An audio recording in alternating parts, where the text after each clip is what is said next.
Cheese. Hook it up. You had to take them back right quick, man. Bring them back to that no limit shit. Come on, ride it. Boy, I'm really from the south. I'ma keep it real with you. I got tired of this rap shit. This shit ain't real with you. Say them niggas with the shooting. I'm guessing photos. Never had to be the gangster. My niggas local. This shit I ain't making love with her. I just fuck with her. I may pull up to the club with her. Go to lunch with her. I ain't posting up no picture. Not on my Twitter. When you go back to your city, do that with your nigga. Y'all be on that fake shit. I need that real shit. Diamonds on my bracelet, hit like a spaceship. We're 300 M's, I can't really help it. Ain't my fault, my daddy from the third, now he like Elvis. 504, 504, yeah, really well from 21, them youngest told him with them guts.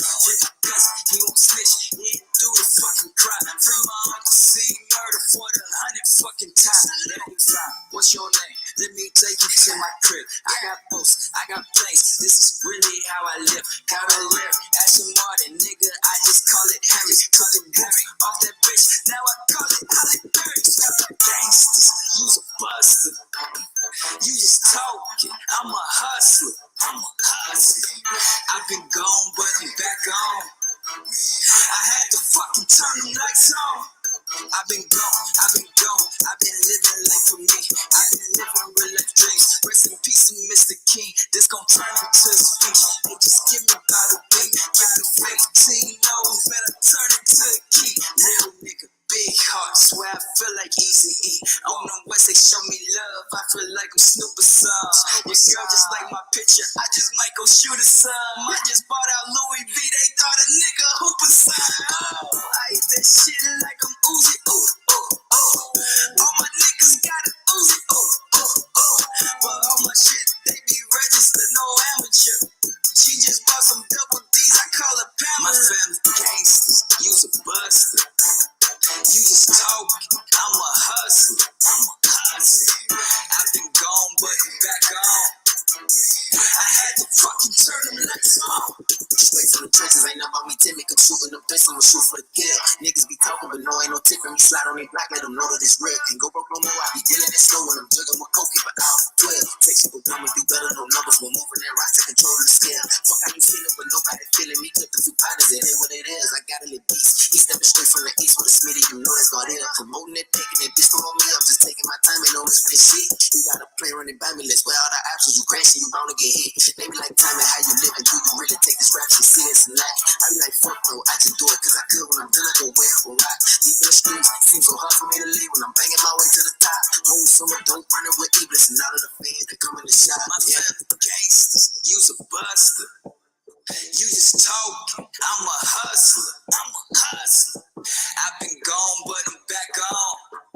I had to fucking turn them lights on. Who that? Boys, us against the world. Who that?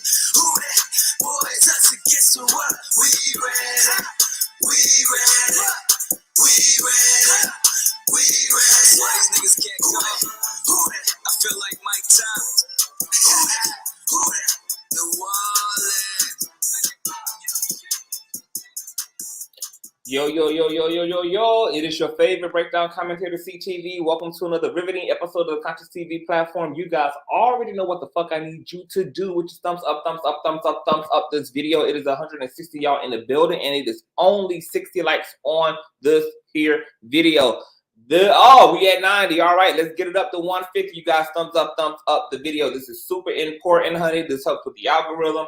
It protects the stream, and most importantly, it triggers up the notification system so that all of the other unsuspecting conscious crew members who are lying in dormant right now can be notified. Because when you guys thumbs up the video, that's what it does. It triggers up YouTube's notification system, so more conscious crew members can roll the hell up in here, girl. We got an nasty piece of exclusive, girl, from our residential Storm Monroe, girl. Shout out to my friend Storm Monroe, girl. I'm trying to figure out what type of goddamn blood sacrifice, what type of goddamn African crystals his ass had to rub all up in his armpits and stuff, girl, to get a Jailhouse exclusive from the Pied Piper himself. Storm be over there talking about he ain't in no damn Illuminati, baby. He be at all the damn blood festivals, baby. He be at all the Car Jenner's Thanksgiving dinner table, girl. Eating all the Hall Mall, girl. Living lavish with all the Consciouztv women, girl. Okay, don't y'all fall for Storm, girl. Okay, with that smoke and mirror shit, bitch. Because you got to do some things, baby, to get it exclusive from the Pied Piper from jail. But he spent his 15 minutes, girl, not talking to his mama, not talking to his attorneys, baby, but on the phone with Storm Monroe. I think it is safe to say, bitch, that Storm is a 34th, 5th, 2nd Freemason, bitch. And he in the ranks of Lady Gaga and Rihanna and Beyonce and Rock Nation and shit, bitch. Okay? I don't know how y'all feeling about it, baby, but Storm Monroe getting this R. Kelly exclusive is giving me Rock Nation tease, girl. It's giving me Rock Nation tease. Okay, so shout out to Storm Monroe for the goddamn exclusive, girl. If you're new here, definitely subscribe to the channel. Okay, make sure that you have your notifications set to all. Okay, and if you don't mind, please share the hell out of the stream, girl. I will be dropping the link to let you guys sound off, girl. Okay. Is Storm in the building? Somebody said, hey, Storm. Or maybe y'all just saying, hey, Storm. Okay. Storm flying somewhere, girl. He in the Bahamas. He in Saudi Arabia, girl. He's some goddamn where, girl. Y'all know his ass always live from some damn Airbnb. Some goddamn hotel, okay? If Storm push you through in the comment section, y'all let me know, okay? All right, girl, with no further ado, let's go ahead and push the hell on through. Oh, hold on. Where my commercial at, girl? Where my commercial? Oh, I know a place where you can recharge your soul. Baby, that's Consciouztv. And in the midst of brokenness, he gon' see your asshole. Baby, that's Consciouztv. You gon' heal, you gon' laugh and catch a little shade. Ooh, girl. Y'all know he be slaying, y'all better stop playing. Come hear what he's saying. Ladies and gentlemen.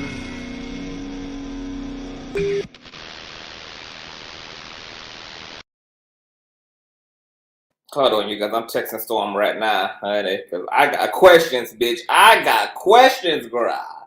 I got questions, Shaw. Storm Monroe done fucked around, girl, and got a jailhouse. Girl, it's something about this retrograde. It's giving very much so jailhouse tease, girl. You guys know that we just got the jailhouse audio from Tory Lanez from Street TV and Nick at Night. Now we got another jailhouse goddamn exclusive, girl, from the Pied Piper.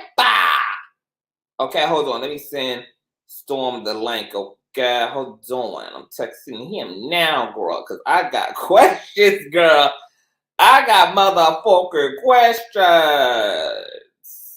Hold on. Thumbs up this video, you guys. Super important. Super important. If you're new here, definitely subscribe.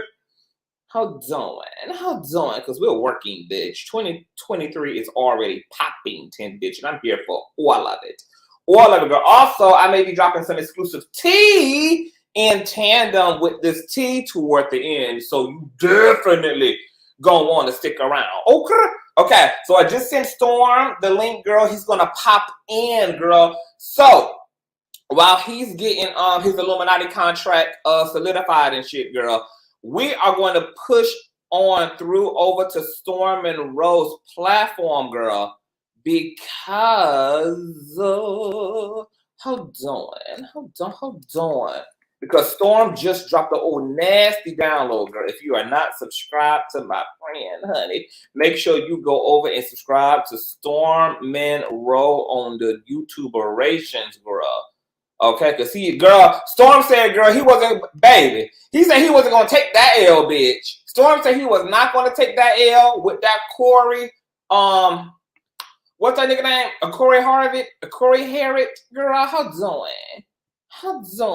Hardrick, yeah, Corey Hardrick, girl. He was not about to let it be his legacy, girl. Storm been praying to the Lord, girl. Let me live just long enough, bitch, to make up that Corey Hardrick shit, bitch, okay? And came through with the Pied Piper motherfucking exclusive, bitch. Y'all better put some goddamn respect on Storm Monroe's name out in this bitch, honey. Let me tell you, I think y'all get it. YouTubers are fucking the game all the way up. Do y'all understand how fucking huge this is? R. Kelly is one of the most trending topics of 2023. They just dropped season 3 of Surviving R. fucking Kelly. And Storm Monroe got a 15-minute exclusive, girl. You know that Kelly would have preferred to use that 15 minutes to ask his lawyers for condoms, for Astroglide, for lube, bitch. Ain't no telling what type of strange things that R. Kelly got to do, girl, you know, for basic commissary, because you know he had sold allegedly a third of his goddamn rights and royalties to his first 3 albums to the Aaliyah family to keep them shutting the hell up about the marriage and its annulment, girl. So you know that R. Kelly be making that ass bankhead bounce, girl, for all type of peanuts and sodas and popping shit, girl. And instead of him using his 15 minutes, girl, to be booked and busy at the infirmary so they can stitch that booty back up, baby, he used that 15 minutes to talk to our Storm fucking Monroe, bitch. Lifetime could never, bitch. TikTok could never, bitch. Instagram could never, bitch. Storm Monroe did that shit. And speaking of Storm, welcome to the motherfucking platform, Storm. What's up, Conscious? How you doing? Do you know how fucking proud I am of you? I know. I still can't believe it, bro. I still can't believe it myself. Well, you know how you just fucked the game all the way up? Do you know how you just raised the vibration on YouTube? Do you know how you just set the bar? Do you know the level of respect Miss Instagram, Miss TikTok, Miss Snapchat, Miss Facebook, and all these other social media platforms have to now put on the names of YouTubers because you got a fucking 15-minute jailhouse goddamn call from Mr. I believe I could fly himself. Storm, you gotta tell me how the fuck you did it. Now, I was telling everybody that you done sold your goddamn soul to Rock Nation and for a Illuminati contract. You are now officially gonna be at the Jenner's holiday blood parties and festivals and shit. How in the fuck did you get a R. Kelly fucking exclusive legally at that? Yeah, because it was definitely legally. I can't, disclose my exact sources and people who I know, but just know I got people everywhere. I'm gonna be honest, it's been like 2 years in the making. I just been real quiet about it because I was not gonna let nobody fuck that up. And yeah, man, it finally happened. 2 So years in the making. That's how long. So, why did it take so long? It's a lot of red tape to get to R. Kelly, of course, and then he has to be careful with what he's saying. And then I was supposed to interview this person, and then that person, and then this canceled, and then that it's been a lot. But I was patient, and I was told I got it because they like how I get down. They like how I'm non-biased, so it worked. Oh my God, Storm! People was thinking that Kels was calling you from underneath the bunker on an illegal cell phone in cell block 800. Maybe that's something that he got by throwing his anus in a circle. But this was a total legal transaction, 2 years in the making. That makes absolute sense. This interview was it so. The timing is ironic. Is it just ironic that this interview comes when season 3 of Surviving R. Kelly drops, or was this kind of strategic in a way and timely, or just mere coincidence? I mean, I can't speak, of course, for him and his team, and when they, what I'm saying, agreed to everything. But what I can say is that, you know, R. Kelly is aware of what's going on the outside. Let me put it to you like that. He's Oh, he's very aware. He's very aware. And maybe he decided, like, you know what, lifetime doing this. Okay, let me talk to some people now. it was yeah, like it was uh strategic for sure on his team's part. I On mean, his part, yeah, absolutely. yeah, on PR's part for damn sure. Now, have you even seen season 3 of Surviving R. Kelly? I seen some of it. I wasn't able to finish all of it because I just got back from California. I'm not trying Okay. to sound fancy. I just got back from LA. AKA Dubai. Mm-hmm. No, seriously though, I just got back from LA, so I've been getting everything together. But you know, I've been in contact with people and other people and his people, and let's just say God is good. Storm Monroe. Storm fucking row. So, like, what? Because we're gonna get into the upload for sure. But what was your emotions like anticipating this phone call? Like, what was like? Were you nervous at all? Were your draws super drenched? Like, was your body hyperventilating? I mean, here it is. You about to have one of the biggest fucking interviews, hand down, in your career this far, and he's calling from jail. There's a lot riding on. It's 15 fucking minutes. I mean, were you a nervous wreck, or was it just another day in Storm's multiverse? No, I was definitely anxious. Anxious is the word because actually he was supposed to call me around New Year's. He was actually supposed to call me then, and then I was like, okay, dang, I'm gonna be in California, but I got my phone on me. I got my recording app. Like, I'm gonna make this work. However, wherever I gotta do it, it's gonna happen. And so, Mm-hmm. just imagine, you know, a phone call is coming, but you don't know when, and you just got to keep your phone on you. You got to be available. Ooh, I would have died. Oh my God. As soon as I would have set my signal bars going low, I would have been grabbing the rope, baby. Like, they would have had to put me on self-deletion watch because my phone would have drove me crazy trying to figure out if it's catching the right signal. Like, is he getting through right now? Is the servicing on my end? Is everything good on my end, bitch? Because you know, sometimes people be calling me and contacting me, and I don't get the shit until 3 days later. I think so. I'm gone, y'all. No, I'm here. Okay, so I would have been over it. I would have been over. I don't know how you held this together. So, were you shocked by the information that was revealed to you? Some of it yes, and some of it no. Like, I was shocked on how hurt he was, basically Mm. from losing his girlfriends. Like, you know, I knew they had been together for a while, or okay, however you want to say it. I'm not getting into the legalities of that. Yeah. Um, but he really like fell for them girls. That's the part that got me. I thought they You were think way more. so? Yeah, he was, at least to me, at least as real, he's like very hurt over that, in my opinion. Mm.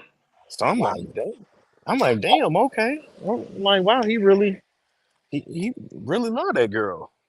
So he says. So he says, and so he but even his voice, you can tell in somebody's voice, he was shook that she, yeah, I can tell when I can hear in a player's voice when a player gets played by a player. that too. Mm-hmm. That too. The mere shock That too. that that he got outsmarted, he got out clevered in his own game was very interesting to hear. But I don't think I got a chance to ask you prior, like, what do you think of R. Kelly's situation? Is he a guilty man who got served a proper verdict, or do you think he's innocent and he's being framed? My honest opinion is that it's somewhere in the middle. But I gotta hold off on completely telling you what I think because something else may drop. I know I'm talking in riddles, but I gotta kind of talk in riddles. Mm-hmm. I understand. But this is what I will say. And I've already said this on my channel. This ain't nothing new. I think anything R. Kelly is held liable for, the parents should be as well, because they sold their kids. I don't care how they try to shape it, flip it. They sold their kids, in my opinion. Mm-hmm. So I'm like, okay, you holding him accountable, okay, but where's your accountability as a parent?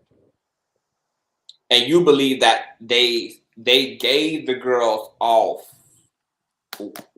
with the understanding of what was going to transpire.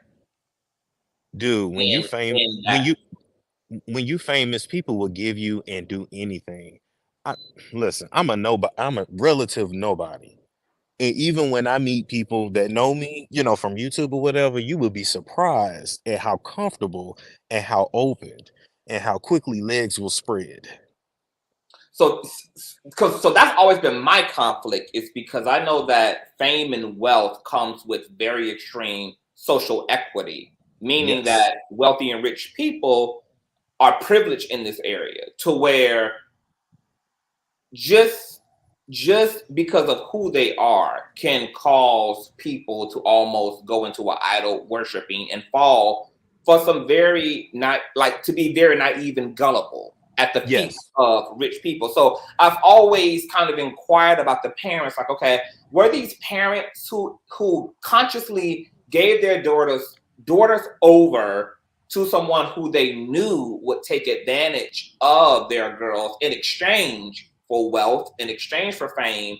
Or was the mere fact that he's R. Kelly and he's successful, and the hopes of all that he more than likely promised these parents that he could do for their children was enough for them to be gullible enough to entrust him with What their children?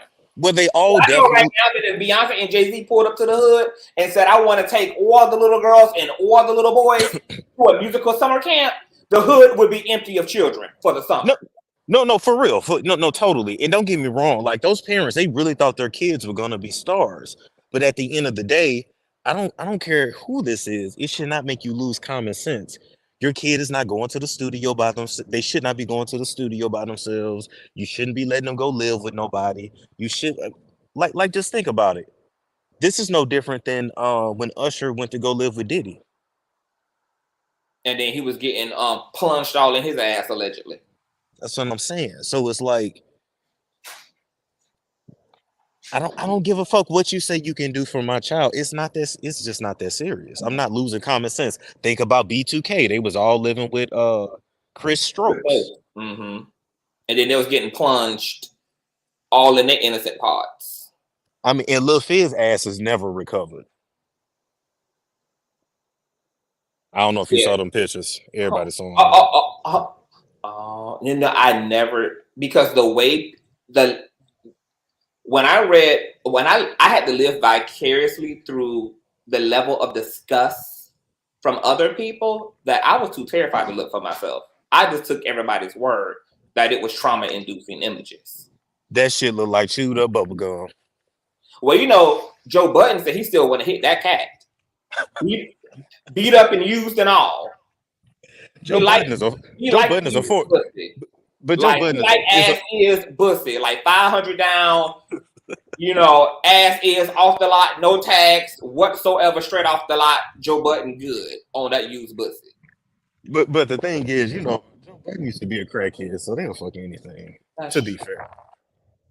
So, are there more interviews coming around the R. Kelly situation? Like, are you able to say whether there might be some interviews from some, the alleged girlfriends, ex-girlfriends, anybody from R. Kelly's band, the parents themselves? Are you even interested in talking to any of these people? Oh, I'm definitely interested in talking to them. And, there may or may not be some more to come. We just got to remain positive. This whole case is funny, Yeah. It's a lot of moving parts. It's a lot of moving parts. Illuminati on the elevator, so y'all know he got signal issues. He on the elevator, you guys. He just got finished signing his contract with Roc Nation. You know what? You play too much. Can you hear me now? Yes, I can hear you. Okay. Yeah, no, I was just saying, yeah, it's a lot of moving parts. You know, we just gonna remain positive, and they are all welcome to come to the show. All welcome. Period. Storm, I am you, Storm. You deserve your dick sucked. Look, if you think, are you back in Atlanta? Yeah, I'm back in Atlanta. If you are a single cis hetero woman and you don't mind protecting strong black men, I need you to pull up on Storm with your throat wide open tonight, okay? And make this man feel real good, okay? Because he out here doing the Lord's work. I'm fucking proud of you, Storm. You showed Thank the you. FBI, the DA, the U.S. government, the Supreme Courts that we as YouTubers can be trusted. You held on to this thing for 2 years.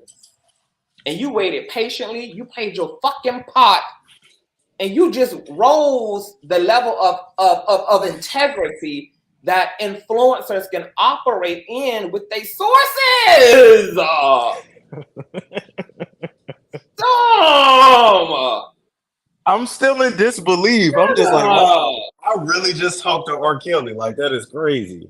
R. fucking Kelly gave you his 15 minutes, my nigga. Hold on. 15 minutes. And I didn't even tell you the other part of the story. So he called once. You got to hit one to accept. I hit it. It automatically hung up. I said, fuck. He called right back. So he gave me a second chance. I'm just saying, he really, really wanted to make sure that call got through. Yeah, he did. Wow. And well worth it. He couldn't have spoke to a better content creator. You absolutely fucking deserved it. You out here moving the way the fuck you post the fucking move. I'm motherfucking proud, my nigga. Like, just shout out to you, Storm. Like you giving masculine motherfucking energy. You giving big dick energy, Storm. Keep up the motherfucking good work, honey. You gonna have a wife who gonna let you have a wife. Who gonna let you have a wife if you keep on acting like this? Because this is legendary content creating. This is iconic and legendary YouTubing. Like, you are fucking the game up, and you're fucking it up legally. That part. Legally. And I still got my soul. I promise. So he say, okay. Well, I'm gonna let you go rest. I know it's been a long day with Rock Nation. We're gonna get into your interview. Thank you for coming up here. So, is there anything that you want to say to the people before you go relax? Make sure y'all watch the interview. Make sure you share it everywhere. Get that shit everywhere that you can.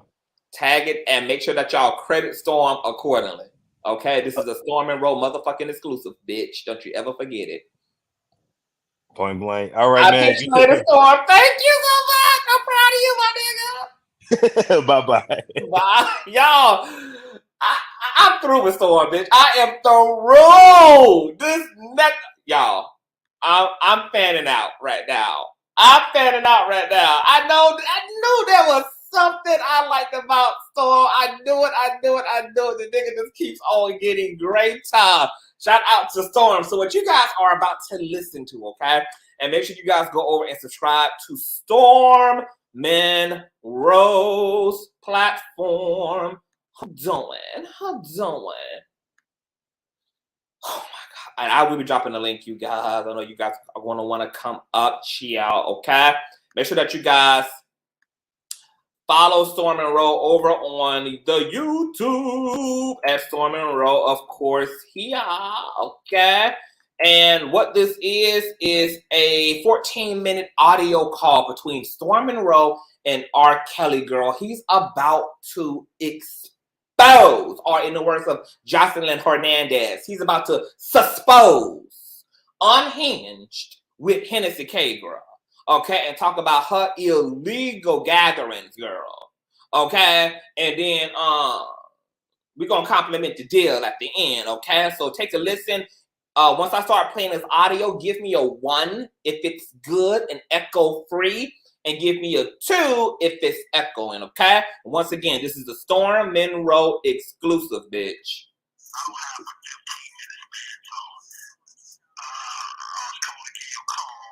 Absolutely. And I know we only got 15 minutes, so. Yeah, so I'm gonna get straight to the chase. It's simple. Okay.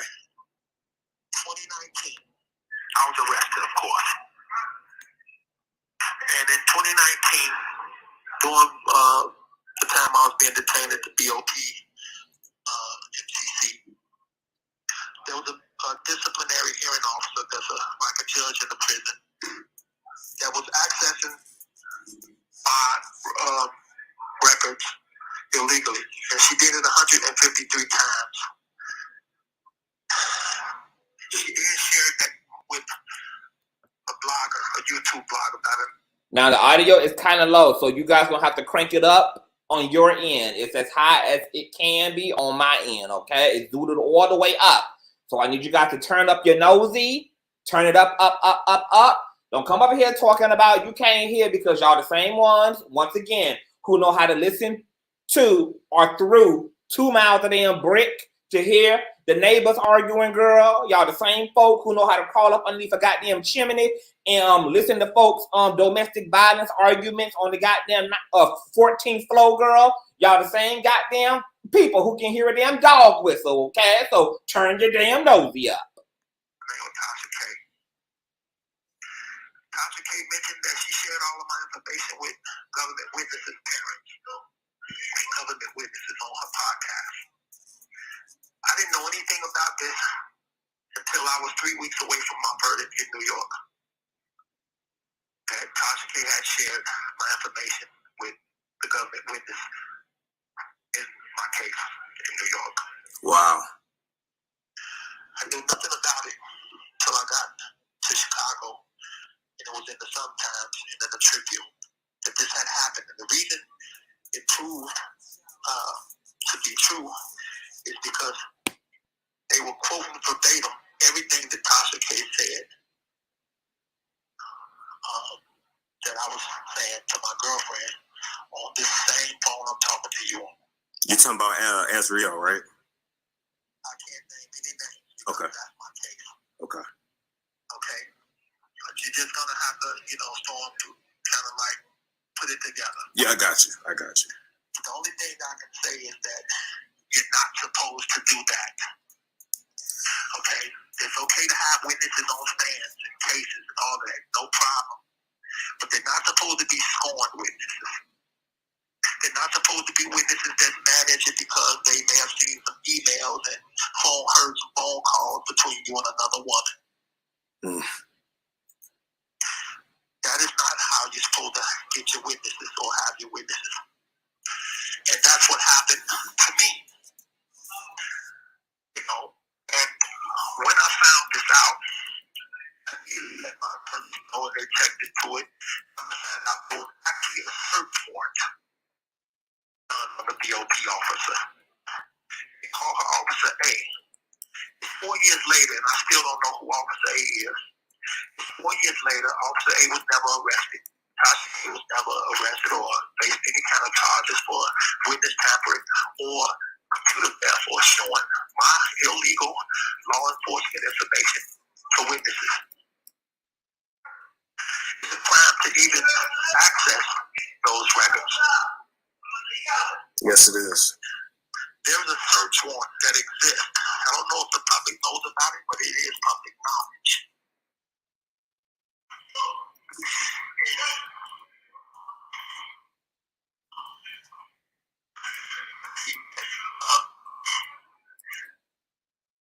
Yes, I have a court case in New York. Even though I can't go into that court case or talking about that court case, those are the facts. There's a search warrant that exists. This one cannot be executed unless a judge signs off on it. So obviously a judge thought that it was enough probable cause to even sign off on the search warrant to be executed on the BOP officer. Now, I don't know Tasha K or whoever, I'm mad at these people. I just don't think that they understand how the law is supposed to work. Right. You can't tamper with witnesses, federal witnesses in a federal case. You can't be showing them contraband and illegal contraband off the system here. My private phone calls or my private emails or information that you can't do. And those things were done. You know, your girlfriend don't go from the federal prison reporting you in the beginning of your trial. Me being arrested for 6 months straight and being out of nowhere, flip on me within 3 weeks. And all of a sudden want to allow me and say all of this stuff. It just doesn't happen. Somebody you've been with for years. And all of this time I've been trying to figure out why. When I come back to Chicago after being convicted and sentenced and staring down a barrel of 30 years of my life in a damn bathroom, I found out that my information was being shared. You know, it was being shared by Tasha K. So, a DOP officer, disciplinary hearing officer, which is a judge in the Bureau of Prisons. How do you even know a YouTube blogger? These questions you have to ask yourself. These questions people have to ask themselves. I'm not going to lie. I don't have anything bad against the DOP. I don't have anything, not mad or anything, or have anything against law enforcement or anything. I just have something against this one individual who accessed illegally my records 153 times. And on that same day, the affidavit said that there were 60 other DOP employees that accessed my records illegally on that same day. So there you have 61 DOP employees who work for federal that illegally access my records, my phone calls, my emails. And the last time, when you talk to your, just put it like this, when you talk to your female, I'm kind of pausing because I want to make sure that I don't go into my case. Right. Excuse me for that. No, you're fine. But to give you a scenario, if you tell one woman, hey, I'm going to give you the money, you put the money behind the blue couch, and because another lady is spending the money, and she's supposed to be spending it because I need that money for lawyers. So you're being more responsible. You take the money, put it behind the blue couch, and don't tell her, just hold it and use that for emergencies or if I need anything or pay bills or whatever. Another woman is not supposed to know the very next day where that money is. Right. I'm not supposed to get a call, which I did from my girl saying, they took the money, they left a note saying F you and F him, want to do what I have to do. These things that happened, these things happened in 2019 and and then I get another visit from the one who took the money and she tells me, since when did you start giving her the money and why did you tell her to put it behind the couch and not tell me? Don't lie to me. I heard the phone call. So in 2019, I'm trying to figure out how the hell did she hear that phone call? In 2019, I'm trying to figure out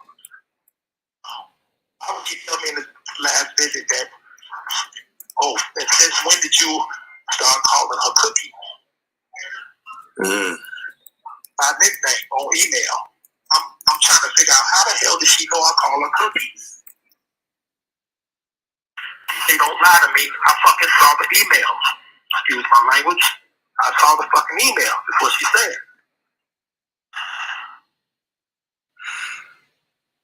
And why would you tell your lawyer that you're not leaving her for me? Well, I did actually have that conversation with my lawyer. And now I'm trying to figure out how the hell she heard this. She said, I don't give a fuck. I know your voice. You cannot fucking lie to me. I know your voice. Well, I wasn't debating whether she knew my voice or not. I was in my mind trying to figure out, in 2019, how did she know? Yeah. Well, in 2019, DOP disciplinary hearing officer was illegally accessing my phone calls, my emails, and sharing them with Tasha K. Tasha K said it on her own podcast, on platform, that she was sharing that information. Government witnesses, Terrence, while one of the government witnesses was sitting there with Tasha K on the internet, there's a picture of it. It's a no figure on man. And that's not how witnesses are supposed to be on the stand. They're not supposed to be up there mad, scorned, because they saw some emails between a man and another woman or things like that. Because now they have the room to lie and get mad and say whatever the hell they want to say in the midst of their anger. My God, the blood. However, it's not supposed to happen. It's illegal, but no one was arrested. 153 times. And once again, girl, this is a Storm Monroe exclusive. Thumbs up, thumbs up, thumbs up, thumbs up the video, girl. Y'all are hearing a Storm Monroe exclusive. Storm came through at the beginning of this commentary, girl, to tell us how he got this interview, and then we ran the actual interview. So you're listening to a 15-minute Jailhouse call from the Pied Piper himself directly to Storm Monroe about Unhinged with Vodka K's criminality and illegal dealings in his federal case, and about how one of his old hoes copped an attitude and took the stand against him out of pettiness and helped to conjure up and create all of these lies because of all the petty information and illegal information that Unhinged ciphered to the prosecution's witness against him, aka one of his old concubines. 153 counts. No one was arrested. This call is from a federal prison. To this day, and it's been 4 years. I don't even know where the investigation even went, because I was told that in the paper, John Lodge had mentioned that it did happen, indeed, and it was an ongoing investigation. Well, it's been 4 years, man. And me nor my attorneys know where the investigation went, what happened. Because if this, which it did, it happened, it actually happened, because the search warrant says it. I have the search warrant. My lawyers have the search warrant. You can look it up yourself. And people will see for themselves that this happened. So, Wow. 1 second. I know you're fine. You know, that just makes you wonder, you know, who allowed this person to just retire after he was done? Why was there no arrest made? Why was there no charges brought? You know, why no consequences? In my heart, I just believe that, you know, if you just retire, it just disappears. If you're arrested, then it becomes a court case, then it becomes public, then it opens up whatever it opens up. But, Okay. well, it explains that. It don't explain who gave you the authority, who gave you the authorization to just go about your business. That You part. know, if you pull a person over and they were speeding and the police pull them over and they crash their cars and hurt somebody, it's up to the police to give them the authorization to just keep it moving and don't arrest them. So if she did just go about her business, it's like, why would she get to just go about her business, or why would she just get to retire? And I'm not trying to throw nobody under a bus or have people arrested and ruin their life. I just feel like I'm buried alive in a casket, so I'm kicking, don't give a damn what's going on. All I know is that this is wrong. It's illegal. And it's not the way court cases are supposed to go. And if there's any, if my records and stuff can be illegally hacked into or stolen and shared, then who else are they doing this to? How many people is this happening to? One more minute, man. If you want, I can call back at some point today or tomorrow and wrap it up and tell you. People are going to say, some people that hate, well, for Tasha K. I have nothing against her. This is about my life. Trying to get my life back in the right way, in the legal way. I don't have to lie on anybody. I'm not going to lie on the DOP. As a matter of fact, they wouldn't even allow me to be on this phone if I was on this phone lying. Okay, so whatever people come to you and say or try to combat what I'm saying, there's a search warrant. You cannot go against a judge in a search warrant. The search warrant says it backs up everything I've told you. I got 10 seconds. I appreciate this phone call. Appreciate you listening, man. And, I hope you're on the right side of history. Storm Show. Oh my God.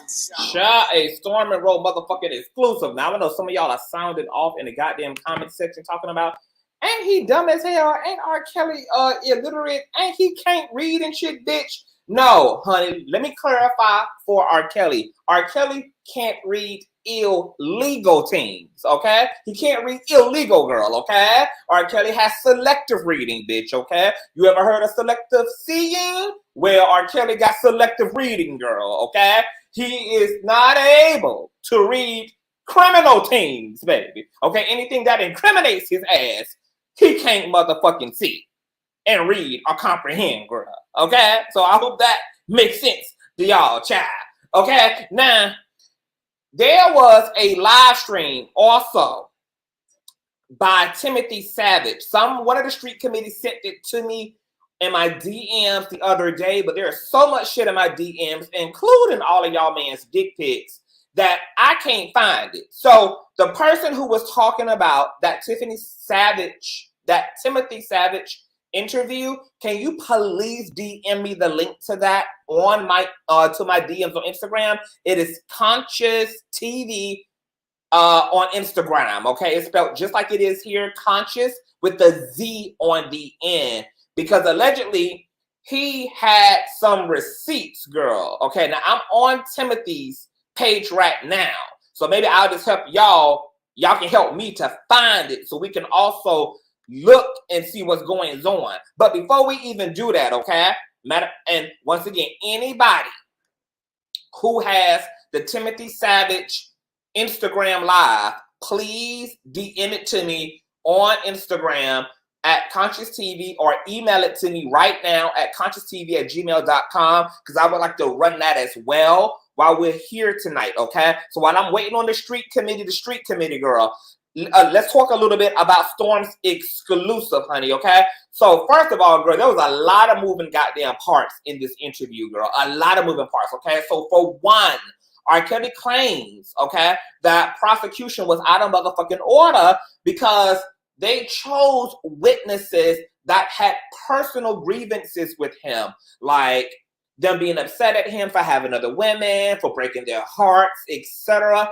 And because of these personal grievances, these are people who would be willing to do the dirty work of prosecution, okay, including lying, including falsely corroborating certain testimonies, all out lying about shit that they saw, things that they heard, etc. Okay, one of those people allegedly was one of R. Kelly's old girls. Okay, now I don't fully understand the context because he kept using terms like the other woman, the new woman, and the old woman, or the other woman, etc. Now he knows he got an open case. Okay, so he can't be talking loud, and in color like that, and in detail with Storm and fuck up his shit, even though he's still gonna be in prison with Big Dick Derek for 30 goddamn years. Nonetheless, okay, so he is furious, girl, at prosecution, okay, because they on their bald-headed hoe shit.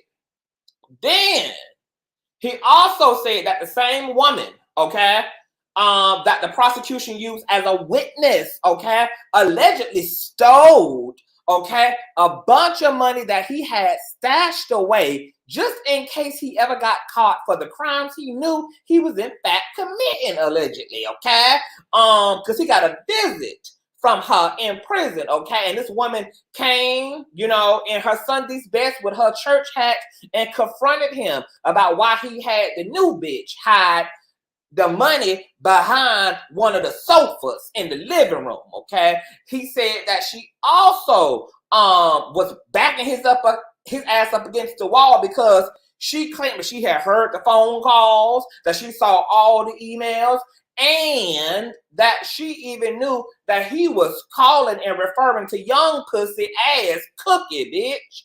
Okay? And R. Kelly is in prison on the phone with Storm trying to figure out how the hell this damn woman knew about these damn emails. How the hell this damn woman heard these goddamn phone calls, okay? Now, this is what I think, bitch. This is what I'm really leaning toward thinking. I'm thinking that the new concubine, girl, the new mammy and the old mammy, senior mammy and junior mammy got in cahoots together, okay? Because what you gonna do with a nigga who doing 30 years, bitch? And even if some people done got up in this situation that clout chase just a little bit, girl, okay? Just a little bit, girl. Even if some people are lying, girl, there's a big bulk of this shit that he is, in fact, guilty for. So he's going to be doing the time, girl. Okay? So if new mammy had any sense about her damn self, okay, new mammy and old mammy probably got in cahoots and said, girl, let's split the money, play this nigga, okay? You just gonna act like we ramshacked the place, girl, and that y'all were, robbed blind, girl, and, somebody just ran up in here and stole all the fine china, girl, took the lock box, girl, okay, grabbed Papa's good stash from underneath the master bedroom's master mattress, girl, okay, and then they went and split the proceeds while new mammy was claiming to be a victim and still acting like she was Team Piper, girl. Okay, because that's how real ghetto 305 city girl shit actually works, baby. Okay, so I'm thinking that senior mammy and junior mammy, baby, came together, okay, and conspired, girl, to steal what was remaining of the Pied Piper's estate, honey. Okay, now R. Kelly also goes into saying that he knows for a fact that Unhinged with Budweiser K girl was canoodling with the prosecution's witness because, okay, there was an interview and there was a still shot that he saw of both of them in the same cellar, in the same basement, girl. Okay?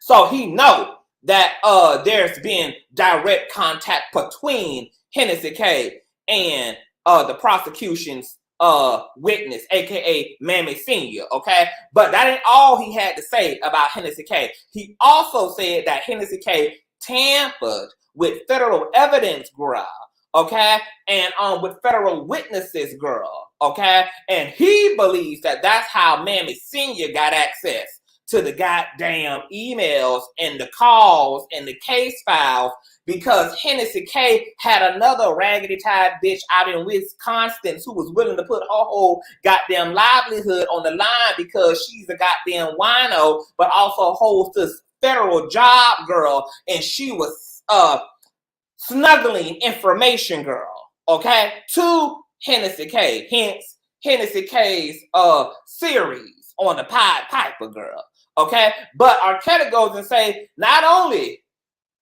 did that particular disciplinary officer, girl, okay, breach private and secure information, protected information to Queen Drunk, but that his information was breached 153 times by 60 different federal agents. Fucking legally. My God. Today, bitch. 153 times and only 60 bitches. Bitch, that's nosy, bitch. Them hoes wanted to read it again and again and again, girl. They wanted to go on lunch break and read it. They wanted to go into work first thing in the morning and read it. They wanted to open it up again and take screenshots before leaving, girl. 60 damn nosy hoes, but 153 breaches, girl. Them hoes was making sure they was getting to the tea, girl. verbatim quoting the secure and protected federal files, child. Okay? Now, y'all know social media influencers, girl.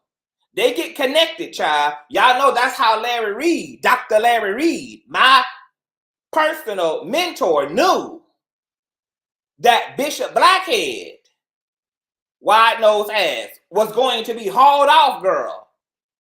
Okay? Into the federal penitentiary. He knew that 3 months prior to Bishop Blackhead.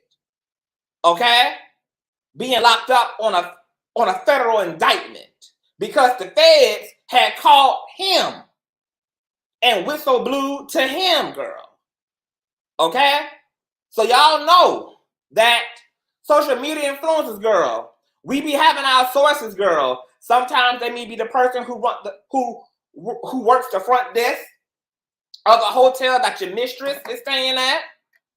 Sometimes it may be the personal trainer, girl, who helping you to reduce the cellulite in your fupa. Sometimes it may be the goddamn secretary at the DA's office, girl. Okay? You never know where the fuck a YouTuber, a content creator, a influencer girl has supporters and fans at, child. Okay? Just like y'all ain't know that Storm was sitting on this shit for 2 motherfucking years. Getting to the teens. No, Storm didn't really have, time to ask R. Kelly any questions, okay? Because it was a 15-minute phone call. So, he pretty much just had to let R. Kelly say what R. Kelly, felt he needed to say and put out there, okay? Because R. Kelly wanted to sound off from prison. Exactly. So I didn't have time, only 15 minutes, okay? So R. Kelly was just, letting out what needed to be let out. Now, speaking of R. Kelly, girl, R. Kelly ass. R. Kelly's, baby, that booty sounds so beat up. Don't it just sound like R. Kelly is being plowed and plunged and plowed and plunged just all night long, girl? Don't it just sound like them goddamn delinquent thugs over 40, girl, with bandanas around their head is just plowing and plunging and plunging and plowing into R. Kelly, girl? R. Kelly just sounds so tired, girl. He just sounds so exhausted, girl. It just sounds like all the elasticity, girl, is missing, girl, from his backside, girl. R. Kelly just sound defeated, girl, and devastated, child. I wanted to ask, where is your scooter, R. Kelly? Where is your scooter, girl? Like, was he at the JPay Securus hotline in a scooter, girl? He's also diabetic booty. That means he got sweet pussy. Oh my God. So if he got diabetic pussy, that's sweet pussy. So he getting plowed and plunged and plunged and plowed all night long, girl. And the gods are just sitting there taking Robitussin and eating pasta and shit while R. Kelly is screaming, girl. That I Believe I Can Fly was not to be taken literally, girl, but Big Dick Derek and all his criminal friends got R. Kelly lifted up in the air, girl. R. Kelly know he can fly now, bitch. If he believed he could, he actually is flying now, girl. They spinning him around on all that prison pen like that, girl. Got him all anchored and suspended up in the cell, girl. The whole time he was talking to Storm. Girl, oh my God, Miss Kelly. She just sounds so fragile and so weak, honey. Oh my God, just thou piper is loose, girl. Okay, so I just wanted to mention that. Now, let me tell you this, bitch. Okay, this ain't the first time, girl, that Miss Hennessy K done been caught up in some things that she shouldn't be doing, okay? Because if you notice, look at who Unhinged surrounds herself with. A bunch of criminals, girl. A bunch of people who done been accused of profound criminality, profound extortion, profound thievery, profound invasion of privacy, girl. Hell, she's even being mentioned in this case, and R. Kelly said that there is a search warrant, okay, to have Miss Wino and Unhinged with Fo Loco K, okay? Lock the fuck up, girl. Okay, all they need is a judge to sign off on it, and word on the card is that's what they're working on, girl, to get a judge to sign off on the search warrant, girl, so they can throw Miss Baldhead into the federal penitentiary, bitch. Okay? Now, what's fascinating about Miss Fo Loco, like I said, is if you look at her circle, girl, she surrounds herself with all problematic people. Okay? She got in cahoots with a YouTube uploader who got a hold of her employees' protective order. Okay? She's in cahoots with Brian Ponda, okay, who represents Bishop Blackhead, okay? Brian Ponda has allegedly been disbarred in the state of New York, girl. Okay, Brian Ponda, okay, milk dud head ass, okay, who's obsessed with me and Larry Reed's sex life, girl, and rather Larry is breaking my pussy off in the middle of the night and buying me all type of calls, girl, him, yes. He, girl, done fucked around and got all up in my sexual business, but he ain't want to tell nobody that there's a whole motherfucking woman on the internet, girl, who trying to file charges and accusing his motherfucking ass of sexual assault. Let's talk about it. Okay? And then you know Fo Loco K is also in cahoots, girl, with Bishop Blackhead, girl, who is a 2, 3 time, 4, 5 time goddamn convicted felon who just got locked up on federal charges just a few weeks ago, bitch, okay? So you just know it, girl, okay? The bitch be bout that low vibrational plate life. Well, remember when somebody, a few months ago when all hell broke loose, because, and somebody was saying, "Oh my God, girl, we gotta buy this nigga a wig. We gotta buy this nigga some weed. We gotta buy this nigga a kinky straight ponytail, bitch, Tasha K." Remember, there was somebody who was crying, girl, about how they can't piss off CTV, girl. Well, you know, you gotta save the best for last, bitch.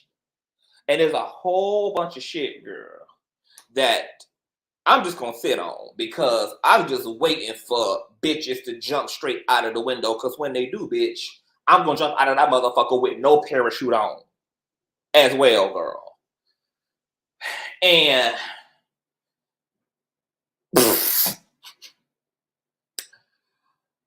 just to give you a little bit, girl. So, remember when somebody was getting sued for $4.5 trillion goddamn dollars, girl, by a very powerful hip-hop woman? And remember when there was all this speculation, girl, that Fo Loco K had somebody very close to her working, girl, working in certain types of systems to get access to certain type of records? When you look at the transcript and you see how convinced Hennessy K was of Cardi B having X, Y, and Z, it was for a reason. It was because of who her sources were at that time. Now, what she don't know And I ain't saying no name, bitch. And don't y'all put not near motherfucking name in my chat or your ass will be blocked. Supporter and all, you'll spend the rest of your life on Block Nation. Don't put a motherfucking name in my chat unless it storms. Okay? Because if I want to give names, I know how to do that. Okay? Read the room. Read the room. Catch the flow. Catch the flow. Where my moderators at? Moderators, give folk one time only. Warn them one time only. You see any motherfucking put a person's name in my motherfucking chat aside from Storm's name, send their motherfucking ass to Block Nation. Okay? Read the room. If y'all don't hear the king dropping names, you don't drop no motherfucking names either, okay? Get informations, girl. Okay? Well, remember, girl, when Loco K had, you know, certain sources working in certain fields, okay? And allegedly systems were breached, girl. Okay? Systems were breached. And medical records were pulled, girl. Okay? And Miss Loco doubled down on the stand, girl. She was just short. She just knew that Cardi B had XYZ. Well, the reason she believed that is because of what she had been told by her close sources. So when Loco K was trying to get Cardi B to take all these motherfucking pussy tests, okay? All of these Plan B tests and shit, girl. All these goddamn fraternity tests and shit, girl. Okay? Loco K just couldn't deal, girl, because she just like, ain't no way, bitch. Ain't no way this bitch coming back negative, girl. I know that Miss Cardi B got ABCD. Well, Miss Cardi B never had A, B, C, D, E, F, or G. But what did happen is that source not only breached Cardi B's private medical records, that source breached Cardi B's sister's medical records. Hennessy. And there's proof to back this up. That's why when certain folk go jumping out the window, it's going to be a lot of folk jumping out the motherfucking window with their ass, okay? And what had happened was, I'm going to say allegedly, Hennessy had alleged HIV antibodies in her system during her pregnancy. But medical personnel was able to treat her because of alleged early pre-exposure to the antibodies.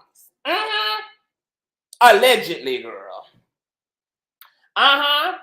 And because Source had ran their ass off before things got gully and Source had provided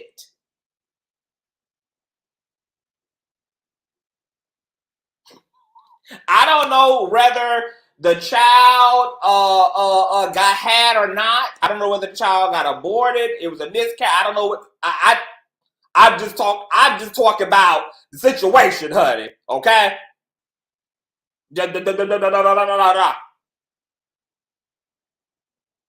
Okay? I don't know whether the child got a boy. I don't know whether the child got aborted. The child got miscarried. You know, things happen. Okay? Things happen. But Source had ran off. Okay? But because Source had successfully got a hold of Cardi's sister's medical records allegedly, Loco K had took the word of source that Cardi B had A, B, C, D, E, F, and G, since source had already proven to be capable of sourcing.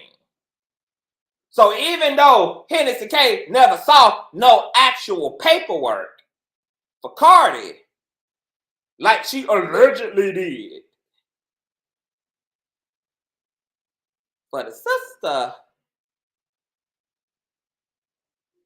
she couldn't emphatically prove it, but she was willing to proclaim it and double down on the fact that Cardi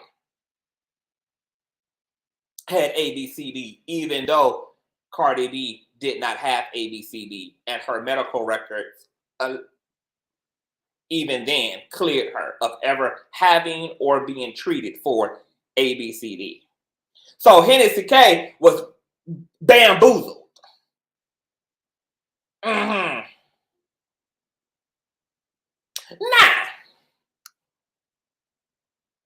a lot of shit is going to be popping off. Yes, HPV is what Hennessy Loco K alleged Cardi B had, honey. But what allegedly the relative had in their system was antibodies for HIV, allegedly. And that information was allegedly breached.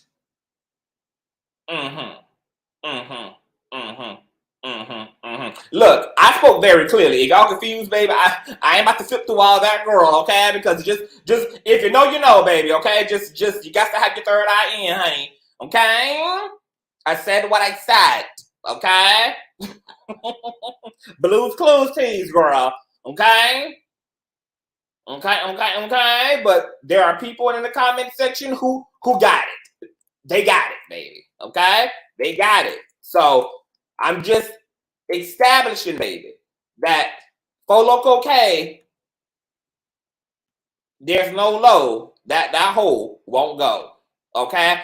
And R. Kelly and his team are about to get their motherfucking ass locked the fuck up because they're about to get a goddamn judge to sign off on this goddamn search warrant and throw her motherfucking ass right into penitentiary with his ass, baby. Because if he got to be there, guess what, baby?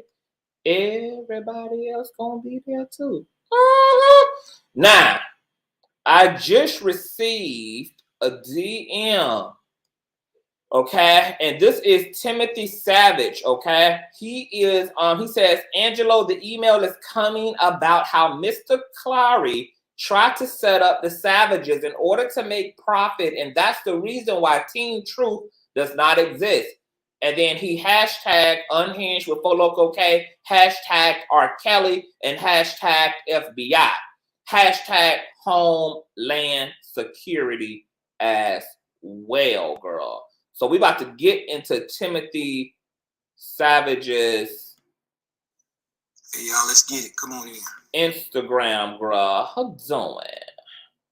I will be dropping the link, girl, so y'all can sound off, honey. How doing? Hey, y'all, let's get it. Come. Okay, how doing? Let me see, girl.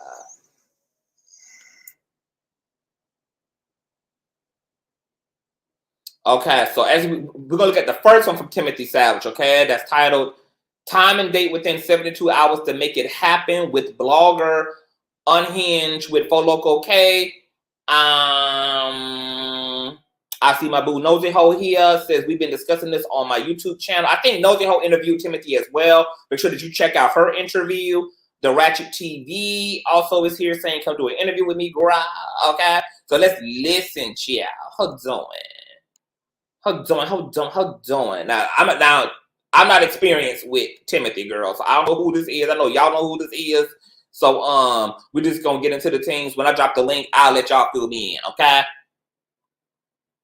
And this is covered by Fair Use. Shout out to Storm Monroe and shout out to Nosy Ho as well, girl, for the Timothy Savage interview right on her website and on her YouTube channel. Period. Okay? How doing? How doing? Girl. Let me put my motherfucking leg sign, bitch. Cause baby, I need to put on. Let me create a new banner real quick, girl. No, I'm gonna go ahead and play, girl. Okay, let's run this. If the audio sounds good, give me a 1.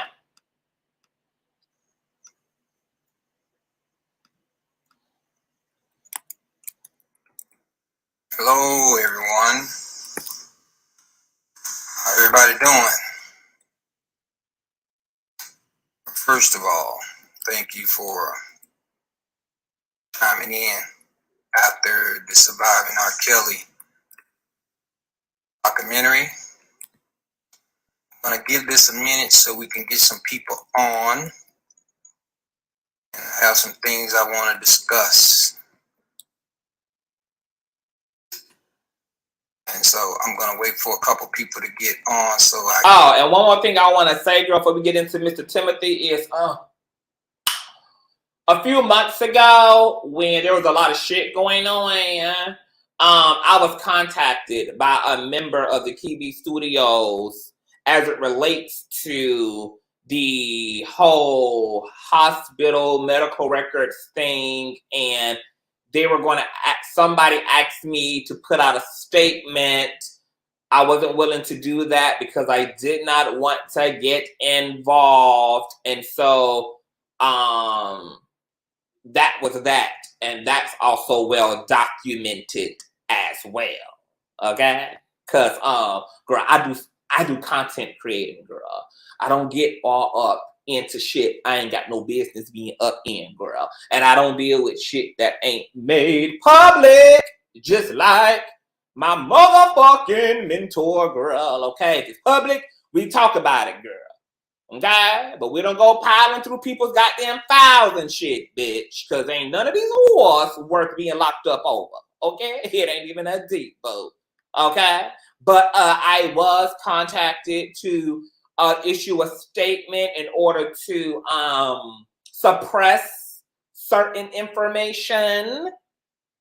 I refused and did not want to do that and participate in that, because I had nothing to do with medical records and HPV and HIV antibodies and all type of things, okay? So I kindly say, to the left. Everything I'm not getting locked up over is to the left. This is Timothy Savage, you guys. talk about a couple things that I need to address, and we move accordingly.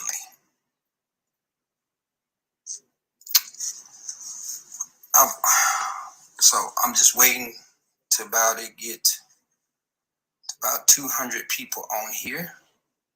That's almost there. And then we can talk about what I'm about to say. Thank you guys for your prayers. Thank you for all the things that you've done for the supporters and for the people for the survivors, I mean. And thank you for your support. All these ladies was very much so in harm's way. You know, I'm going to say some things, and, you know, I got to be, always been much truthful, but some things you don't put out in the public because they don't need to be put out in the public. Certain things you can't say because they don't need to be said at a certain time. But guys, today is today. Okay, so just so that I'm clear, you guys, because once again, girl, I'm not like super deep off into the R. Kelly shenanigans, but Timothy T. Savage is Jocelyn's dad, right? Am I getting that correct? Give me a one if I'm correct. Timothy Savage is Jocelyn's dad, right? Mm-hmm. And there are also people stating that Jocelyn is a grown-ass woman. So he's not responsible, per se, for her, nor can he make her do anything she does or does not want to do. Would that also be correct, honey? Okay, so that's correct. That Timothy Savage is Jocelyn's father, and Jocelyn is R. Kelly's. Is she one of the girlfriends, right? Okay, Tanya said she wasn't grown when they met. Okay, so she was a young girl or young woman when they met, then grew up legally, that part, and she's been grown. She was 22 when they met, actually. Okay, so see, it's already conflicting information. Some people saying she wasn't legal when they first met, and then some people are saying she was actually 22 when they met. She was in her late adolescence when they met. Okay.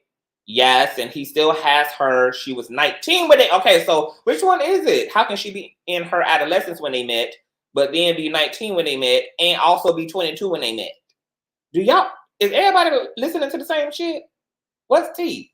Hold on. Let me drop the link. I'm gonna let Andre hit the link, Andre and Tanya, hit the link for me, boo. Hold on. Let's do a brief segue. I just want to get context real quick. Let's get some goddamn clarity here because I don't want to proceed confused, honey. Okay? Y'all worse than people who read the damn Bible, girl. We tearing the goddamn verses all up, girl. First it was God forgave his only son. Then this God was his only son. Then God was about to send his only damn son, girl. What is the goddamn tea? Okay, I just dropped the link for Andre and Tanya. If y'all can come up real quick for some context, I just need some clarifying questions, and then I'm gonna drop y'all back down, and we're gonna get into Timothy Savage, getting into Miss Fo Loco K ass. Okay, so here's Andre. Is it Andre? Can I be fucking your name up, boo? You got it. Huh? You got it. Yes. Okay, Andrew. Okay, wonderful. Okay, so so you said she was 22, right? No, she was 19. Okay, she was 19. She had just started college. I think he said the college's name was like Gwinnett County College. It's in Georgia, close to Atlanta. But he didn't know. She was just in her freshman year, and she had gone to a concert or something, and he did what he did, had him to send the number and all of that. But he didn't know that she had gone with friends. Apparently she was a singer too, something like that.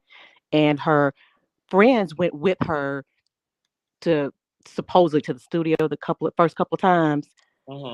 And so they thought it was on the up and up, but they wanted to go with her because they had heard about him, right?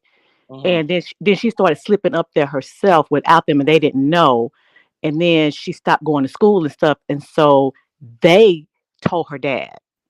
After that, he didn't even know she was going. He didn't know she was up there. He didn't know anything about it. Then they told her dad, and then he got her back. He got her back one time, and he videoed the whole thing, like he did an intervention, everything. And she had lost weight. She had on those big old baggy clothes and stuff that they said that he makes them wear and stuff. Oh, he had to turn her into a little boy. No, he makes them all wear it because so nobody will look at the body. He makes them all wear these big clothes or whatever. Oh, I thought he had a secret fetish for men. He did turn one of them into a boy. He does, but not her, not Joy. Okay. But it was so sad. So he thought that he kind of gotten through to her and took her back to campus or whatever. And when he got back or something, she jumped out of the car, and the friend said that she left and ran and got into a black car, and they hadn't seen her since. And that was like 2016. Wow. So he's the one that actually got the ball rolling and got him arrested. Wow, got it. So why do you think some people are very confused about the age? Some people saying she was adolescent. Some people saying she was underage. Because she was there around the same time Azriel was there, and Azriel was like a couple years younger than her. But Joy looked really young. She was 19 though. She Okay. she was 19. She was still a kid, but she was legally an adult. But Okay. she looked really young, really, really young. Okay. Okay. So yeah, because I know it's so many goddamn victims that people probably just get shit confused. Now, This is the one I feel the most sorry for. This is the one that when it came out in New York, that in the trial, multiple people testified that he made her sleep underneath a boxing ring in the garage naked and would make her come out and service people. who be reporting this shit? Like where I be at when folk be That came out in the trial. That came out in the trial. I oh cried when I read that. my God. I got to go back and do my deep dive. I miss everything. That Wow. So it was so sad. I mean, everybody is agreeing. Every person that's spoken about her, they're saying how sweet she is, but they say that she's really messed up, in the head, because she's been there longer than anybody else has ever been there. okay. And they're saying that once they do get her out, if she's okay, once they do get her out, she's gonna have to do like Now inpatient she's the therapy. one, right, who is sticking beside. Yeah, she's gonna have to have inpatient And therapy. wasn't That she the poor baby. one who did an interview with another woman, but she was like all Yes, femme yes, and she was in yes, her early stuff and they was trying to do a convincing interview saying yes. that they were willing participants and That's all of her. that and they were She's good. right. Okay. She's the Now one she's with allegedly the longer pregnant too, right? ponytail. Turns out her dad is that on those lives that you're about to play. That's Mm-hmm. he doesn't think that's true. Actually, R. Kelly is on a recent tape. He says it's not true. He sounds like he's concerned about her. Like they don't know where the girl is. They don't even know if she's alive. Oh wow. So when was the last time she was heard Seen about by anybody? Even TV? um that's up for debate too. On one of those lives, Mr. Savage was saying that he doesn't really know. He spoke to her. Take that back. He didn't speak to her. He got word from someone that she was spotted a couple of weeks ago in a Walmart or something. But that's all that he knows. He says he has been in recent contact about this part of it with the FBI recently because like I said, he's one of the ones that people threw him in with some of the rest of these folks, right? Because some of these folks are crazy, that's all involved in this. But Mm-hmm. he has been actively and openly going to law enforcement, trying to get help ever since 2016, trying to get his daughter back. Okay. Wow. So, Wow. but right Okay. now he's not even sure. But apparently that's not her baby. The picture of that baby that came out. These people stole a picture of somebody else's baby Okay. and paraded it around, and they're doing money scams, trying to get money from people. So fake news tease. It's Fake really news. bad. It's really bad. There's a lady that they showed on that documentary that supposedly his daughter Joy's handler. He has found out that she is the one that's been behind like that IG page and all of that. But it's so sad. It's so sad. Wow. Wow. Wow. Wow. So Wow. sad. I feel so sorry for that man. It's Okay, so so one sad. question before we get to his IG live. So Timothy doesn't have like a bad rep per se. Like he's looked at as one of the fathers who was trying to yield a sort of justice and do the He right and his thing. wife. Or is he being accused of also selling Mhm. his soul into cattle slavery? Okay, Tasha K and Okay, Azriel's dad. unhinged. Yeah, I'm so sorry. I'm so sorry. Unhinged. Mhm. Unhinged was a part of a smear campaign against this man, against Timothy Okay. Savage, to make he and his wife look like they sold her and all this kind of stuff. And they got audios and chopped them up and made it seem like he was trying to get some money and all of that.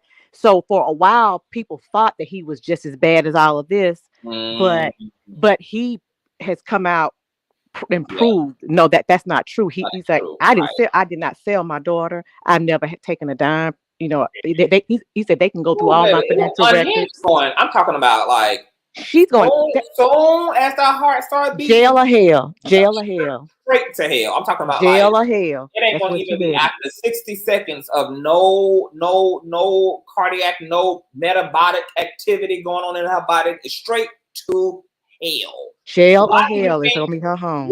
what are the people thinking Unhinged's motive is? Is it just because she's a nasty, vile, bald-headed, wandering spirit, or because she actually believed this shit based upon whoever she was getting this information from about Mr. Timothy.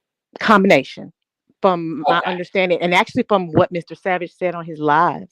Combination. She thought she believed part of it based on who she was getting it from, another parent. Based on who she was getting it from, she believed what she was being fed. You know, like you said about the documentation she saw. Oh, I thought I can trust this because I've seen other things from this person before, etc.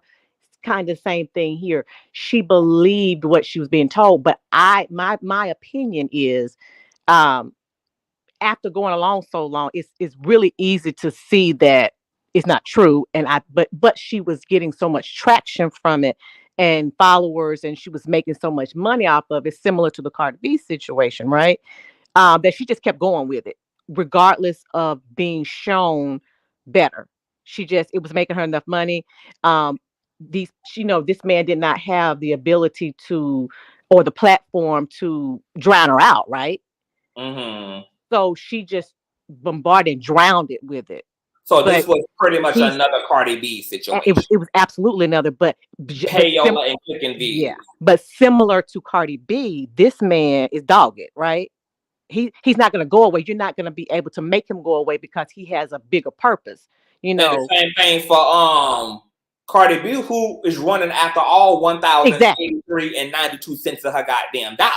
Exactly. Mm-hmm. That's why I say she's able to do this with people who don't, maybe either don't have the reach or don't have the wherewithal to keep running with it. But these two people here, they're gonna keep running with it. Because they have another purpose for it. Like, you're not, Cardi B, you're not gonna do this to me and my family, right? This man here, I'm trying to get my child back. My child, I don't even know my child. I don't even know my child is safe.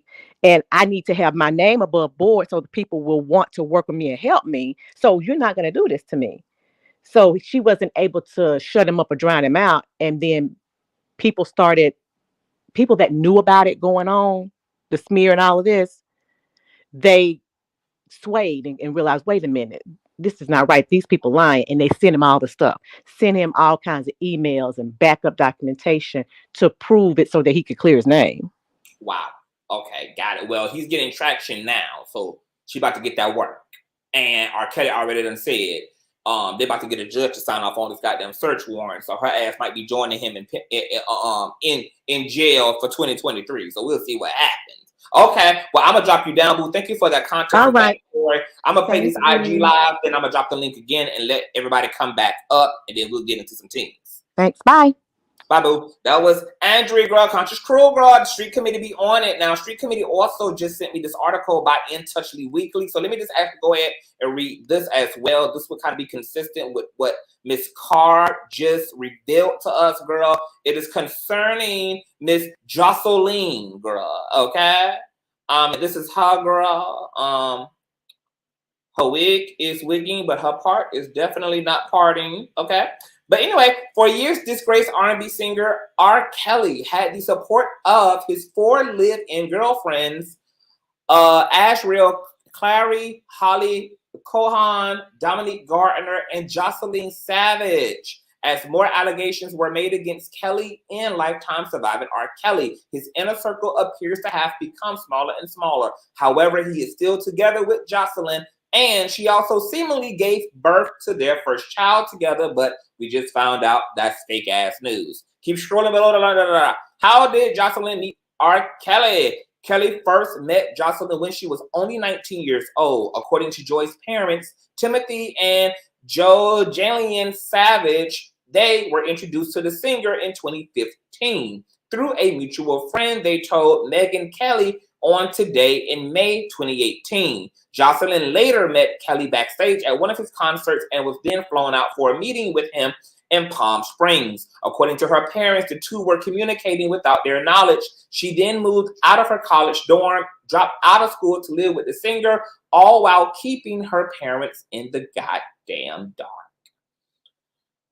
Jocelyn has spoken out on several occasions and defended the singer. It seems like they are still together as a couple. In November 2019, a Patreon and Instagram account were made in her name, and several posts were written from Joy's perspective, claimed she was a victim of sexual abuse. But the following month, Joy released a statement and claimed the Patreon and the Instagram account were both fake. My God. Quote, I am truly tired of all the lies that they are saying about the man we love so much and our best friend, the Pied Piper, she read in a video statement to TMZ on December 4th of 2019. Quote, it has been said that I have left him. He has abused.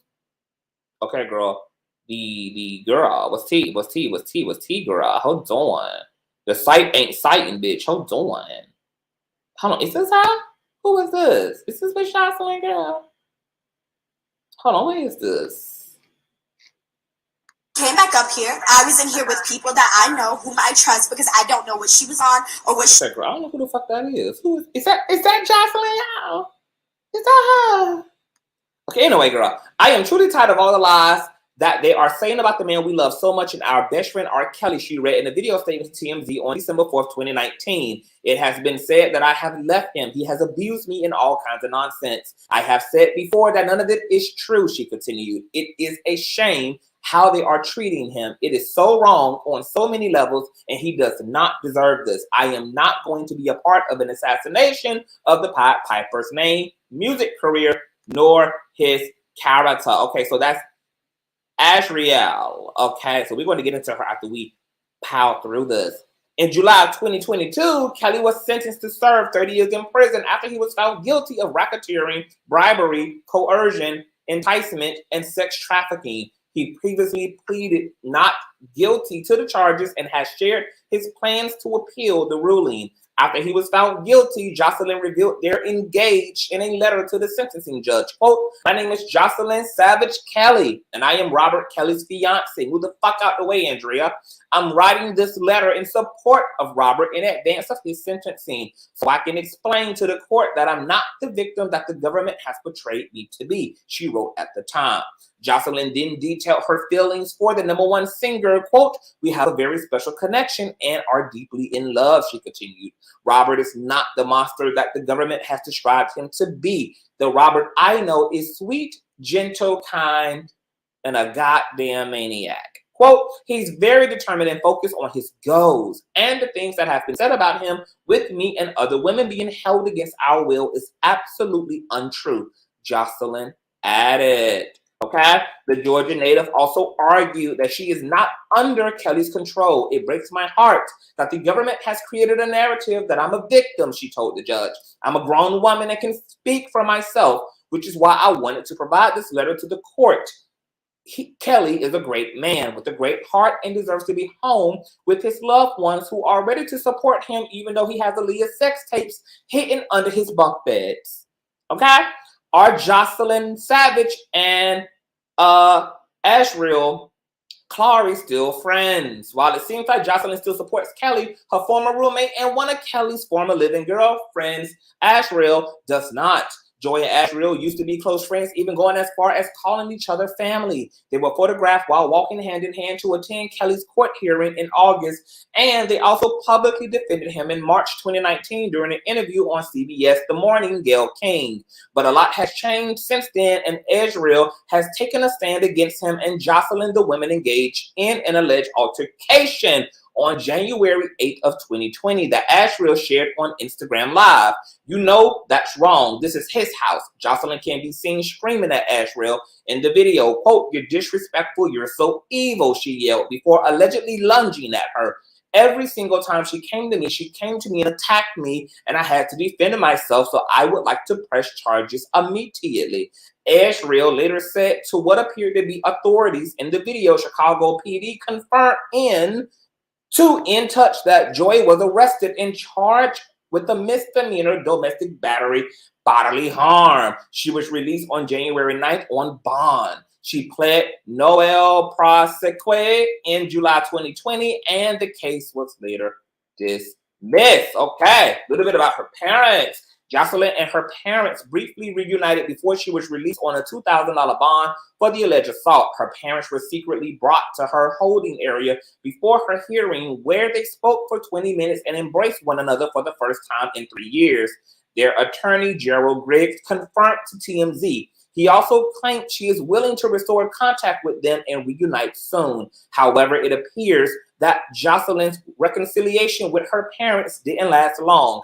After news of their engagement broke, Griggs told TMZ that, quote, she never made the engagement known to the family and they've never even spoken about the possibility beforehand. Jocelyn previously claimed that she and Kelly welcomed their first child together, a baby girl named Ave Lee Kelly, conceived through IVF in December of 2022. Quote, my baby girl, Ave, when you were born, my whole world shined so bright, she wrote in a now deleted social media post. I knew that it was no longer about me anymore. It was about us. Though the world is cold, I promise to always protect you. I'm so happy to be your mother and you bring me so much joy. Oh my God. She announced her pregnancy in her memoir, Love and Joy of Robert, which came out in August of 2022. However, Kelly's attorney denied the claim and said she was certainly not pregnant. Jocelyn's father also denied that his daughter welcomed the baby in a video that circulated on social media on December 27th of 2022. Quote, rest assured, that's not my granddaughter. And rest assured, Jocelyn is not pregnant, Timothy said, adding that he would like to be the first to say he loves his child if she existed. Wow. Now, scoring back on up to this video of Azriel, okay, popping shit, girl. Let's listen, honey.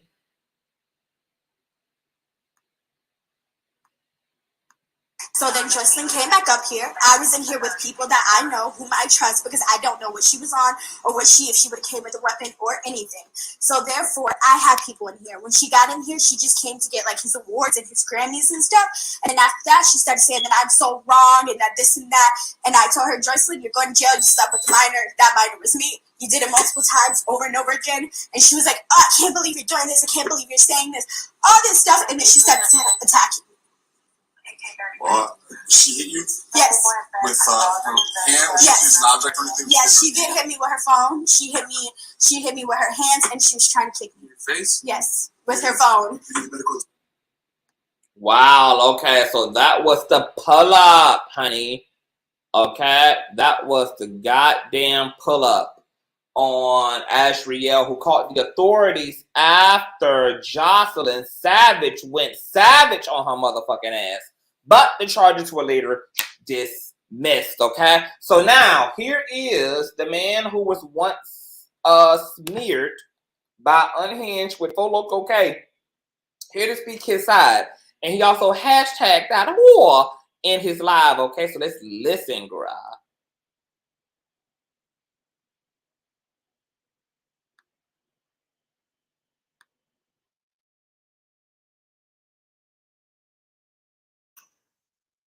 It's time to release. Hold on, girl. I'm trying to load this shit up for y'all. Oh my God. Hold on. Hey, y'all, let's get it. Come on in. Come on in for a second. Let's talk.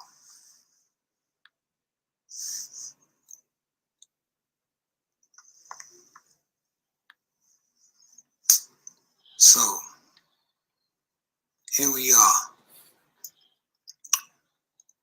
It's time to release what I sent Tasha K in 2019. You know, I was not going to add Mr. Angelo Clary into this, but he texted me. You know, they say, someone said one time, you know, a hit dog will holler, I guess. I guess the lady told my wife that one time, right? Well, Miss Clary, or Angelo Clary, you know, you are one of the lowest people I ever seen in my life. I refused to talk about you at one point in time. Many people wanted me to say something about you. I never said nothing negative, just kept saying, hey, that's a father, blah, blah, blah. I didn't want to go there. But now, You pushed me there. So let's talk. Let's talk when you had Team Truth. And Team Truth, you told them all those lies. That Tim was trying to do this. Tim was trying to do a TV show. Tim, what if I was trying to do a TV show? That ain't got nothing to do with one thing. It ain't got nothing to do with my daughter.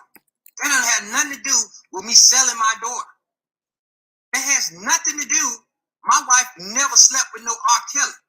But I wonder what Lifetime said about your wife last night. Oh. I didn't come from me. It came from Lifetime. They say try to get with your wife. I'm just stating the facts. You want to sue somebody? Sue Lifetime. Because they definitely stated on there. If somebody could send him a screenshot to say, Mr. Clary, what your wife tried to do, somebody tried to sleep with your wife, he wanted to sleep with the daughter and the wife, and who did they say? The Clarys. So it didn't say nothing about the Savages. So they put it out, right? I'm trying not to release your business, but man, you keep on, bro. You keep doing the most. You special. And that's part of your problem. You know, you need to be at home trying to take care of your daughter, trying to spend time with her. Instead of trying to get at me, bro, you getting at the wrong person. You the one had relationships with Cash Jones. She said it. And I hate to say her name, but she said it out of her own mouth. I flirted with her, tried to get some information out of her. I ain't have no intimate relationship with no Cash Jones. You did. You had a relationship with Cash Jones. Is that a fact? Yes or no? Because Cash Jones said it. And you married. How about that? You out here screwing another woman. Wow. And you married. Wow. The next thing is you had another relationship with somebody who was in Team Truth. That came out. Wow. That's the reason why I went on Daniel J page. Daniel J, I told him, I said, man, you need to go back over there and talk to those women, man. He didn't want to. See, the problem here is that when people found out that Team Truth was a fraud, they left you and they exposed you for what you are. You was trying your best to harm my family. You're a hating son of a bitch. You tried your best and it didn't work. You know the reason why it didn't work? Because it wasn't true. Like I told you, you want to talk about James Mason? I don't want to talk about that, but you want to talk about that? Go pull the records. They got the phone records. It's in Stockbridge, Georgia. It went in front of a grand jury before he got arrested. I can't talk on that too much because I said I wouldn't. But it went in front of grand jury. The evidence. Bro, don't get me started. And your phone records was on there. So you want to go there? Go pull the records. It's in Stockbridge, Georgia. James Mason. Pull it up. So don't play that game with me, brother. Don't play that game with me. You messing with the wrong one. Tasha K believed you because she thought she was trusting you. And then she turned around and said, Angelo, you was the one that gave me the information. Because you want to lie on people, bro. Stop the lying. I wonder how many bricks you sold your daughter for. Is that the rumor that was going around? That he never paid you no money? That you sold him for some bricks? Man, come on, man. Stop, man. You doing the most, bro. I'm telling you. You doing the most.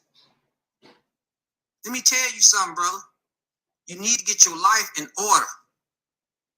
That's what you need to do. You need to stop fucking with me because you're fucking with the wrong one. That's real talk. Because everybody that was with Team Truth would tell you that they was listening to you and then they turned around and knew your ass was lying. And that's the reason why they called your ass out. And I always kept my mouth off you, bro, because you had a daughter that was in a situation.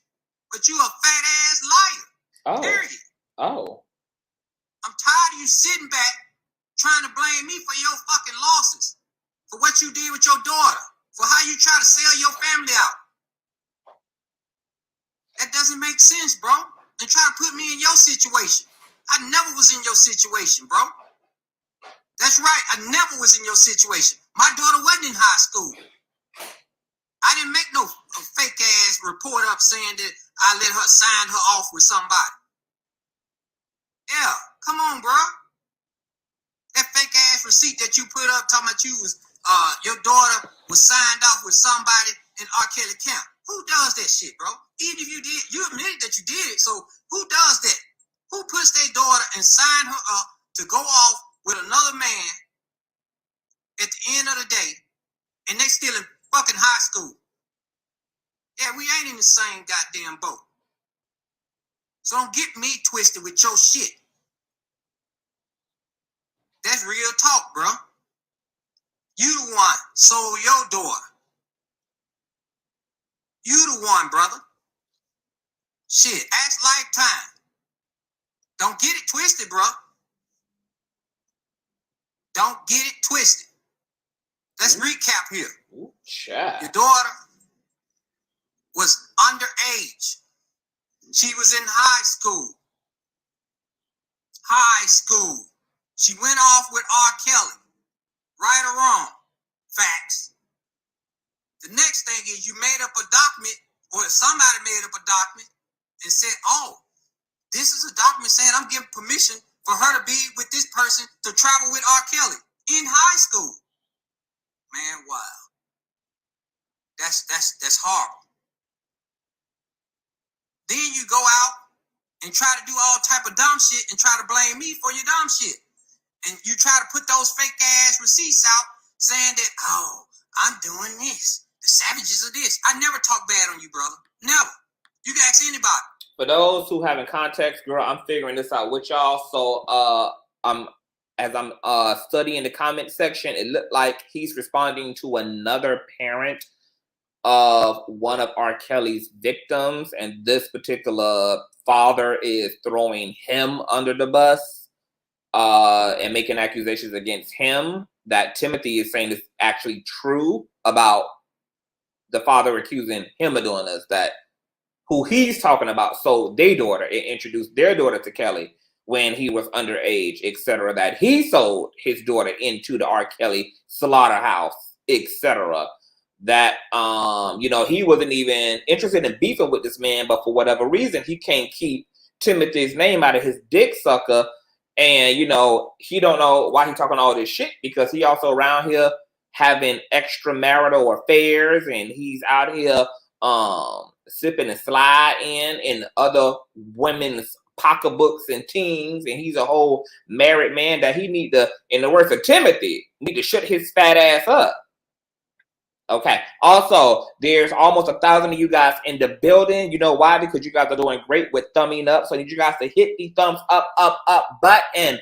This is how we blow up the algorithm. There's 996 of you in the building, and there's 574 likes on this video. Thumbs up the video, please. Let's get these thumbs up to 1K, okay? Let's get it to 650, honey. We can do that, okay? 80, 30, 584 and counting. And also, if you're new here, make sure that you subscribe. But thumbing up is very, very, very, very important. Hit the like button. Moderators, please encourage folks to hit on that like button. Thank you all. I never, but it's a timeout for the dumb shit, bro.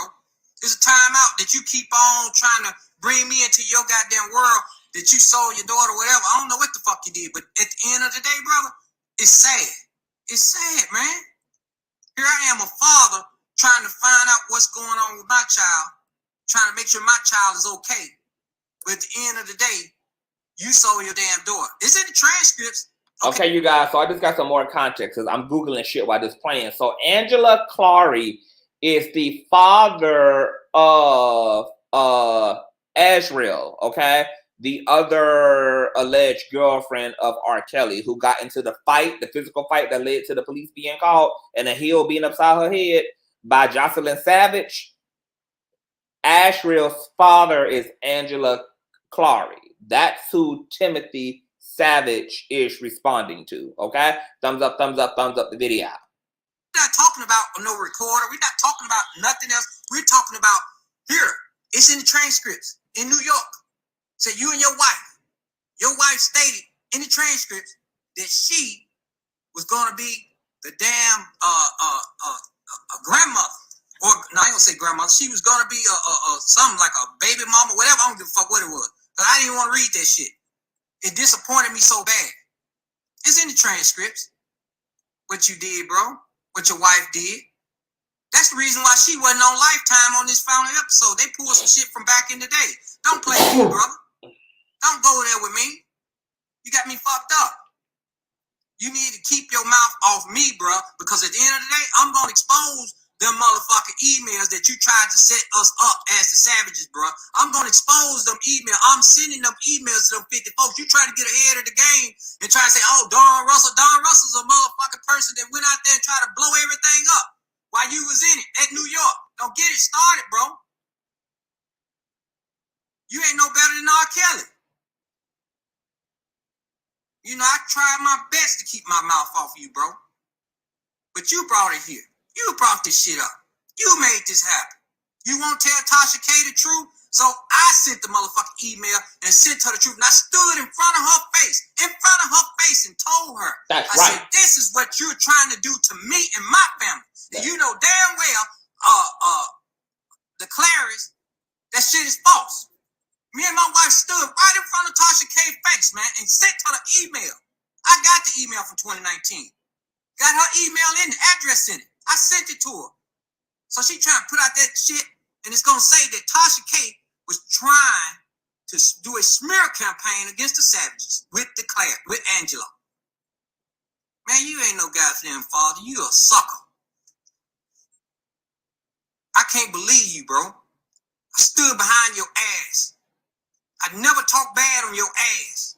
Everybody told me, man, when you said, I won't say nothing because you was a father. You a fraud. Apparently, it's a fat ass, too.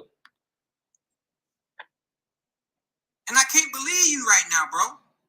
You don't want that shit to come out, but them emails are coming out. And them damn Team True people that was in your camp is going to bag that shit up to show that shit was frauds, bro. Why the damn government don't get involved and just have the FDA slap a goddamn side effect label on Unhinged's ass so that everybody know that she's a goddamn walking aerial goddamn disease, honey. Okay? Why the damn FBI just won't go ahead and label Unhinged with Four Loko K accordingly, girl? Okay, just permanently stamp a goddamn a caution tattoo on her motherfucking ass, bitch, and list off all the goddamn side effects, bitch.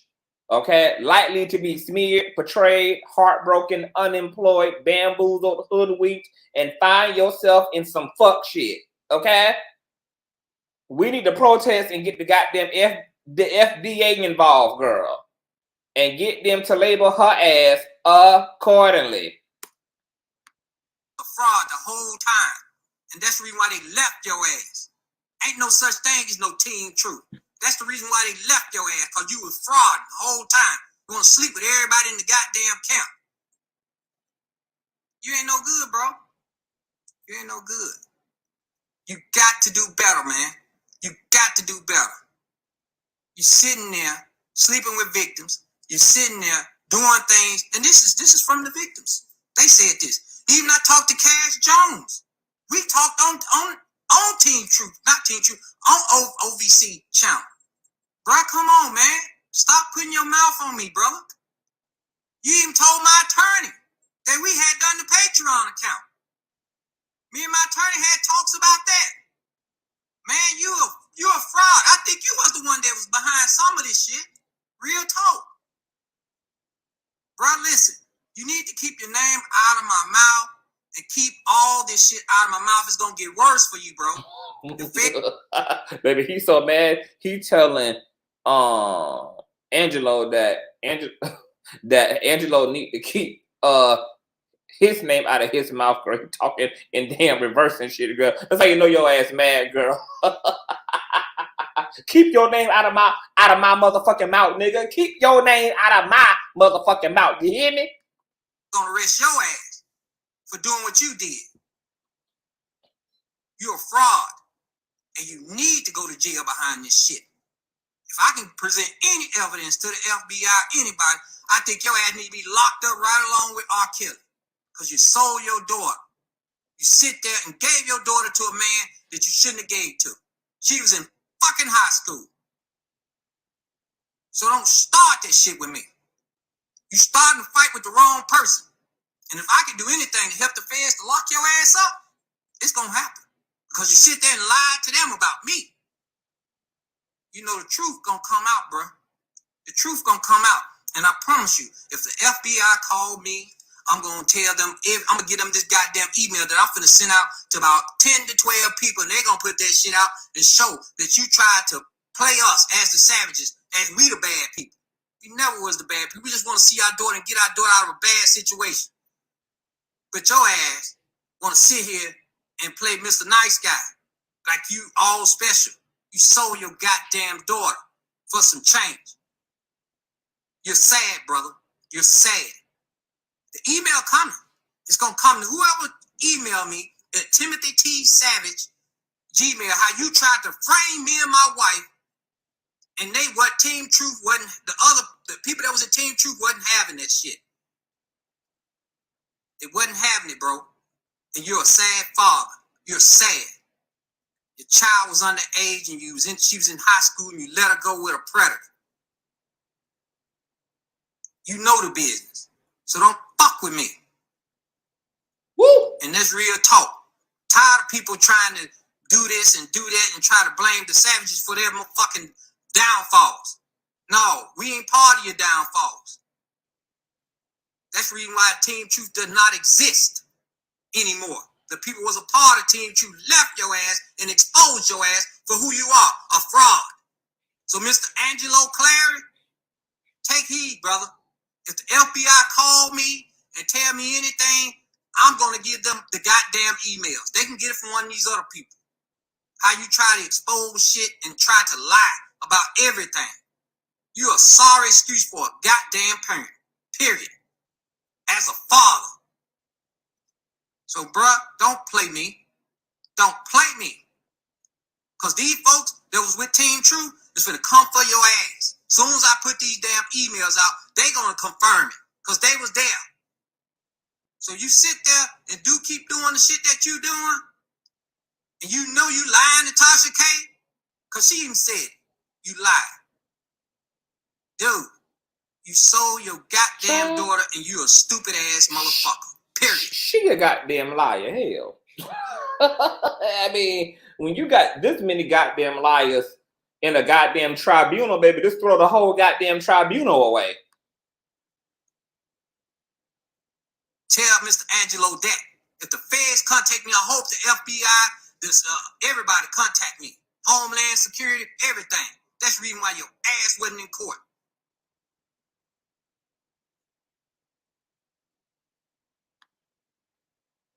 And that's real talk. I'm tired of your shit. I'm tired of you lying. I'm tired of you saying my wife slept with R. Kelly. And at the same time, you knew that your wife was doing something with this nigga. That's the reason why. That's the reason why it was on Lifetime. They didn't mention my wife, partner. They didn't mention my wife, did they?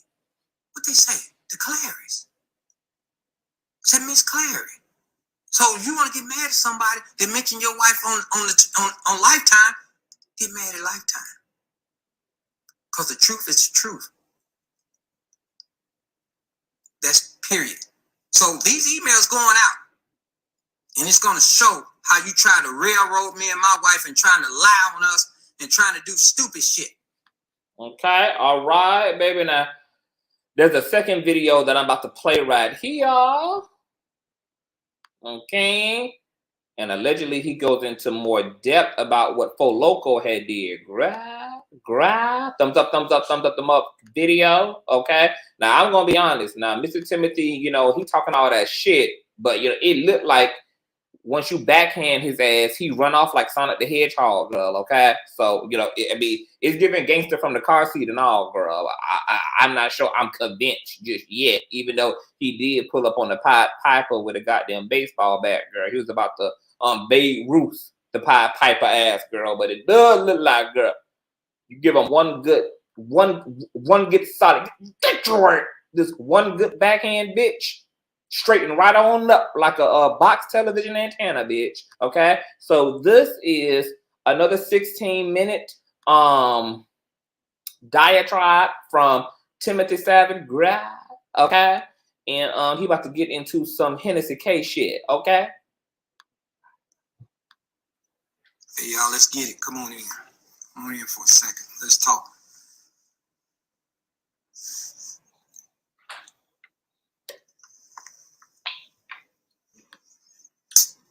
So, here we are. I'm gonna tell y'all what I was looking for. I was looking for the one because he did a live stream with somebody. It was like a collaboration. Somebody sent it to me, but I don't know which one that is, y'all. But he had went live with somebody, child. Okay, and somebody sent it to me, but it's gone now.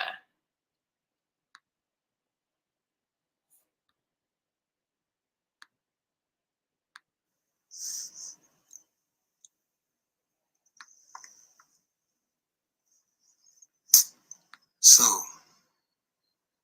here we are. It's time to release what I sent Tasha K in 2019. You know, I was not going to add Mr. Angelo Clary into this, but he texted me. You know, they say, someone said one time, you know, a hit dog will holler, I guess. I guess the lady told my wife that one time, right? Well, Miss Clary or Angelo Clary, you know, you are one of the lowest people I ever seen in my life. I refused to talk about you at one point in time. Many people wanted me to say, wait, this is the one I just played? Okay, hold on. I thought this was the one. Hold on. Because both of them like 16 minutes, I think. Oh no, this one's 22. Okay, no, here it is. Oh, I thought I just played this one.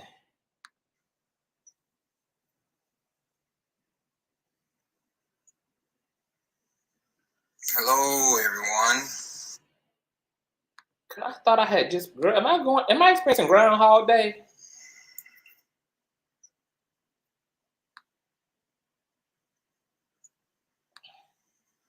Hello, everyone. Hold on, let me rewind. How's everybody doing? See real quick. Hold on, I'm about to see. But first of all, oh no, this is different. Okay, so this is the other one. This is the other one. This is the other one. Chiming in after the Surviving R. Kelly documentary. I'm gonna give this a minute so we can get some people on, and I have some things I want to discuss. And so I'm gonna wait for a couple people to get on so I can talk about a couple things that I need to address. And we move accordingly.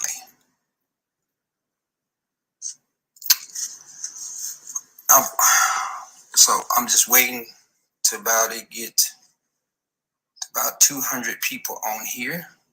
No, this is a different one, you guys. So this this a different one. It just looks kind of the same because he back in his high chair and he got on a similar looking shirt, but this is a different one. Last one was 16 minutes. This one 22 minutes. He about to get into some teams.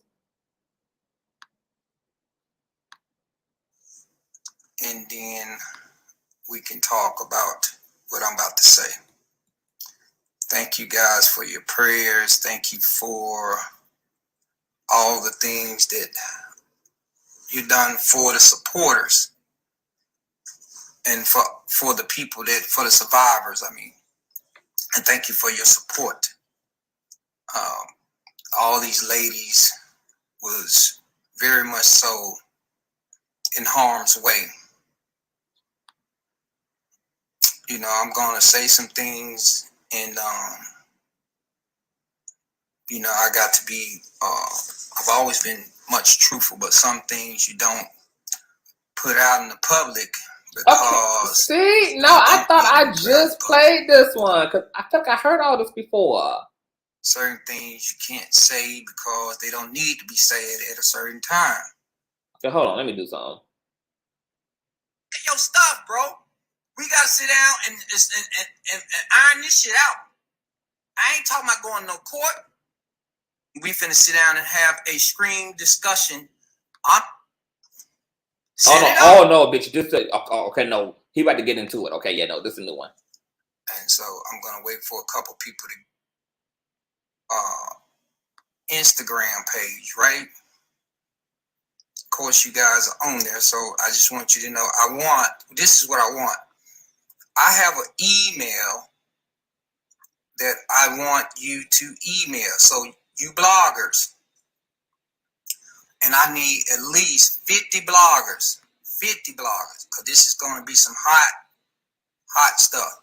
Oh. I need 50 bloggers to email me their personal email. And it's got to be well, it ain't got to be bloggers, but I want bloggers. It's Timothy. Oh shit. T. What it is? Savage. Okay. At gmail.com. Okay. That email again is Timothy. The letter T. Savage at gmail.com. Okay. Now, the reason why I'm getting out that email, I need 50 bloggers. Let me email his ass. Because the information that I'm sharing with you, it's going to share. Yes, that's right. Timothy T. Savage. Look at all the nosy hoes in the goddamn lane. Look at what it is again. Is that T for Timothy and I as in I as in I? Huh? Just nosy bitch. Okay. Just trying to get ahead of a CTV exclusive bitch. Here we are again. And the reason why I'm sharing that, because back in 2019, if you recall, Tasha K called me and Gworlllll and said she had some important information she wanted to share with me about my daughter.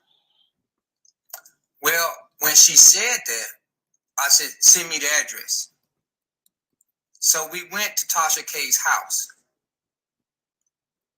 I sent Tasha K an email.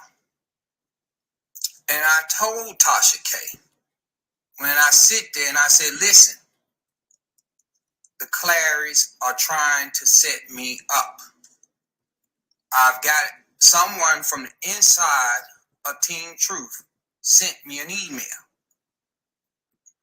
And praise God that none of the Team Truth members didn't know at the time what Angelo was doing.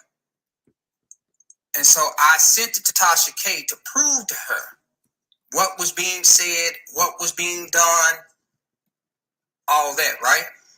And right in front of her, me, my wife, she had a little girl, I think, and her husband was there. That's what she was talking about, the little black box thing, which was a iPhone charger. But she talking about was a recorder, right? So I said, send me your email. I think it was in the year 2019. I said, send me your email, and I'm going to send you the whole entire email breakdown of what's what, how Angelo is trying to set the Savages up. Because somebody inside of Team Truth at the time, which now they're actually separated due to the fact of the lies that Angelo told them. So back in 2019, I sent this email to Tasha K.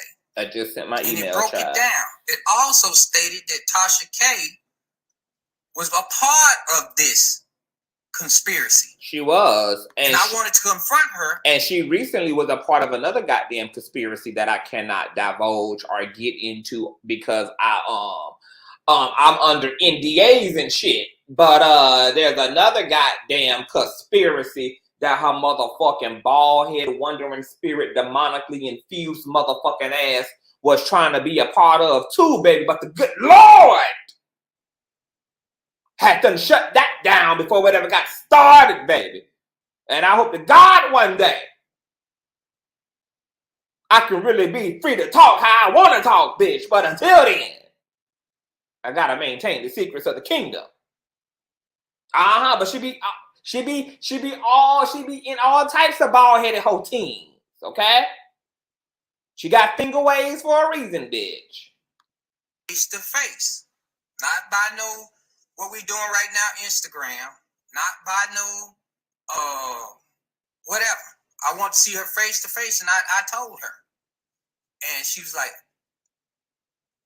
she couldn't say nothing, you know. And I told her, I said, listen, you need to understand who you're dealing with.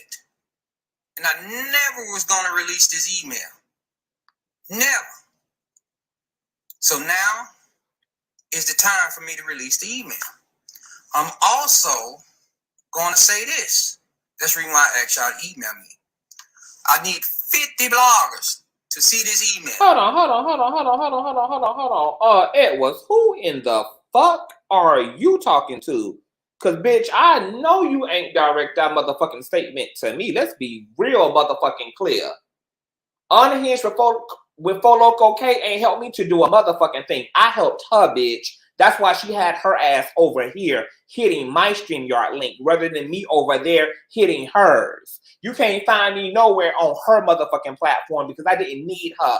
All these motherfucking content creators needed me, bitch. They needed the anointing. They needed the gravitational pull, bitch. They needed the goddamn greatness and legendariness of the CTV motherfucking platform, bitch. Okay? I didn't need her for a motherfucking thing, bitch. She needed my email, bitch. She needed my Patreon, honey. She needed my motherfucking ego. I mean, my motherfucking info, girl. Okay? Don't ever get it twisted, boo. Okay, bitch? You see how this planet is it's the goddamn nucleus, girl, in the multi-social media verse. So she ain't helped me to do a goddamn thing, bitch. I was sitting over here gloriously thrown, girl, amongst my supporters, girl, when them whores came intruding over here from the raggedy ass walls of KB Studios with all they goddamn fraternity issues and baby daddy issues and homeless issues and jailhouse issues and all type of goddamn displacements and ghetto-ness, bitch. Okay? Them motherfucking whores called upon the goddamn powers of the CTV platform and plastered the back signal up in there above Gotham, bitch, for me. I don't need none of these motherfucking niggas. These niggas always need thee.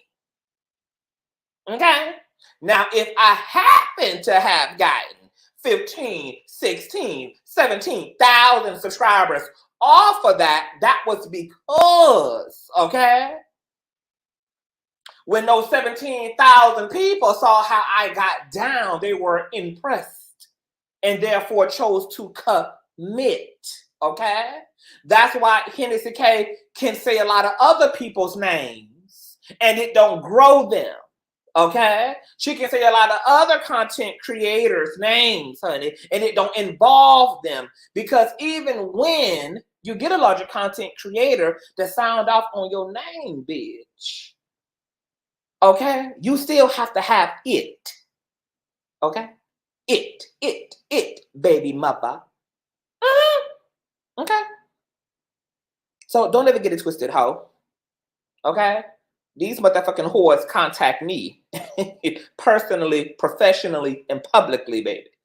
Okay? I actually prefer not to have a goddamn thing to do with these messy ass hoes, okay? See, when I thought they were really interested in doing the work, and I didn't know no better, and I was naive because I had to humanize them, thinking that they actually had a little bit of the black Jesus in their ass, honey, and that they were not beyond repentance, honey. Well, the Lord had to show me, girl, that they were beyond reproach, baby, that they were reprobates, honey, and they were hell-bound, child. And you got to leave a reprobate, bald-headed, wandering spirit, demonically infused bitch to her own gatherings, honey. Okay? But I just want to be clear for you, in case you're not clear, bitch, okay? Go over to Hennessy K's page and see where I am on the platform, bitch. Nowhere. Come over to my platform, girl, and see where Miss Fo Loco has been for 365 fucking days, okay? Bothering my shit, pulling up to my shit, unsolicited and unasked for at that, bitch. Just popping up on the cane, honey.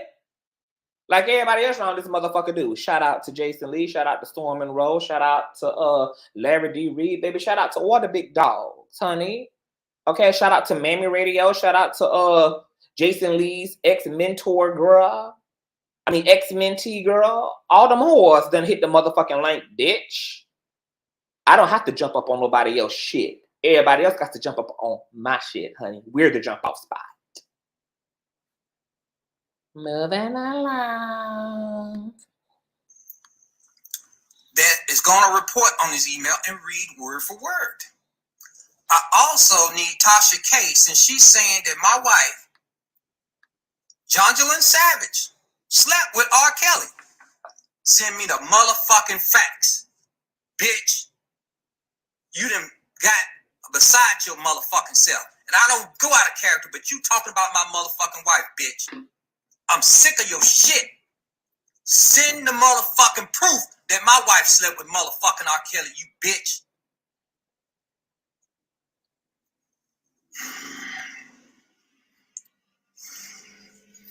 Tired of the dumb shit, bro.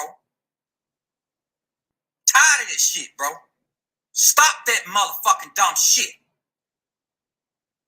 Bitch, I want to see you face to face in a meeting, and let's handle it professionally. In a meeting, face to face, live, and that's want you to spill the motherfucking tea.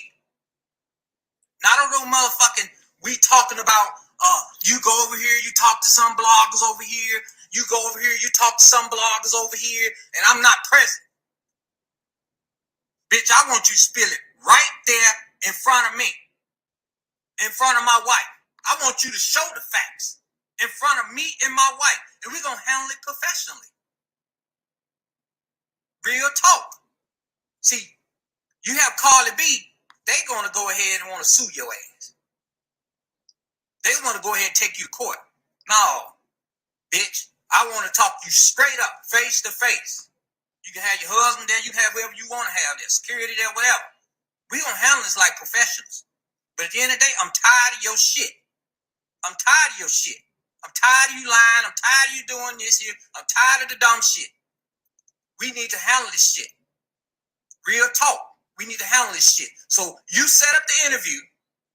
You set up the time. And we going to meet face to face.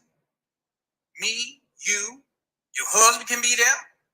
Anybody you want to be there. We can all be there. Sit at the round table. We finna handle this shit today.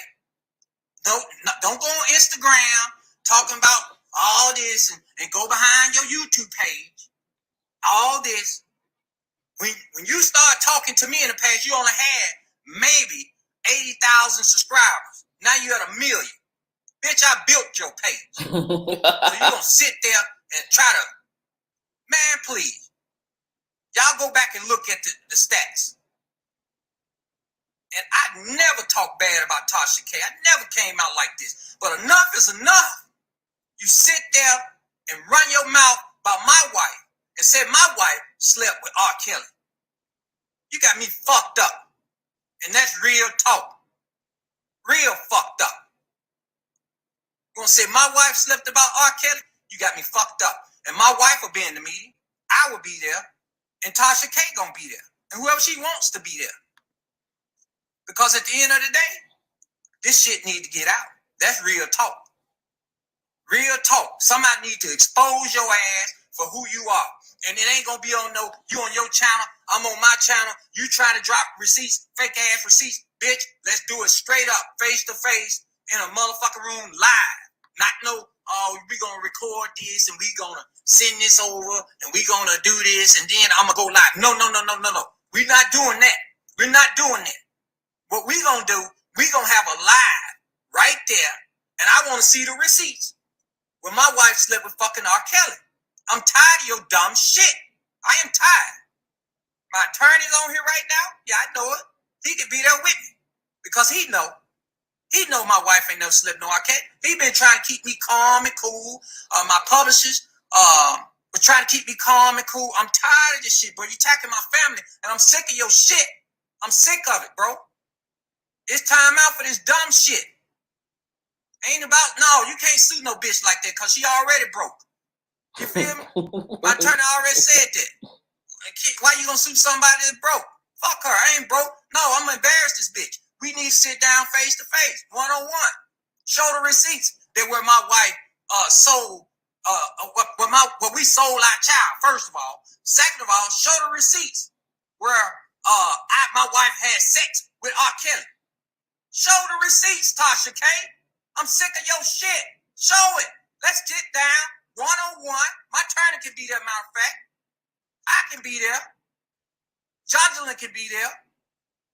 And your husband can be there. And your attorney can be there. We can all be there and sit down and show the facts. So we can put an end to this dumb shit. I'm sick of your dumb shit, bro. You know damn well what happened. That's the thing, Mr. Tim. Unhinged with Full Local K does not specialize in the truth, girl. Like, her demonstrative brand is the shit you're talking about. You want to clear it up. The shit is her brand. There is no clearing and cleaning thing up, girl. It's a trap house, sir. Clarence are a clown. And you're a clown. I'm sick of this shit.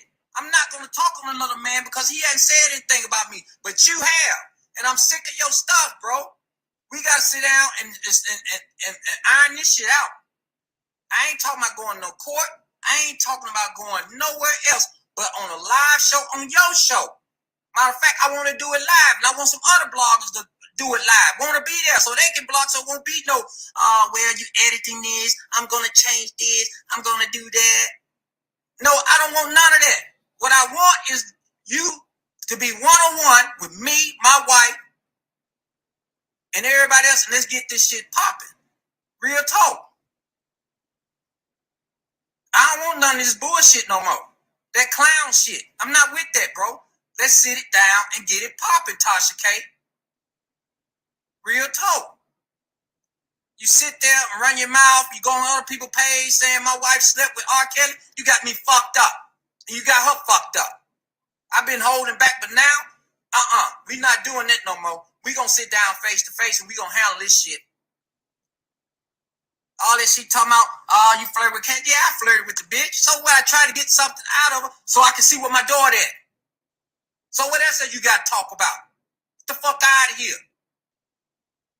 I told you, you don't want to fuck with me, bro. You don't. I'm not motherfucking Carly B. I'm not that one.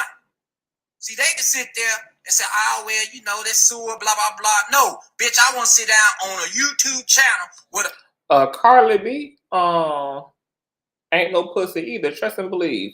If she catch Full Loco out shopping for Manolos, she gonna pop a cap in that bitch ass too. World can see your ass stuttering, trying to get some facts out when you can't prove that shit. So let's get it popping and let's get it done and let's sit down and have some other YouTubers there recording this shit and let's get it popping so we can see the facts. Show the facts where my wife slept with R. Kelly. Show the facts where I sold my motherfucking daughter. Bitch. Show it. Fuck you. And your husband. And all the motherfuckers. Y'all got me fucked up. For real. This is my wife y'all talking about. I'm not going for this shit no more, bro. I'm not. Fuck that shit there. We gonna sit down and have the conversation that we need to have. Period. I'm tired of all these fucking lies. My daughter's watching this dumb shit, and that's the reason why I can't have a relationship with my daughter right now, because all you dumb motherfuckers are sitting there lying. All you R. Kelly people lying. Bro, stop that shit. That's stupid. Y'all doing the most. You sitting there lying about my wife, saying my wife slept with R. Kelly. Did you look at and see if they said my wife had any type of relationship with R. Kelly on Surviving R. Kelly last night wasn't my wife. So stop the line, bro. Show the proof where my wife. I want facts, proof. Where my wife slept with R. Kelly. Show the facts, motherfucker. You can't. So let's do the receipts. Show them motherfuckers, and let's sit down and have a one-on-one. Schedule it like a fight, bitch. Let's do this. Schedule it. Schedule the time. Schedule the place. We make the exception for Four Loko K, baby, because that's just a demon in a female body, girl. That level of debauchery has to be met with this type of goddamn extremity, baby. Ain't Cardi B said she was lift the entire, she would bury the block with Four Loko's ass, baby. Y'all forgot when Cardi B was outside her goddamn duplex, bitch, with a goddamn cigarette smoked down to the goddamn filter and her goddamn wig leaning, saying she'll bury the motherfucking block with Four Loko K ass, baby. That was before the lawsuit paperwork went out, girl. Okay. Hennessy, she got that type of demonic effect on people. The heathen don't bother me. Because I think she's a goddamn, her debauchery is a goddamn cackle. But you know, when you're not covered in the full armor of God, baby, that demon energy, baby, it can weigh on you, baby, okay? Timothy is not wrestling with flesh and blood, baby, but with spirits and principalities and wickedness in high places, baby. And that high place is in them goddamn finger waves, bitch. It's a spirit in them finger waves. Fuck what you heard, baby. It's a spirit in them goddamn finger waves. My motherfucking ass will be there in Georgia. Include my attorney will be there also. I want to see the facts. So after you show the facts and after you show what you show, which is going to be false, then we file suit on your motherfucking ass. I want to embarrass your motherfucking ass. That's what I want to do. You keep on sitting there lying about my wife, bro. Sitting there lying about this dumb shit. I keep trying to tell you this shit is false narrative. So these people, these 50 motherfucking YouTubers that I'm talking about, we finna get it popping. Send me your motherfucking email and we gonna send this shit out. And we finna air this shit out, bro. Real talk. Let's air it out. I'm sick of this shit. Mute Tasha K. You damn right. No, don't mute it yet. Because we gotta sit down and talk about it. We gotta sit down and do what we're supposed to do as human beings. We're gonna have an intelligent conversation. First off, we're gonna address one of the main things she been saying about my goddamn wife. That my wife has slept with some motherfucker R. Kelly. Bitch, finna address that. Period. So I want you to show me the facts where my wife slept with her. I want the world to see this shit. Not just Tasha K. I want the world to see these motherfucking facts. First of all, I want to see where we sold our motherfucking daughter. Nigga gave me a motherfucking dime, bro. Not a dime. Show me where the motherfucking receipt said where he paid me something. Show the motherfucking receipt. You said sold my daughter? Show the motherfucking receipts. Fuck that dumb shit. I'm tired of this dumb shit, bro. I'm tired of it. Tired of it. We finna sit down. Let's get it popping. This is what we gonna do. Name the time, date, place. We gonna sit down and do this. We gonna have the receipts. But for right now, I'm gonna have 50 YouTubers send me their emails. And I got a surprise for you. The next thing is, what we gonna... Let me tell you something, baby. He talking about let's sit down and have a professional conversation. This is how that sit down would go.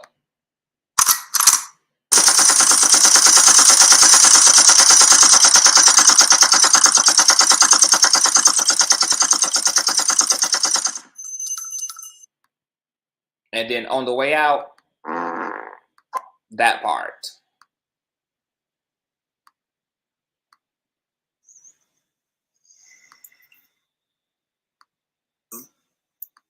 We're going to schedule this. Me, my wife, and Tasha K. I want to show what she's saying my wife has slept with R. Kelly. Show them facts. I want to see goddamn pictures and everything you have. Show me. Because you ain't got shit. Show it. We want the work. No, the work, not just show me, show the world. We gonna sit down and do this. We got this. We finna do this. Real talk. So sit down. Send this shit to 50 bloggers. Need to email me. No, don't do it in here. Email me at timothy.savage@gmail.com. That name again is Timothy. Timothy. The letter T. Savage. SAVAGE @gmail.com. And we finna sit down and have a screen discussion. I'm going to have a screen discussion. Me, my wife, Tasha K, and whoever else bloggers need to be in the room to discuss this matter. We finna get it on and popping. We not finna do it. We not going to handle this in no court. We going to handle it right here where it started, on YouTube. And after these lies are debunked, then please stop talking about my family. My daughter don't deserve to hear these lies. I've been trying to give you time over and over and over again not to do this. But you push me to a point where this is over. Sit down and do the time. Don't go on your channel, say, I'm going to do it on my channel. You know what? You know what that means? They give you time to do bullshit. They give you time to try to hype some shit up. No. I want me, you, my wife, or your husband, he can be there too. I don't give a fuck. He can be there. My attorney can be there. Your attorney can be there. We can all sit down and go through these facts. And then once we go through the facts and we get through all this, stop lying about my motherfucking family, bitch. Period. I tried to be nice. And you know how it's gonna go, because you know Unhinged with Loco K is goddamn ignorant. So you know she gon' double down when he come into the studio. Bitch, what you say about my wife? Tim, you heard what the fuck I said? You pimped your motherfucking wife out to motherfucking R. Kelly, nigga. I ain't scared of you. And then what's gonna come next is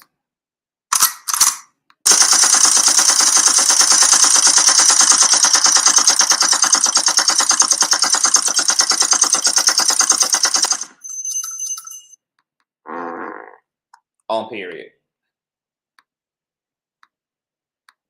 Nice shit don't work with you. Nigga gotta go a little Westwood on you. If you ain't know where that's from, that's Memphis. Peace. I'll holler at y'all later. Make sure that she set the time and the place, and I'll be there. Don't go on your channel and start trying to get some shit up. No, you set that shit up. Set it up. We ready? Set it up. I'm gonna give you let's do it within 72 hours. Why this shit hot? Let's do it now. 72 hours. Let's make it happen. We're gonna make it happen. 72 hours. Set the time and place within 72 hours. I'm ready. We can do it before 72 hours, but I'm giving you 72 hours. Like, let me remind y'all something. I'm in the same car. Don't you love the way that people from the South talk? Let me remind y'all something. Don't y'all love how we will remove a word just to condense the sentence so that we can hurry up to the next set of cuss words we want to use? Let me remind y'all something. Girl, you see how Southern people, girl, just remove of from a whole sentence, girl? Just to get to the something so we can get to the rest of the cussing out, girl. Just be speed racing through statement, girl. You gotta love Southern folk, girl. You gotta love us. Same everything. Well, I held up a bat. And I gave R. Kelly 120 hours to get my daughter back to me. And you know what happened, right? His ass locked up. Same thing finna happen to you, Tasha K. Giving you 72 hours to get in front of me. Okay, that was it, girl. Now y'all talking about, why Tim is pressed, girl, why his wife not addressing. But see, that's the luxury you have when you are a married couple, girl. It's both of y'all. It's both of y'all's altercation, girl. It don't matter who pick up the sword, girl. See, the Bible says, okay, that a man and a woman come together and they are one in spirit, bitch. Okay, so that means that the husband, girl, has the spiritual constitutional right to pick up anybody on behalf of his woman, okay? Whether that's with another woman or with another man and vice versa, baby. Okay, it's a wraparound 360 ass whooping, okay? So when you fucking with married people, baby, you can't be mad that you outnumbered automatically, boo. I ain't get married, bitch, to have to fight my battles on my own, ho. I ain't get married, bitch, to have to win me all by myself, baby. You can't be married, girl, that you know is always gonna be a 2-for-1 special. Okay, you can't be upset, girl, that my husband is gonna be the ignorant part of the marriage, girl. Okay, that's what you signed up for when you fucking with coupled up people, baby. Okay, it's a 2-for-1 special. It is what the fuck it is. Okay, so girl, that's that. Now, I know a lot of y'all were saying that Timothy is going ape shit over some old 2-year-old bullshit, but you guys know one of those bloggers that he interviewed with is Nosy Ho Live. So he was over on her platform last night, and apparently he gives more context, okay, to what's going on. So whatever he's saying about Foloco K, girl, is relevant, okay, to the fuck shit, okay? Obviously, the man ain't insane enough to just jump out of the window over some old shit, okay? Some old shit done became some new fuck shit, okay? So it's relevant, girl. He calling her out, girl, because of new fuck shit, child. Okay, now I'm gonna drop the link and let y'all come up in here, girl. What y'all think about that jailhouse call to Storm Monroe over Hennessy K's criminality, girl, and her tampering with goddamn federal witnesses and tampering with goddamn evidence, and how, girl, they're gonna be trying to get a judge to sign off on the search warrant so that she can join him, the Pied Piper, girl, in the big pen, bitch. Okay. Oh, he was on a panel today. Okay, he was on a panel today, girl. Getting into the things, okay? So I just dropped the link, honey, and I also emailed Timothy, my damn son, even though I'm targeted to the goddamn party, because this is what. Let me see something. Let me see something. How doing? How doing? He did this, what? He did this. Oh, yeah, I'm way targeted to the party, girl. You know 50 motherfuckers definitely done got to his ass, girl. Okay? This is a day ago, child. But I emailed him anyway, girl. Okay. So anybody want to come up, you can, girl, if you have any thoughts and opinions about the jailhouse call, Foloco case, bullshit. Hold on.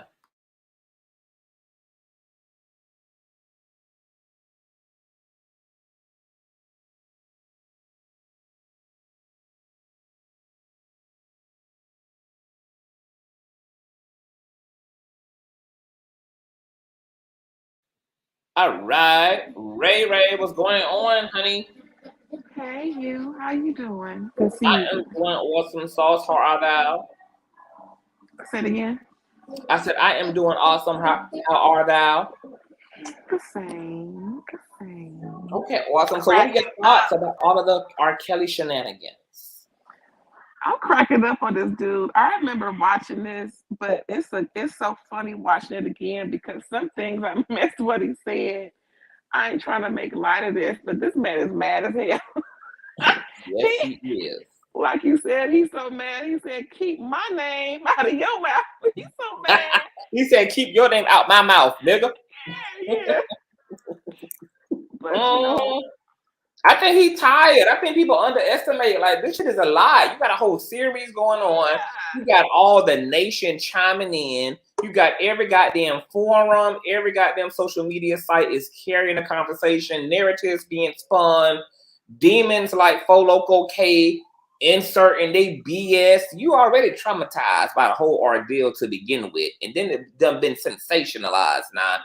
And, you know, I just think, you know, it's reasonable to be frustrated under the circumstances. Now, do you think that, you know, because a lot of, you know, I guess the audience is split in terms of how they really feel about all of these parents, whether it's Angelo, whether it's Tim, you know, do you think there's foul play involved with Tim, or do you believe his sincerity? Do I believe what is involved with Tim? What was the first thing the choice you mentioned? Do you feel like Tim, Do you believe his sincerity when it comes to his daughter, or do you think that there was foul play? I believe he was sincere. Him and his wife and them may not have made the best choices or were the smartest, of everyone, because they seem a little, I don't want to say slow, but they weren't up on game like they should be. And to be honest, I think we're all about the same age, me and these parents. Now, and I just can't fathom any time after 1998 that any man would take his daughter anywhere near R. Kelly. I just don't understand why people just allowed I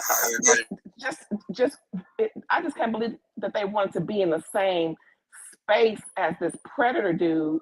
We've known about him since Aaliyah. Ain't nothing changed. I do believe he was sincere, but they just made mistakes from jump, and they know better. We're all about the same age, and it's just no way in hell, as a grown ass man and a father who loved his daughter, that you should be bringing her anywhere near R. Kelly after 1998.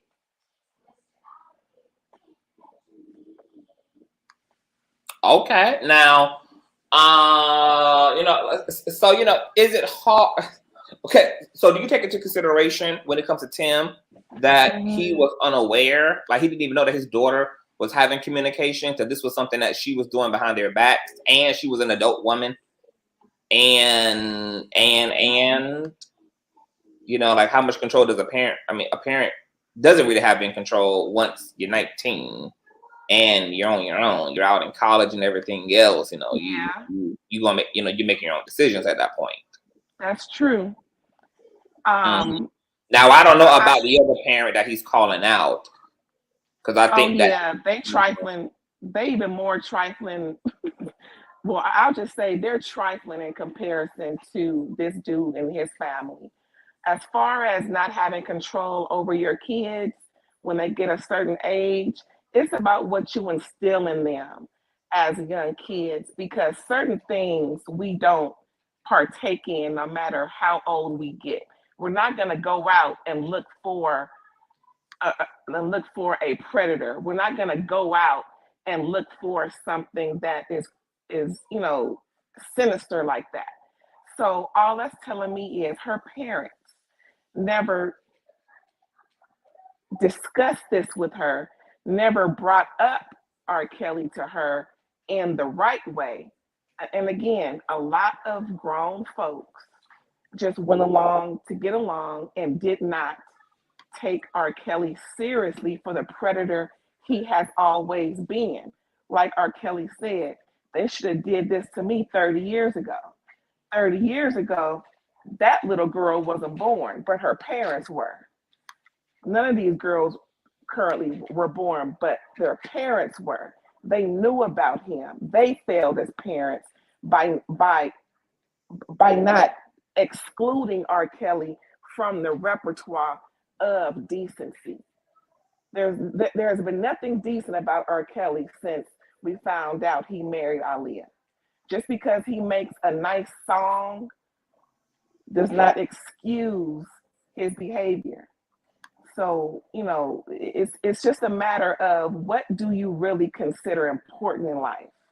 Do you want to just bypass it because it could happen to you? And they found out it happened to them. I think, because, in trying to be, I don't know, I guess realistic maybe. Because I don't know. Once again, I think is it Azriel Clary? Clary. Yes, her parents, I agree. Parents absolutely shitty. Oh my God. When I heard ridiculous. What happened, So then how do you feel about Sparkle then? Because Sparkle also introduced her niece, who turned out to be the young girl in the infamous sex tape. Right. But she thought that she could long as she was involved, that she could protect her niece from R. Kelly in that way, while still giving her daughter the opportunity to learn from R. Kelly and to excel in the music industry. I don't believe Sparkle groomed or advised her niece or whoever she is to her to, be with R. Kelly in that way.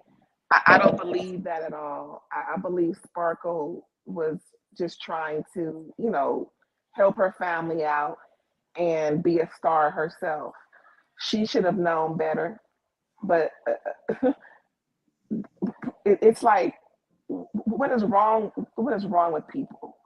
Why are they just ignoring the signs that are obvious? Sparkle should have known better, just like these parents.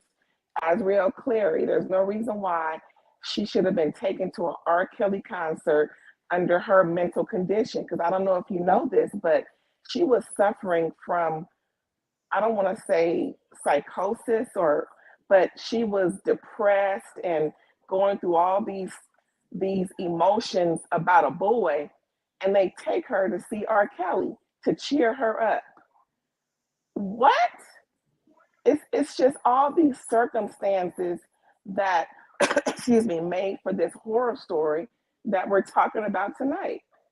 It's like, do you bring into consideration that not everybody believed the stories about R. Kelly, and that because he hadn't been convicted of anything, and these were like rumor mills, and there was even at the time of the sex tape a lot of whatever over whether that was even R. Kelly in the video, whether the girl was really underage, and because there was all this, like, I guess, ambiguity in the situation, that you also had people who just didn't believe those things. They just did not believe he was that person. And you still have people today who open their hands, who feel that, there's a conspiracy. I saw the comments in my live chat.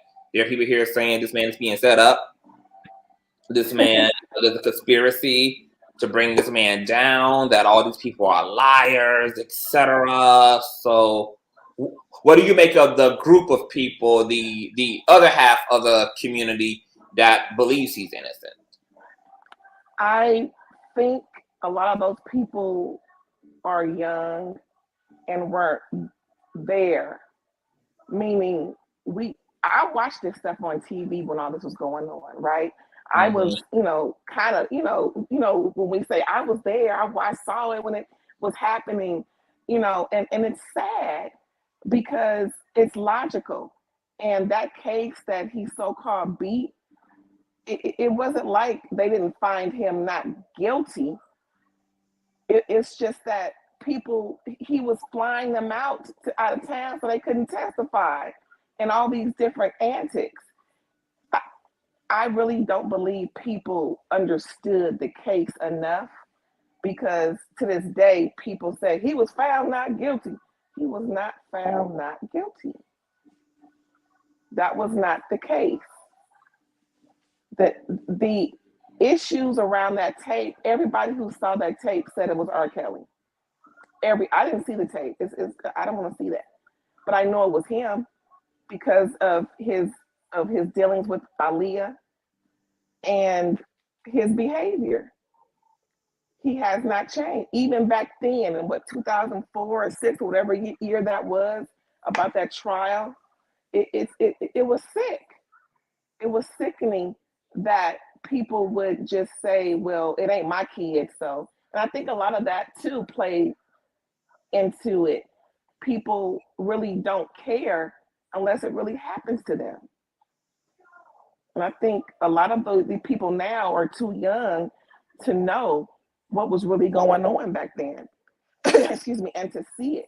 A lot of people in the industry left that man alone. If he's so innocent, why are people not fucking with him like that? And that, and I'm glad you said that, because I think that was another thing that helped to sustain this air that R. Kelly was innocent, was because he still had a hold on the industry.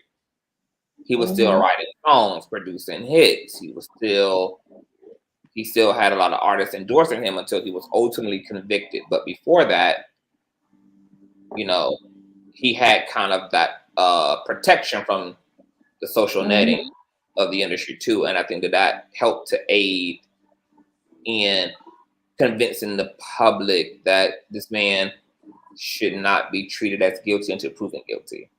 Yeah, it was like a cosign that R. Kelly's okay. He, excuse me, he's fine, he's okay. But the industry is corrupt. You know what I'm saying? And strangely enough, the industry loves to make sure a young girl grows into a hoe on stage. So whatever he's doing with the proverbial young girl, the industry don't care as long as they're making their money. They didn't start the industry did not really diss R. Kelly big time until he was not making any money for them.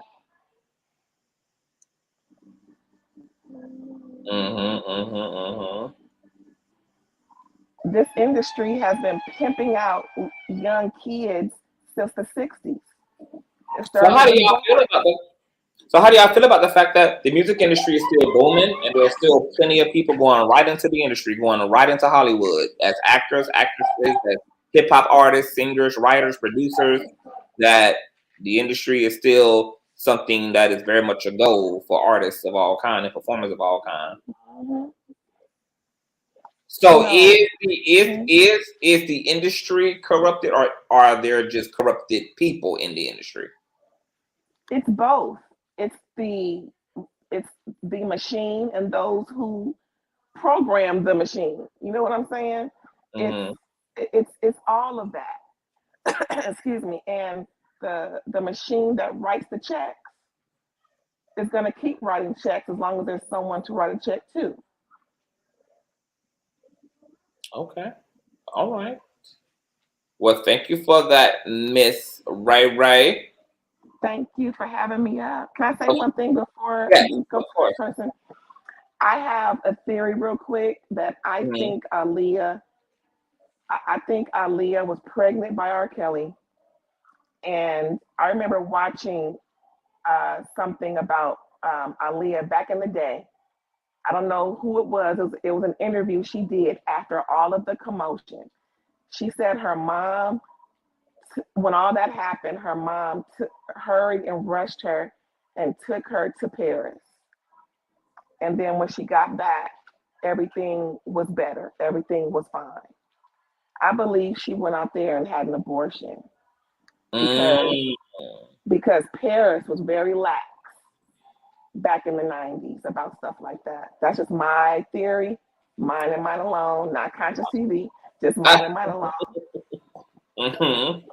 Well, speaking of that, let me introduce something while you brought up Aaliyah. So according to allhiphop.com, R. Kelly survivor says he pushed her down the stairs after discovering Aaliyah's sex tape. More allegations against R. Kelly have emerged as part of the final part of the docuseries Surviving R. Kelly, the Final Chapter. The first part of the series aired on Monday evening on Lifetime, with the second installment arriving on January 3rd. The series follows the recent trials and aftermath of discharged singer's 30-year prison sentence for sex trafficking. One survivor recalled a harrowing incident where R. Kelly assaulted her after she discovered a sex tape featuring Aaliyah. Quote, "I was 16 years old when I met Rob in 1993. Ebony Dolly shared as per Rolling Stone. My friends and I went to a show and he was there with other artists, and I just remember his voice was just amazing. After the show, my girlfriend and I were waiting outside. We were ready to go to our cars and a limousine pulls up. According to Dolly, the pair became close after a hotel room encounter, following which R. Kelly would wait for her outside her high school. She moved in with him after her mother kicked her out for dating the star, but he became really controlling, especially with certain things. Sexually, he liked his way." Dolly described discovering a sex tape featuring R. Kelly with Aaliyah, despite his previous denials. about the singer. Quote, that's when I discovered that he had been lying to me about Aaliyah, Gworlllll explained. The tape that I put in was of him and Aaliyah together. What I saw on the tape was he and Aaliyah being intimate. They were on the tour bus, and everything that I had asked him was confirmed on the tape. Now, is Gworlllll the same girl who claimed that she walked in? Because remember, there's another person who was a part of a group, I think, that Aaliyah was initially in, and it was like a girls group. And I remember on one part of the Surviving series, part 1 or part 2, where she claimed she had walked in on them being intimate. It was pretty shocking. Yeah, I think she was crying a lot in the interview. She was like a brown Yeah. skin girl. Mhm. Now, is that girl this girl here, or these are two different individuals? I don't remember what her name is. I'm sorry, I don't. Okay. They were on a tour bus, and everything that I had asked him was confirmed on tape. However, she says R. Kelly caught her watching the tape, and they began arguing before he pushed her down a flight of stairs. That shake sent me down flights of stairs, and I just laid there. I just froze. That was the moment when I realized how to pick and choose my battles, Gworlllll said. Like, I loved him. I loved Kelly. He is still important to me, and so he's not some horrible man to me, and I don't want people to think that. Okay, so this is Gworlllll here, because I was bored. Gworlllll recalls R. Kelly's relationship. Okay. R. Kelly recently gave an interview from federal prison stating that he wanted his voice to be heard ahead of docuseries. As reported by allhiphop.com, Kelly denied his fiancée, Jocelyn Savage, had his baby and spoke on a new album that appeared recently on streaming services. Okay, so any thoughts about that? Right before I get to the other panelists, this alleged sex tape? I believe it. I mean, I believe anything degenerate that people say he did. I believe it until proven otherwise. Okay. All right. Well, thank you for being here, boo. Thank you. Have a good one. You too, love. Rumors and Tea, then Beauty and Me, and then Felicia. Welcome to the platform, Rumors and Tea.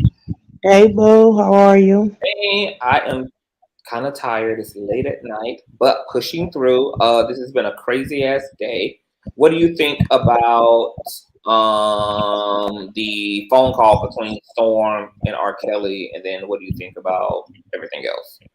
Well, I didn't catch the first part with Storm. But I caught from the first live that you posted from the father. Hey, hold on before you say that. Hold on before you say that. To the Aaliyah fans, get over it.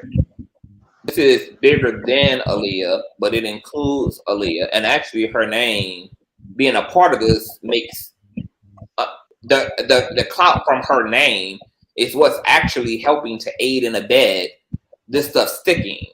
Unfortunately, there's an entire fucking marriage between her, so you can fan out over the artist of Aaliyah, but her personal life was fucking connected to the Pied Piper, and she will forever be relevant.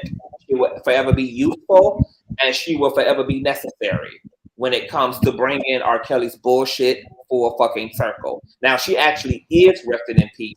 I just don't know why some of y'all don't have any. She's not in the sky train. You are. Okay? So move the fuck around. Well, go ahead, Rumors and Tea. Yeah, so I was just saying that I definitely believe that the father was sincere, Mr. Savage. I believe he was sincere. I don't see how when a person, like, let alone when you're a teenager, like, you can't even control the teenagers, you know what I mean? Like, but when someone is outside of your home and you can instill all the great values, you can have conversations. Sometimes, like, things are going to happen. Hold on for one more second, boo. Lady Royale, drop this raggedy bitch. I am that somebody, because that somebody can find her ass on Block Nation. Goodbye, bitch. Wrap her on. That's what you gonna watch. It's me from goddamn Block Nation, ho. That's what you gonna watch. Me on a big ass 7-inch smart TV from Block Nation. Okay? Goodbye and good night. Okay, I'm sorry, women. Keep quiet. No, you good. Listen, even at 2:08 a.m., read a bitch. Yeah, so I feel like you can teach your children and instill certain values in your children, but life is still going to happen good or bad. Because ultimately, when you are inexperienced, no matter what someone tells you, when you are inexperienced, that leaves you vulnerable to predators. And it's unfortunate. I just can't hold those people, that particular family, I can't hold them accountable for their child's decision. I don't know what else they really could have done to prevent that. That was just completely out of their control. Now there are a lot of parents that I've always felt like charges should have been brought up for them. What I mean? Yeah, take care of R. Kelly. That's the number one priority. Okay, but now we have another priority because unfortunately these motherfuckers have no good scruples, morals, or values. If you're willing to put your minor child in a position where you're not there to protect them, all for a come up, you don't deserve to be the parent of that child. You are a danger to that child. Those parents that did those things literally were just as dangerous to their children as R. Kelly was. And I feel like they need to be brought up on charges. That's clear, period, point blank. They need to be brought up on charges.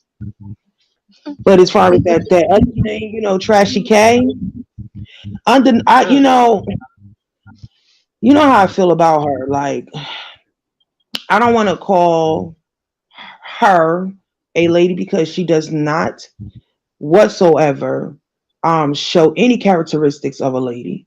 So I'm going to use the term female to not go too hard on her. It's just trash. Like, the people that literally support her, that try to defend her, y'all are trash just like she is. Y'all always trying to justify this woman's toxic ass, destructive ass, demonic ass character. That individual don't give two shits about y'all. She don't give two shits about y'all. And y'all be defending her bullshit, and it's like mind boggling. Like, it's so weird to me how y'all can justify anything that this person does. She's a liar, a known liar. And y'all will still literally go to bat for someone that has told y'all she's a liar. That's what be mind boggling to me. How do y'all defend? And then y'all talking about this man is clout chasing. How can you chase clout when you are the clout? As he said, when he said, I built your platform, I thought I was just about to die. I was done. That was the read that he should have never said nothing else after that. Because that is the God honest truth. She would not be where she at in numbers. Now, we know what her subs number are, but we also know that, them views don't be adding up. But even nonetheless, you literally got this off the back of what him and his family are dealing with. Like, he's the clout. He don't have to chase himself. Y'all sound retarded. Y'all really sound retarded at 2:11 a.m.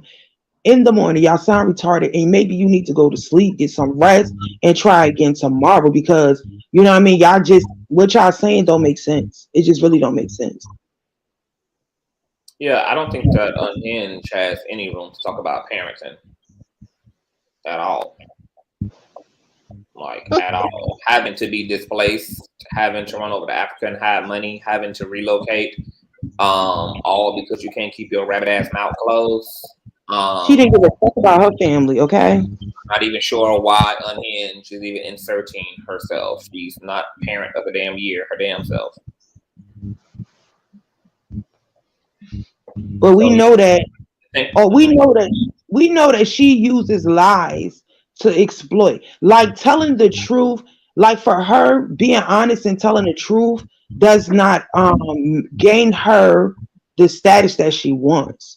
So, because of all her trauma, she may have, I'm gonna be a little kind. She may have picked up that pathology from her past traumas.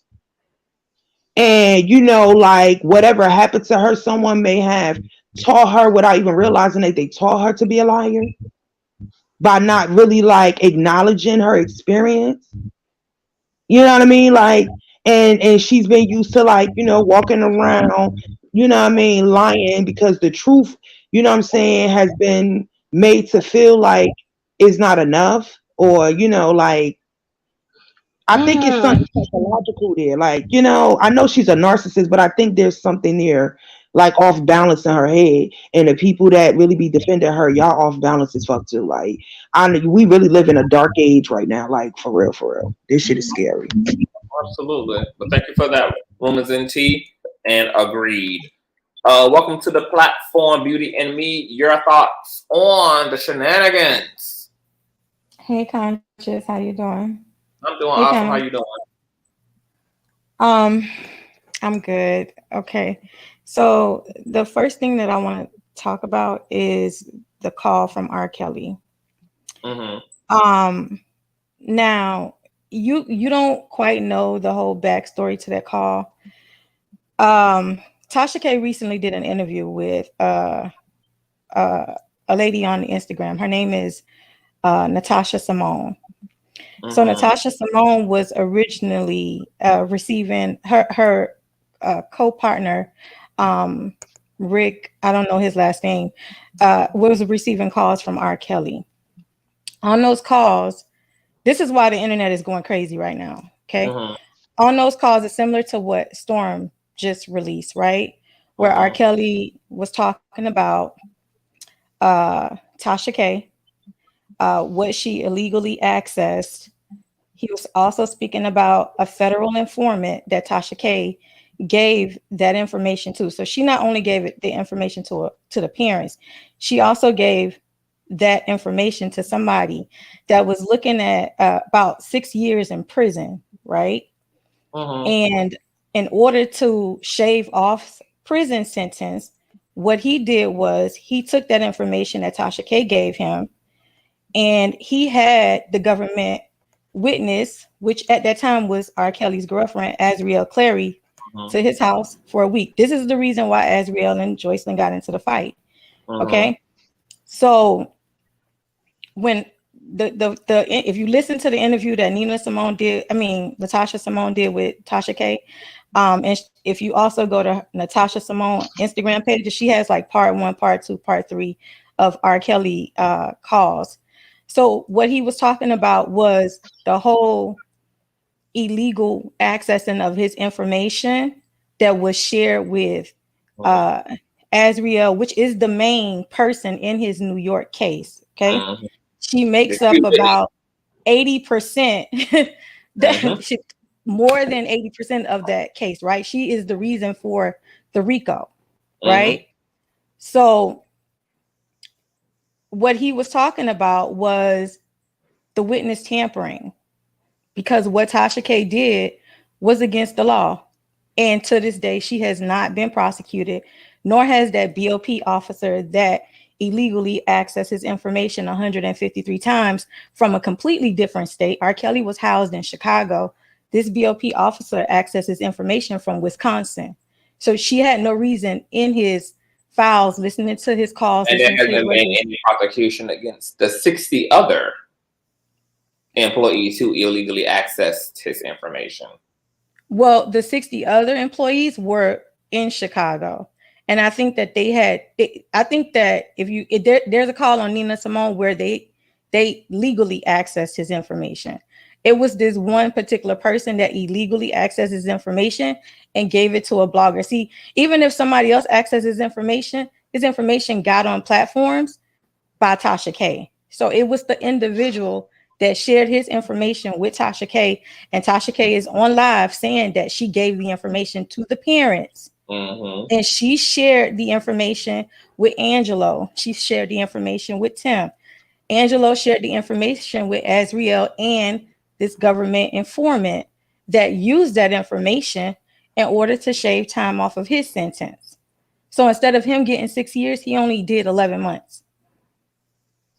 This is how deep that rabbit hole runs. I know everybody hate our people, not everybody, but there's people that don't like R. Kelly, right? He has this stigma on him. However, you should want somebody to be fairly prosecuted. And if them tampering with someone that played a critical role in this case as a woman scorned, right? Because that's where it stemmed from. It stemmed from a place of being a woman scorned, that now you see how he's communicating with the other girl, what he's saying to her, what he's doing with her. So now you pissed, which is what prompted the fight between her and Gworlllll, which is what prompted her. There's even recordings of her saying that I'm going to the feds, I'm doing this, I'm doing that. She stole all of his stuff. She was on live cutting up his $6,000 Versace jacket. Her parents cleaned out his house, Angelo. They stole all of his stuff. So I think with that, I think that is good that he's able to get out his truth, whether people want to receive it or not. I think that it's good that he's able to get out his truth, and maybe, you know, people would go back and listen to it and kind of be open-minded to be like, huh, you know what? Let me listen to this and let me look a little bit further into this. Now, as far as the parents, Tim Savage is full of shit. Okay. I put you like 3 links in the private chat of Tim Savage. Tim Savage is on recording saying, tell R. Kelly he can have my daughter. I'm finna go make my millions. He's on recording. Also, let me ask you about that. Also said that those were like chopped and screwed audios. No, those were not chopped and screwed audios. Nope. It's not chopped and screwed. It's played all the way through. It's not chopped and screwed audio. There's even a video of him interrogating Gworlllll at one point when she did Andrew, come back. Those are chopped and screwed. Okay, so Andrew, I want you to come up here, and I want you and Beauty Me to wrestle this thing out so that she can see what you're working with to make you say what you're saying, and you can hear what she has to say, and we can put 2 and 2 together. So hit the link, Miss Carr. I'm gonna let her come up here and talk to you. Oh wow. Okay, that's fine. But I put the link. It's daytime tea time. I put the link of the video where she has the full audio of Tim saying, you know, R. Kelly can have tell him he got him a wife. I'm about to go make my millions. This was 3 years ago. So Tim doing all of this stuff that he's doing now is just for show. It's just for clout. There's also a response video that Angelo Clary did to Tim's video. That is on another page, because Angelo Clary went live and he did a response video to Tim Savage video.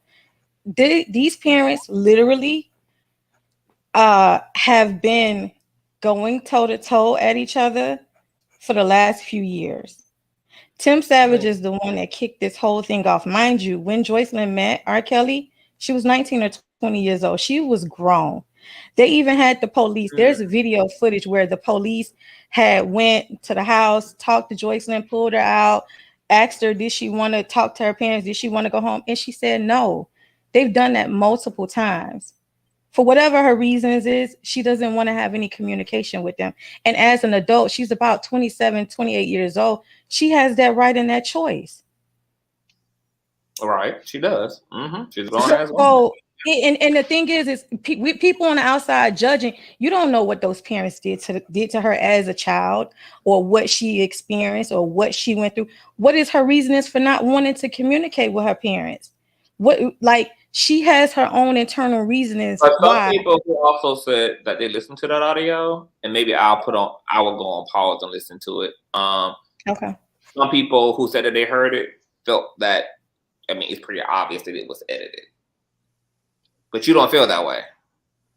No, I mean, if you, I mean.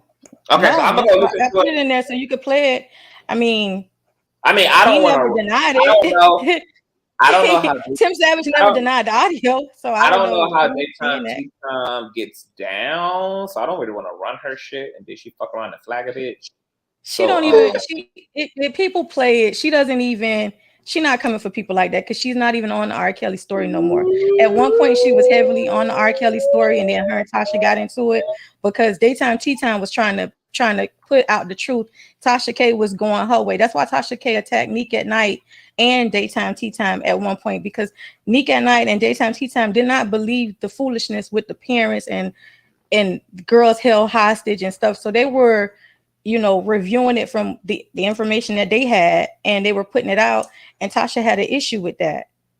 The same thing that Tasha does with anybody that is on any type of stories. She's pretty much has done R. Kelly similar to how she did Cardi B. She take a lot and she run with it and she run it into the ground. Her highest views is R. Kelly and Cardi B.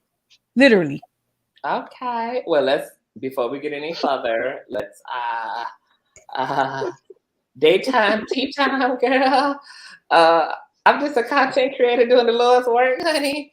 I'm just gonna be covering my fair use. And this is, you guys, the exclusive R. Kelly's Friend Defends. Nope, this ain't what I'm looking for. This is the other one you sent me. The hold on, private chat. No, the R. Kelly Defends is the one where Tim is saying, tell R. Kelly he can have, I'm gonna go make my millions. Oh, okay, so I can run that one.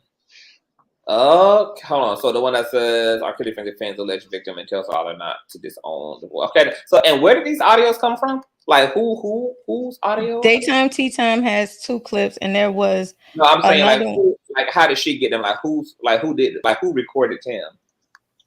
I think it was the Cash Jones girl that Tim was talking about. I'm not sure who recorded Tim, but I know that this was at some point when YouTubers were heavily covering, especially Nick at Night and Daytime Tea was heavily covering R. Kelly, all of this stuff. They got different exclusives and different information that came out.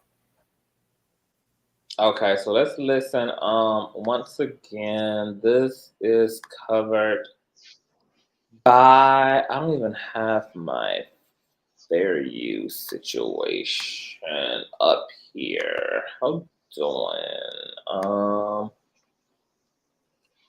Yeah, this is covered by fair use, child. Okay, for commentary, research, parody, purpose, etc. And shout out to Daytime Tea Time on YouTube, who is one hell of a goddamn content creator. Okay, these are. One thing, Conscious, before you play that. My damn, sorry. I'm trying to make sure my shit stay together, honey. Okay.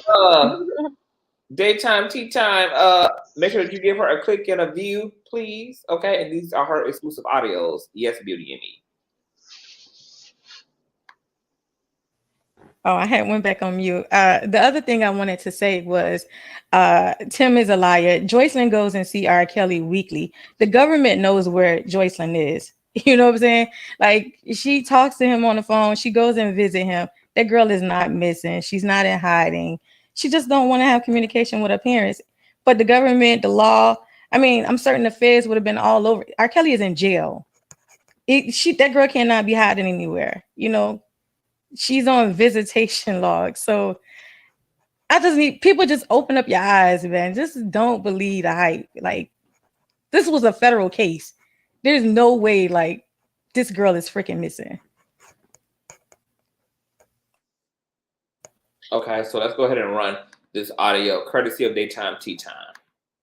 I wouldn't give a fuck if the moon came out on me right now. I'm done fucking with my daughter. I'm done fucking with this shit. I'm done with this whole shit, bro. Today on the Candid Candace Show.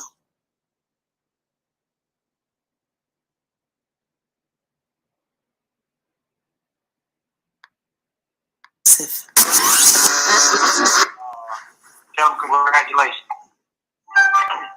He just got him a wife for life.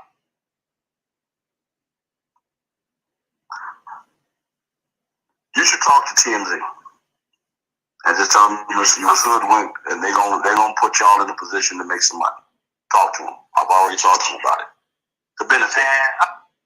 I'm just real, man. No, it's just I'm fine, man. I understand that. But listen, me and my wife going through a divorce right now. You know, so listen, Tim. Put me in a situation I gotta go through a divorce now. So Tim, Tim, you the man of your house. You can fix that shit.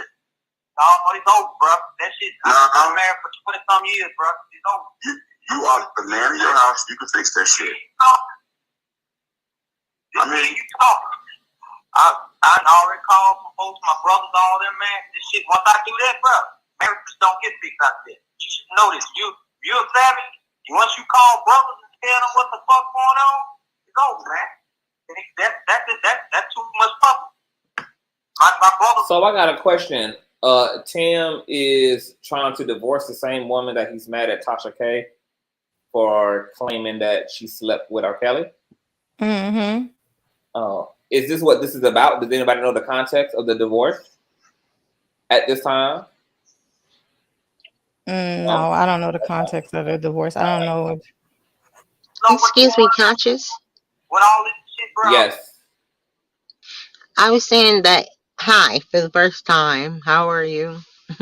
And I was saying that on a different show, he had said that in 2019 they weren't they were on hard times and they were going through a divorce. But as of now, that's no longer the case, obviously, because they're still married.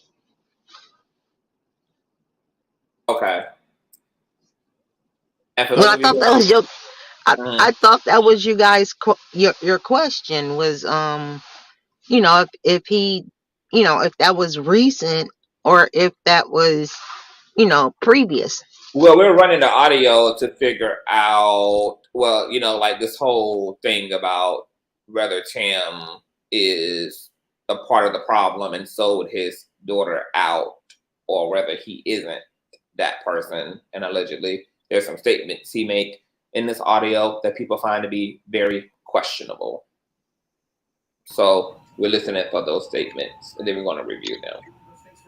Okay, sorry about that. I just no problem. That was 2019. It was still good intel. I want to speak to you too. Hold on. Everybody's going to have a chance to speak. Just allow me to run these audios through, and then we'll definitely get to the rest of the panel. Tell Ron he do what he gonna do. I go out and take my meeting, and he got a nice white boy. Like I said, you should talk to him. I ain't saying who else should talk to him with you, but you should. Go and talk to that man. I'm gonna send you the number, call him, and tell him, listen, man, they wait, whatever. You cursed you in the shit, they twist the shit, whatever you gotta tell them, because at the end of the day, that's still your daughter. When all of this shit, the dust settles, you're gonna want a relationship with her. KT, the B, we know it's old. We can see that it's from 3 years ago, Sugar. We know it's old. We're not like it's irrelevant that it's old. It's relevant to the conversation being had, which is why it's being played. So don't keep spamming my chat with this is old audio. We can see that it's old audio. It's relevant to the very present conversation that we're having. And what you gonna want to be out there is that, listen, man, I screwed up, but I don't know if you feel that way. If you feel like you made a mistake, but whatever happened, I just wanted to, get back close to you. This is coming from a man who lost a child. I mean, so if I had it in me right now to go back in time and say 2 words to my baby girl, I would do it. I don't. So say something positive so you can have that at least out there. So when she sees it, it's public. Listen, baby, I'm sorry. I did try to make it. I'm talking about when you laying up there and she's standing over you at the end of your days. You want her to know that, goddamn it, I made a mistake. I'm sorry, and I wanted to fix this. Talk to God about the best way to get that out. And you come, because only you know what's happened. She knows too, which is why y'all are so far apart right now. But something has to be said. And then go and talk to my man over at TMZ or whoever you need to talk to. They're going to put some money in how it's affecting your family. And this whole thing with Lifetime was some bullshit. Either it's giving like connection issues or it is giving splice tease. They know them bitches is lying. You got to say that shit. When you say that, guess what? Because I don't want to listen to this whole 12-minute thing. So I'm just trying to find where he jumps out of the window at. But at least it's out there that you had something on the other side from him. You could call him and verify that shit. It's on you now. You gotta do that. It's a lot of things that transpire. Huh? I promise you on everything. Why the fuck? I'm talking. You ain't talking shit. It's like I'm directing you. Okay. So what are we listening for again, Beauty and Me? We're looking for him saying he'll sell his daughter out, or that he don't give a fuck about her, or that No, not that he's selling his daughter out. Is that he said R. Kelly can have her, right? Yeah, they basically like he's done. Like, you know, tell Rob you know he where that got is? him a wife and I'm gonna go and make my millions. He said it like 2-3 times. I heard it. Or do you know like if it's in the beginning, the end, the middle, or it's just No, I just know that's the video. I haven't listened to this hold on. video in a long time. I'm gonna skim through it. Man. All right. Big courtesy. We got big dick. You ain't no motherfucker. Investors and this shit. Don't call me, but let comes out. Tim, don't let it get worse. Is all I'm telling you. Listen, I'm not instructing you. Sit down, pray on it. Pray on it. Pray on that shit. And if you feel like what I'm saying has some value to it, put something out there that says, the last thing. Oh my God, he doing too much goddamn talking. We trying to hear from fucking Tim. What go wrong is I'm on one side of the fence because that's gonna look fucked up. Rob want to get some help. She want to get some help. I said it on the blog last night. They don't need help based on the way they living, bro. I seen that shit. Listen, New Year's Eve I was with them. They don't need no help. They enjoying their motherfucking self. And right now, you the angry father that's mad because your daughter dating this older man and you attacking her man. That's how that shit going. And that's how they looking at it. And they fighting back. Hey, she don't need me at this point, man. She got robbed. She's right. She's on. Okay, so he says that she don't need him at this point. She don't need you, but she won't. No, you won't. She don't. Right at this particular point, she does need her father. I don't give a fuck with nobody. That's her man, but she needs her father. But her father's against her right now. That's how she feels. I'm not against her, bro. I'm done with it. That's how she feels. No, you ain't done. That's your daughter forever. Tim, that's your daughter till the day you die, she died. So you have to put something out there saying that, listen, I wasn't totally with that shit. Whatever, however you feel like saying it, she needs to hear that. Okay, so I'm going to make the assumption here that whoever this incel is talking to Tim is trying to convince Tim to, like, whatever his personal feelings are about Jocelyn and R. Kelly, like, keep that shit to pillow talk, keep that shit to, like, out of the public, but what you do publicly just needs to be from the presence of love, because that's ultimately all that's going to matter, and you don't need to be convoluting and polluting that message with whatever your personal feelings are, because it's only going to continue to run her into the arms of the person that you don't want her to run into. But it sounds like Tim is just over it, and clearly nobody who's a victim of circumstances is perfect at being a victim of circumstances. So he said some things publicly that may rub some people the wrong way, like, oh, he can have her, da, da, da, da, da, da. But I'm going to go ahead and say I don't believe that, though. I believe he was speaking out of his feelings and not necessarily that being, like, you know, true to his sentiment overall. Do you disagree with that, Beauty and Me? Yeah, I kind of disagree, because from the beginning of it, Tim has dogged his daughter. You know, like, he has put out so much negativity surrounding her, saying that she has this, that she does this, you know, and her as being an adult, you putting all of this information out about her, you know, what her sex life or whatever she has going on publicly to the whole world, trying to expose your daughter. You basically is pushing her away. You know what I'm saying? If she's grown and you sitting up here publicly embarrassing her, you are pushing her away. So what the guy was trying to do is like, hey, listen, you know, because you did this to your daughter, you have a feeling a particular way, but, you know, you got to figure out a way to smooth this over with your daughter. You know what I'm saying? Say, like, how you go out in the public and say something negative, go in the public and say something positive so that you can build that relationship back with your daughter. And what he says is, I'm done with it. You know, tell Rob he got him a wife for life.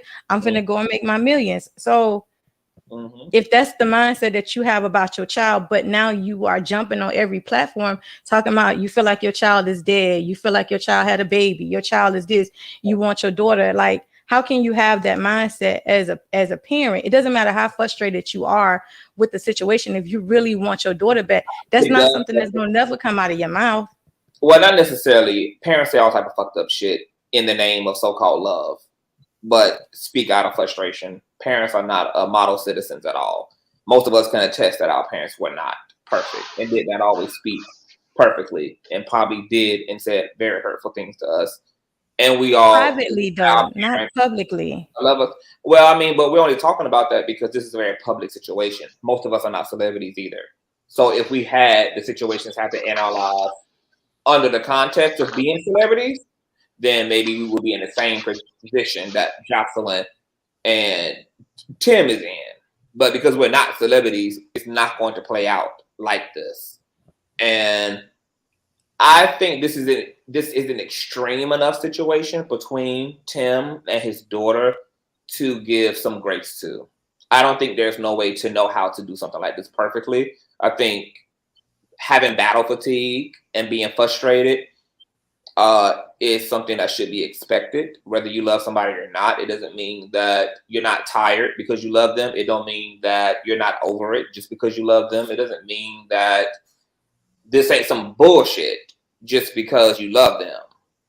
You can have love and frustration. You can have love and defeat at the same time, or at least the feeling of defeat. And unfortunately for Tim, it seems like he just kind of recklessly, unconsciously occupied the public space with some of those feelings.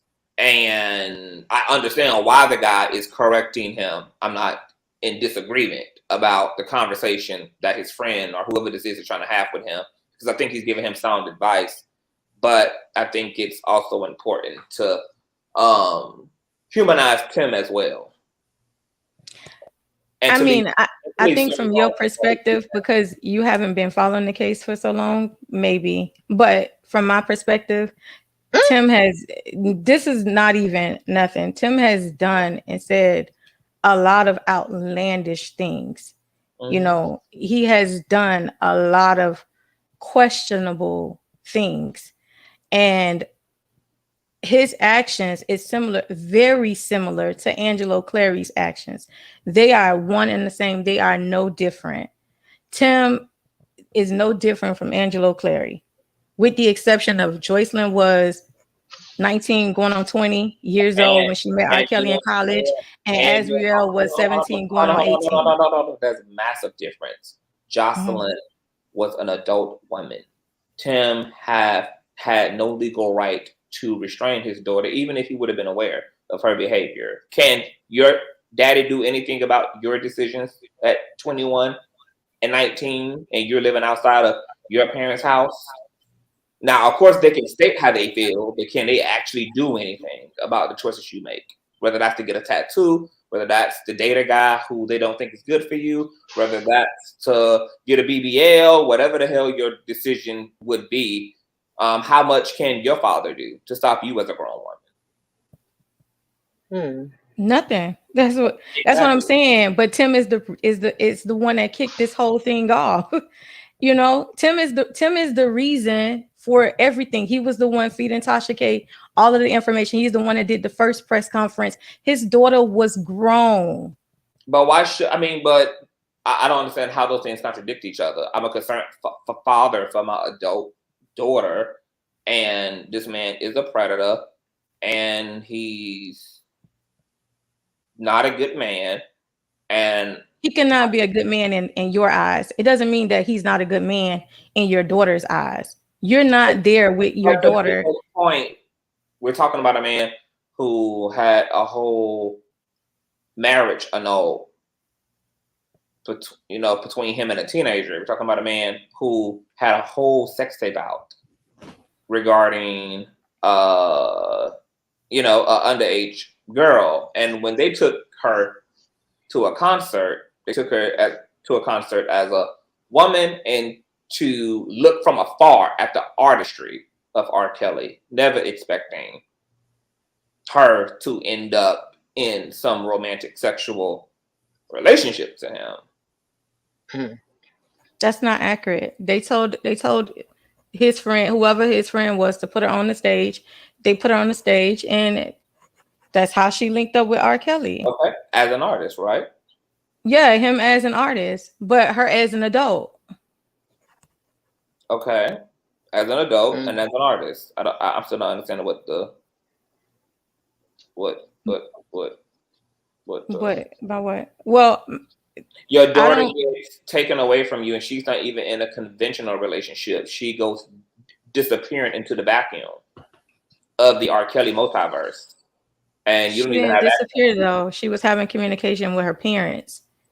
At some point, the communication stopped.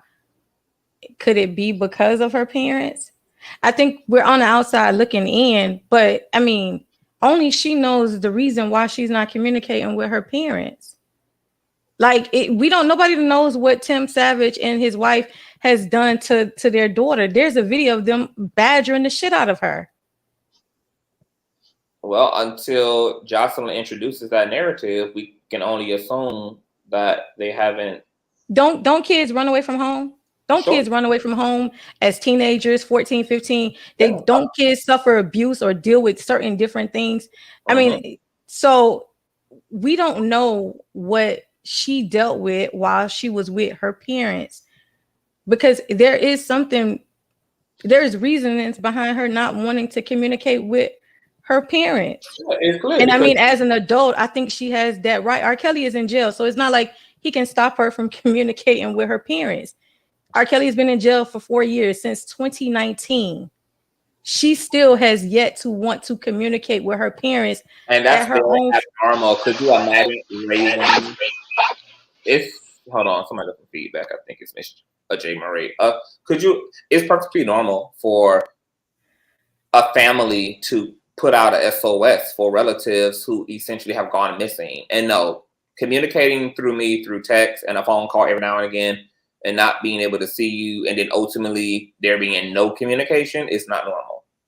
But if you're the reason why I don't want to communicate with you, if you put my boyfriend in jail, or you're the reason why, or part of the reason why, or you played a role in putting my boyfriend in jail, and I don't want to have a relationship or a dynamics with you, that is my choice.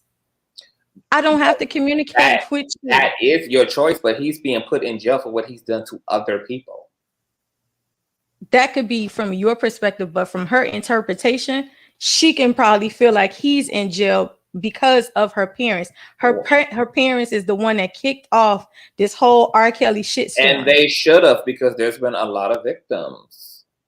And maybe Jocelyn don't consider herself one, and that's perfectly fine. If she don't consider being locked up in a 4x4 room with a slit in the door where her lunch tray is passed through as hostage, then that's her. She has a right to not interpret any of that as hostage living, or not consider the mansion as a hostel. Like, if that's her interpretation, I'm fine with that. But the reality is he was locked up for what he did to other people, and she can't be mad. I mean, she can be mad, but she can't. But a rational person wouldn't be. It's like your boyfriend being a serial killer, and your parents kick off and launch an investigation because they think you're in danger. But then when the feds get involved, they discover that he's actually connected to all these other killings. And now he's locked away for 30 years, and you're upset because your parents kicked off the investigation that led to your weird ass, maniacal, Jason Voorhees ass boyfriend, fiance, husband, whatever the hell he is today, being locked the hell up. You can feel that way, but you're cuckoo for fucking Cocoa Puffs for doing so. And I mean, that's your beliefs, but if she doesn't feel like her man is guilty of the things that he has been accused of, that is her right also. Because you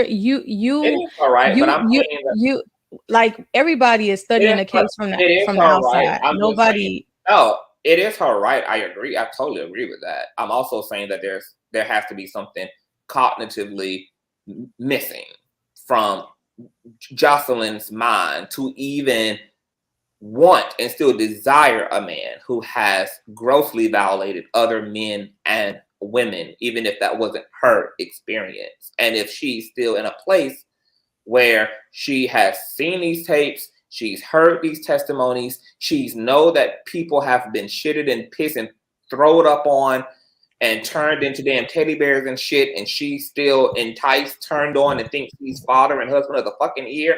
Like, you can feel that way, boo, but you need some psychiatric help too, Jocelyn. Did you, Conscious, in the Storm interview, did you hear R. Kelly say the woman scorn part? So yeah. you can have ex-girlfriends or ex-boyfriends that can be scorned. Not R. Kelly is not gay, but I'm just saying anybody, whoever can have ex-boyfriends or ex-girlfriends that can be scorned. And well, that came out to be a lie. You know, those guys said that so that they could get sentence reduction. I mean, you have to read the transcripts in order to understand the case. So I don't want to. His brother also said that he was bisexual too. No, he did not. Not on that Surviving R. Kelly. No, he did not. No, he did in an interview with Tasha with Unhinged. No, he did not. Yes, he did.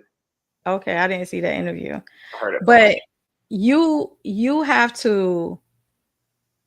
If Ma'am, R. Kelly is clearly a bottom, which is also irrelevant, Michael. But go ahead, Beauty and Me. Listen. You have to, if you haven't read the transcripts or you don't know the case, it's going to be kind of hard to even have a full conversation about it. But there's it's only based on allegations. Just hold on for a second. We know factually that a marriage was annulled. There are beautiful being receipts for that. We know that there is a tape. And we know who the girl is in the tape because she also came forward and cooperated with investigators, and it in fact was Sparkle's niece.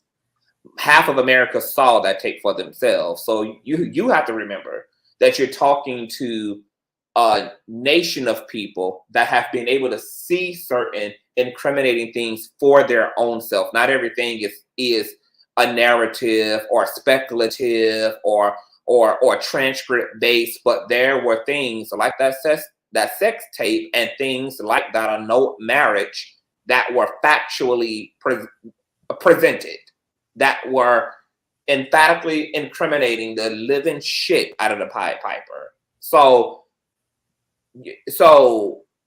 it's that part too. Like it's like we're talking about somebody who committed egregious acts that got put on display in this country. So we can, even if we want to take everything that happened in the court, if we want to take all the other witnesses who came forward away, we can do that. We still have this marriage that we know happened and this fucking sex tape that we know he was in. And ma'am, excuse me if I could speak for a second, Conscious Boot. Ma'am, anytime that a man, it's not alleged because we know that he was with Aaliyah when she was a 15, 14, however, because I don't really watch him like that. I love his music, don't get me wrong. But, you know, we have guys like this that's been, you know, mega millionaires, or should I say mega superstars, you know, in our community. And the simple fact they feel like, they ain't gonna believe you, But when you paying folk off, you know, to say, well, if I give you $1 million, I'm just gonna throw up a number. I'll give you $1 million. $1 million for a poor person is a whole lot of money, baby, if you know how to invest it right, you know. So, and then when you be like, they ain't gonna believe you, and then they be like, they see that he didn't already paid this one. I say, okay, I'm going to, you know, I believe each and every one of them women that said that man did that, he did that, you know. So, I mean, I'm not going to ever go against a black woman. I know some black women lie, you know what I'm saying? Because I've been in those situations. That's why, you know, but anyhow, but if they said that he did it, I believe he did it, and he needs to be right where he's at, because he don't deserve to be out here on these streets because he's a predator. And I want to speak to Anthony Hayes, who says that just because they have a marriage contract doesn't mean they were having sex. Do you know that it's illegal to marry a underage person, irregardless of whether that sexual or not, the union in and of itself was illegal. Hence, it was annulled. Hence, R. Kelly signing over his fucking royalties to the Haltons for his first fucking albums. Like, y'all hung up on sex, so you realize it's wrong for a grown ass niglet to marry an underage female, whether they're having sex or not. Like, Anthony Hayes, where is your scooter? Like, where is your fucking scooter?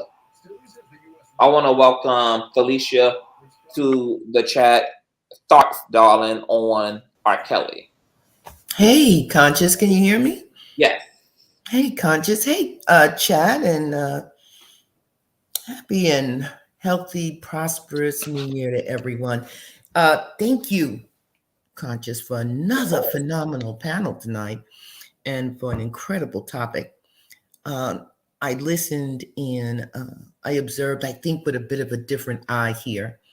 You know, I love listening to your guest panelists and when you come up with all the footage and everything. So in observing all of the people you had on, starting with Storm, and the direction that the topic took on with what was going on with these emails and who was listening in on what. And this has been going on for some time. So here we are, less than 1 week into the new year. And part of what I do, if I may, is not a complete distraction, but I'm just bringing in a different POV here. We are currently in a 7th year. So how do you get that 7? You add the year. So 2023 is a 7. And not to bore people, but just to give a little background, based on the Christian calendar, we have the numbers 1 through 9. 1 is a new start, new beginnings, new ideas. It's a time for a person to contemplate what they want to do over the next 8 years. 2 years about partnerships and building and networking and getting out socializing. 3 years about creativity. It's about building upon dreams, particularly childhood dreams. 4 year is structure, discipline, organization, hard work. 5 years, taking risk, stepping out of your comfort zone, let's say. 6 year is all about family, renewal of a home, maybe moving, getting married, getting divorced, baby showers, barbecues, things like that. A 7th year, as what we're in right now. 7 is God's favorite number. So when we think of 7, we think of the 7 days it took to create the earth, the 7 seas, the 7 oceans, the 7 continents, the 7 galaxies. And so what's happening in the 7th year is everything that's really going on is based on tides and moods and moments and how people are feeling. And an 8th year is about resources, all kinds of resources. I'm not just talking about money. You talk about your assets, you talk about your friendships, you talk about what you value.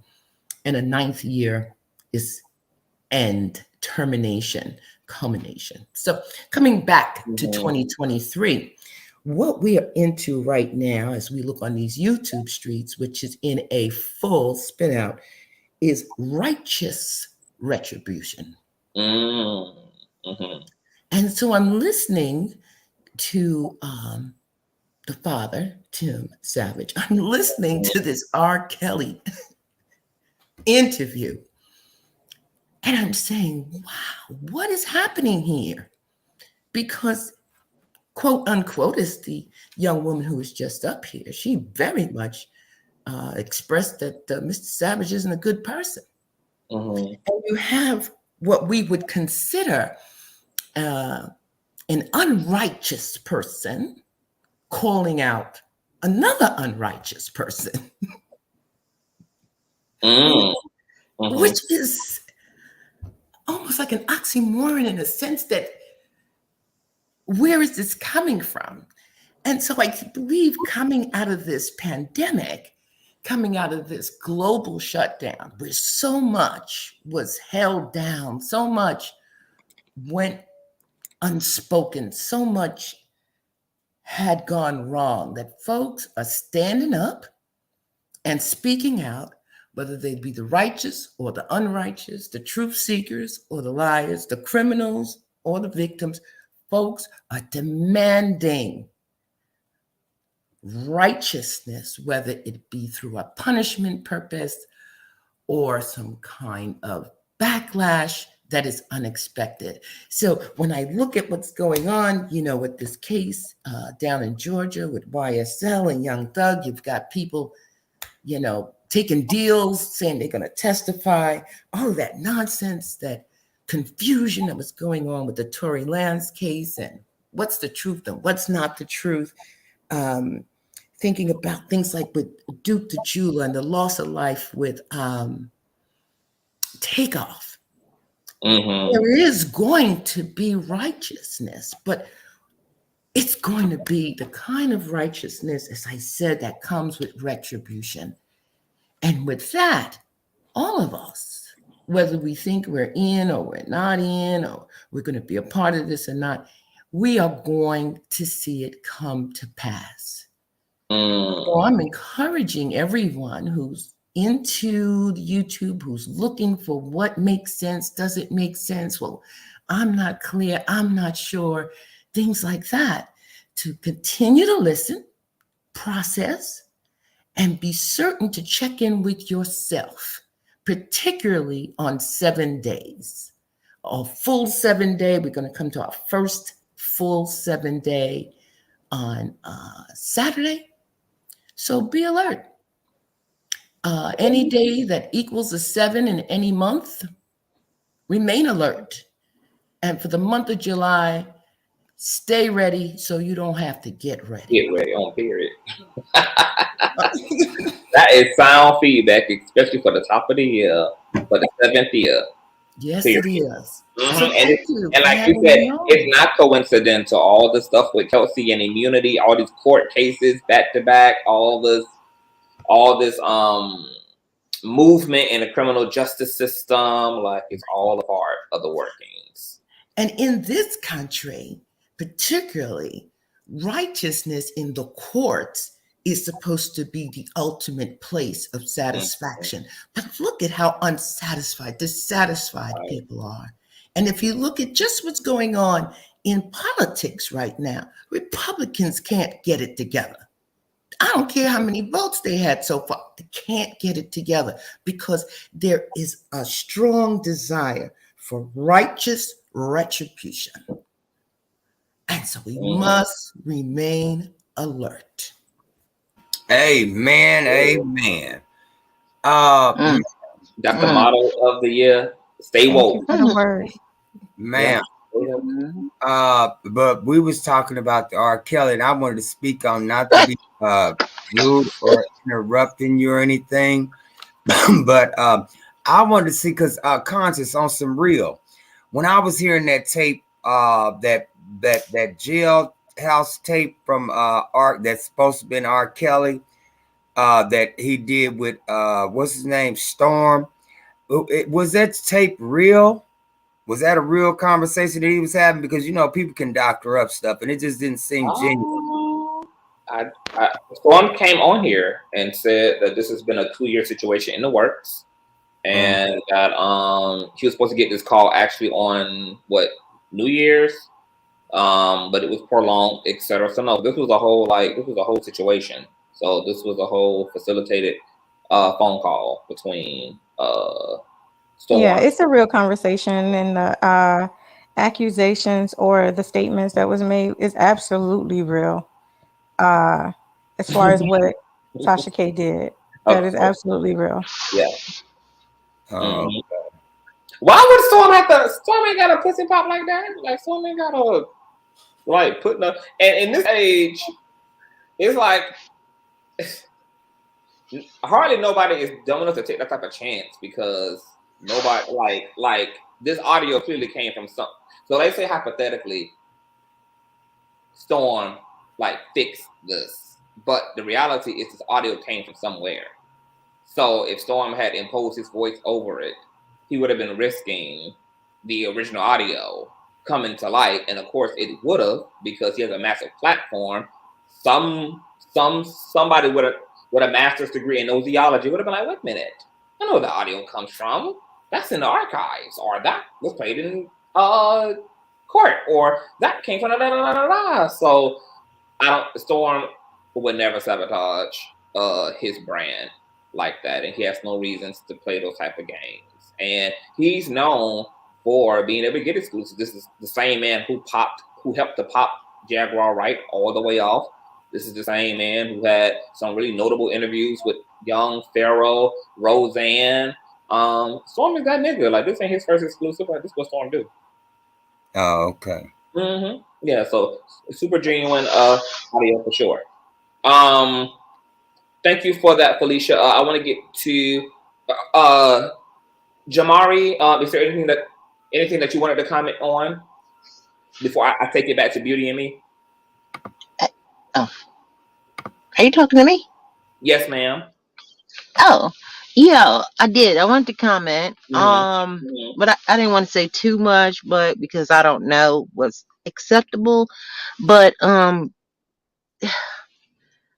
this whole thing is really been like overwhelming. Like it's been thing after thing hitting us left and right. You know what I'm saying? Yeah. With the takeoff and the other, just a lot of things.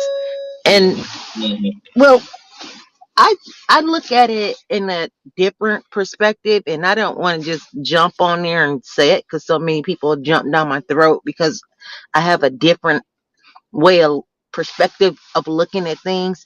But as far as R. Kelly is concerned, I feel like if R. Kelly were the monster that he's being convicted of being, then he's in his he is in his truth. He's in where he's supposed to be. Because if he's guilty of those things require jailing. I don't understand how that's a issue here. Because I mean, we're not going to defend the monster and blame the victims. But if this was an elaborate scheme by the media for Hollywood shaming, or they go through different things and this and that. If that were something of that, then that would certainly be different. You know what I'm saying? Because I don't want to go too far away, but sometimes they call it humiliation rituals. So if that is something like that, then that would go that way. But in real time, if R. Kelly did those things to the young ladies, to those girls, and all that, and he married Aaliyah when she was 15, then he is in the place where he needs to be. And I find it quite cringe of anyone who would say otherwise. I mean, how do you lie about a 15-year-old girl and the marriage license? And how do you make up a little girl who over half of us watched that material back in the earlier 2000s? We all saw it. And well, I ain't gonna say we all saw it, but anybody who's like me, yeah, I saw it. And then so there it is. I mean, he obviously was having sex with a underage girl. So why would we question that at all? I don't understand what the ladies are questioning as far as the right, whether it's right or wrong. It doesn't matter. He's already convicted. But I don't understand why people, what do they think people are lying about? We already know that young ladies can be hot in the ass, okay, at an early age. That doesn't mean that the older person doesn't take precedent and say, oh no, that's not for me. You know what I'm saying? I mean, he has an obligation as a human being with integrity to say no. Just because somebody is throwing it at you don't mean you gotta catch it. Yeah. You have the right to let it pass or put it down. So I'm like, what? I was trying to understand what's the argument here? What are people really, as far as R. Kelly, what are people really on the fence about? Like, All of what you just said, there are people, there's low-key pedophilic natures in some people. So they feel that ain't nothing wrong with what he did because these girls were hypothetically fast in the ass, and because uh-huh. fast in the ass and that green light sextivities, which is, to your point, gross and ridiculous.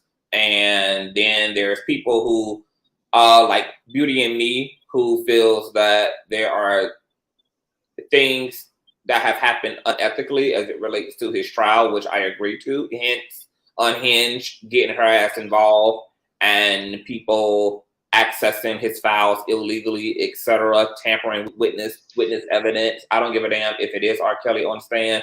Those things are not acceptable because we should be able to trust our judicial system to operate accordingly and fully so that whatever verdicts are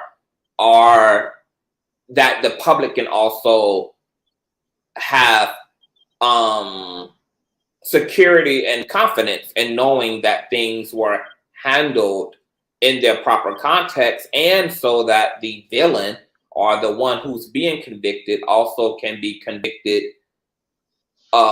rightfully so, and convicted under due and proper and due processing. Like, I agree with that for sure. Like, I think that everybody should be entitled to a fair trial, Absolutely.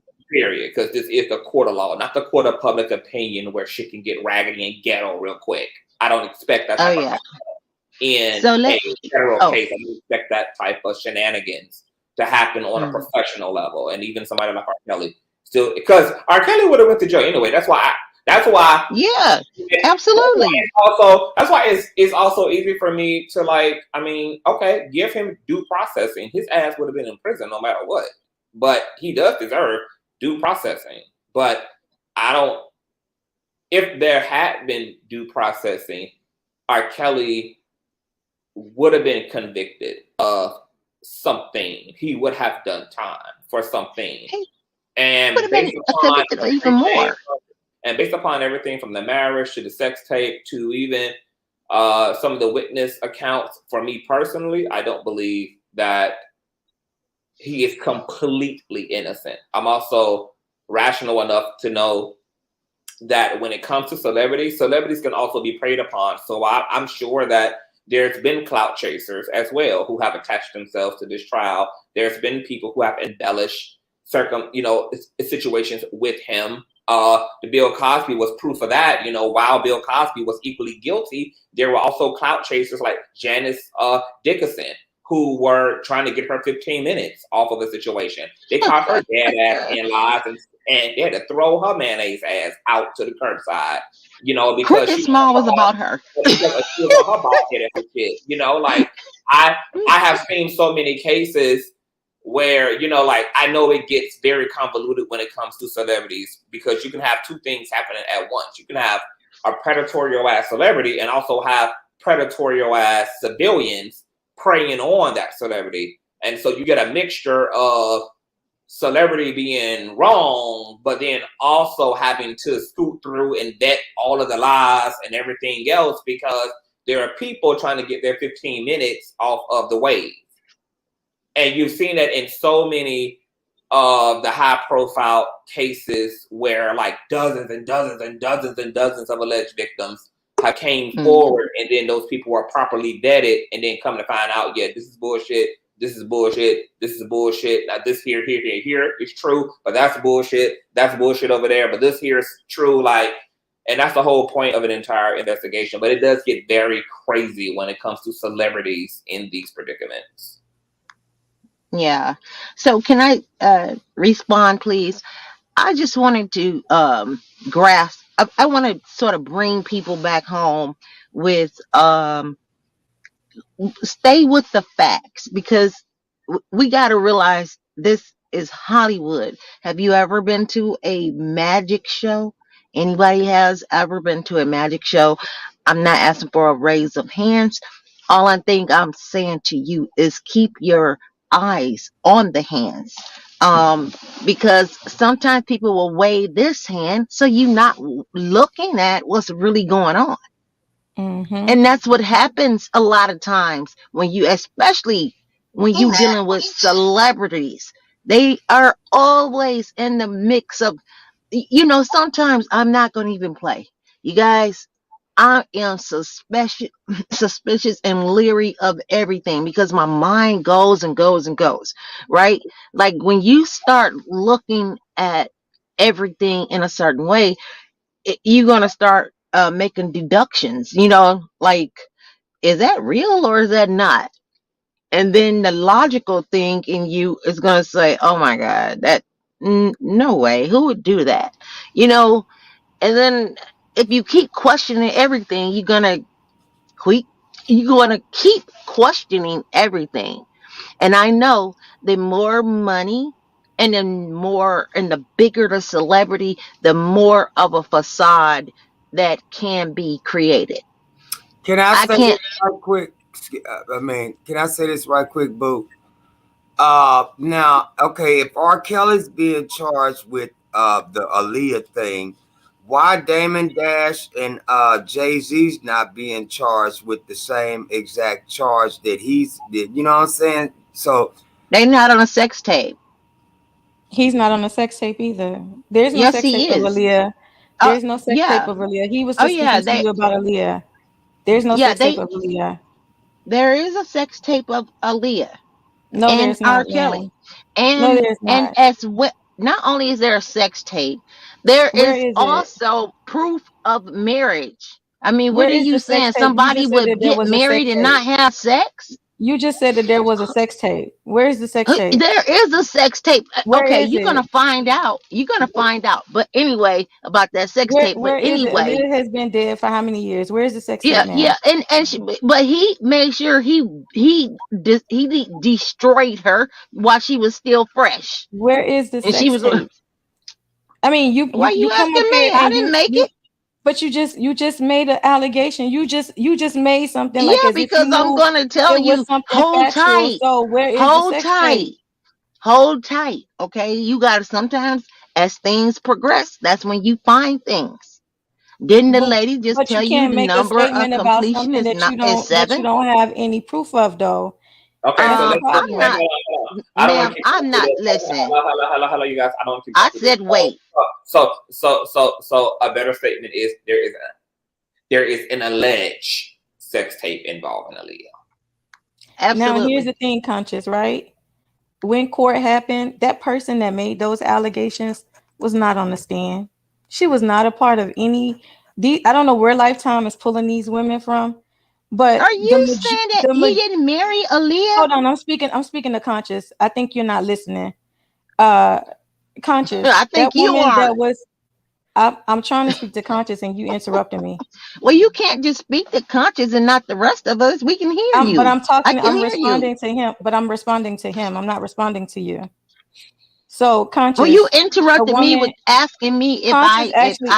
heard that question, and I'm like, Can I finish my ma'am, statement are to can I you finish not my comment to saying? Are you Conscious? saying that? Can I Are finish you my saying that I'm R. not gonna Kelly answer didn't you. marry I Aaliyah? don't He you. married Aaliyah when she was 15 years old. Are you I'm not denying gonna that? answer you. I'm trying to talk to Conscious. I don't Yeah, understand. because you don't even want to be I'm conscious. not You trying to don't have a even want to conversation with you. I'm trying to recognize talk to what you're Conscious. saying. I'm trying to talk to You are Conscious. making I'm a going on mute, ridiculous ma'am. Go claim. ahead and talk. Okay. I was talking to you. But I'm sorry, Conscious. I get a little passionate over some things because, it I was is gonna what let it y'all is. work it out on your own. I was gonna let y'all work that thing out.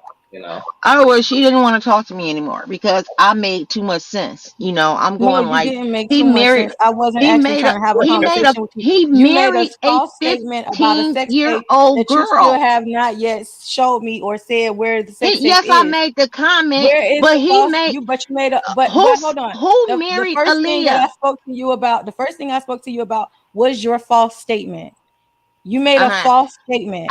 Okay, if it's false, Okay, and I so told you you to made a hold false on. statement I about a sex told you tape. to hold You on, claim that there is hold a tight. sex tape, and I asked you where is the sex Okay, tape and at? I said hold tight. Okay, so I that said means hold that you tight. don't have a sex tape and you've never seen Hold a sex tight. tape. You know what? I'm not gonna look. I said hold So tight. you If you just came can't, up here making false you can't. statements. That's what you Yes, just I did. did. So what is your point? Okay, You so can't even next. make it a So I valid can't point. even have a Okay, conversation with is you it proof? because you coming up here Is making there false proof that statements. R. Kelly You making up married false statements. Aaliyah? I can't even have a conversation with you. I'm talking to Conscious. Did R. Kelly? Conscious. Anyways, the lady that was Did on she did Surviving R. that? Kelly No. that made those Did allegations about R. Kelly marry Aaliyah and about Aaliyah? falling down the Are stairs, you that at lady was least not at going to trial, Conscious. acknowledge that? So I don't know where Okay. Lifetime is pulling these women from because you would think that Out of someone R. that is Kelly's bed. on a TV station making these That's allegations, where you they're would pulling think that them. they would have been a part of the trial, right? But that person was not a part of the trial at all. So What's your the point? You're allegations not that she making made a was point. just You're that just saying allegation. I'm something. not talking to you. I'm talking to Conscious. You want me to talk to you. I don't What? understand why you begging for my What attention. is your You point? You're want me not to talk making to a you. point. I'm not Yeah, because talking you to are you. trying Which to part can't you to comprehend? dispute my point. I'm the one who made that point. I Ma'am, let made that her Ma'am, point. talk, no, please. you did not. Let her go ahead and get her thing out. Come on, ma'am. Be respectful of Because his. I mean, you want to have a conversation with somebody that don't want to talk to you. It's like you begging for my attention. Girl, please. You don't even have a picture up. I don't have to have a picture up. You You sound like got an old a lady. blank You need to screen calm up. down.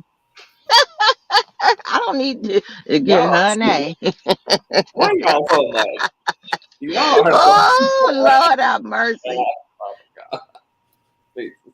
Okay, I would Okay, like go to. ahead. I'm gonna be Yeah. quiet Okay. because Yeah. I would like for the Yuri regular to make people her need. statement, and then I would love to hear what you have to say in response to that statement, J. Marie. Okay. Mm-hmm. Okay. Go ahead, Beauty and Me. I know that you were saying that the woman who made the claim on the Lifetime series was not someone who was in court. She just made that claim on the series, etc. Exactly. But it hasn't been, So etc. But I do know as well that allegedly the feds pulled a lot of sex tapes from R. Kelly. I did not know here that Aaliyah was on them, but I heard that there was a lot of sex tapes involving a lot of young girls, and it was pretty nightmarish for investigators to have to look through all of that stuff. They were very disturbed. yeah, but that was not true either. And no sex tapes was shown or came out at trial. So just because it's on a TV show, that's why if you pay attention to the TV show, they tell you that it's fictional. On the Lifetime, they don't tell I'm you that this is sorry. based on a true Conscious, I story. watched a They sex tell tape you that it's fictional. Okay. and I Read saw the R. headers of the. Kelly on it. Why do you keep interrupting me, man? Okay. You too I said old to not have no respect, man. I You got to watched a calm sex tape. down. I watched a sex tape, but you trying to tell me what I didn't see. But have some respect. Like, Hello, you But guys. what you saying is not Okay, respectful. so y'all not gonna hold respect on. me now? It's one thing for y'all not to I'm respect. sorry, Conscious, I'm Conscious. on mute. I'm I'm on very mute. sorry. I'm sorry. I am so sorry. Okay, I'm just passionate. Sorry. It's okay. So I just have some questions for. Okay, so Beauty Me. So beyond your issues with the way that things are being handled criminally and a bunch of the bald-headed hoe shit that's going on within the case, simple question. Do you believe that R. Kelly is an innocent man, that he's not a pedo, and that he's never abused or been inappropriate with any underage individual?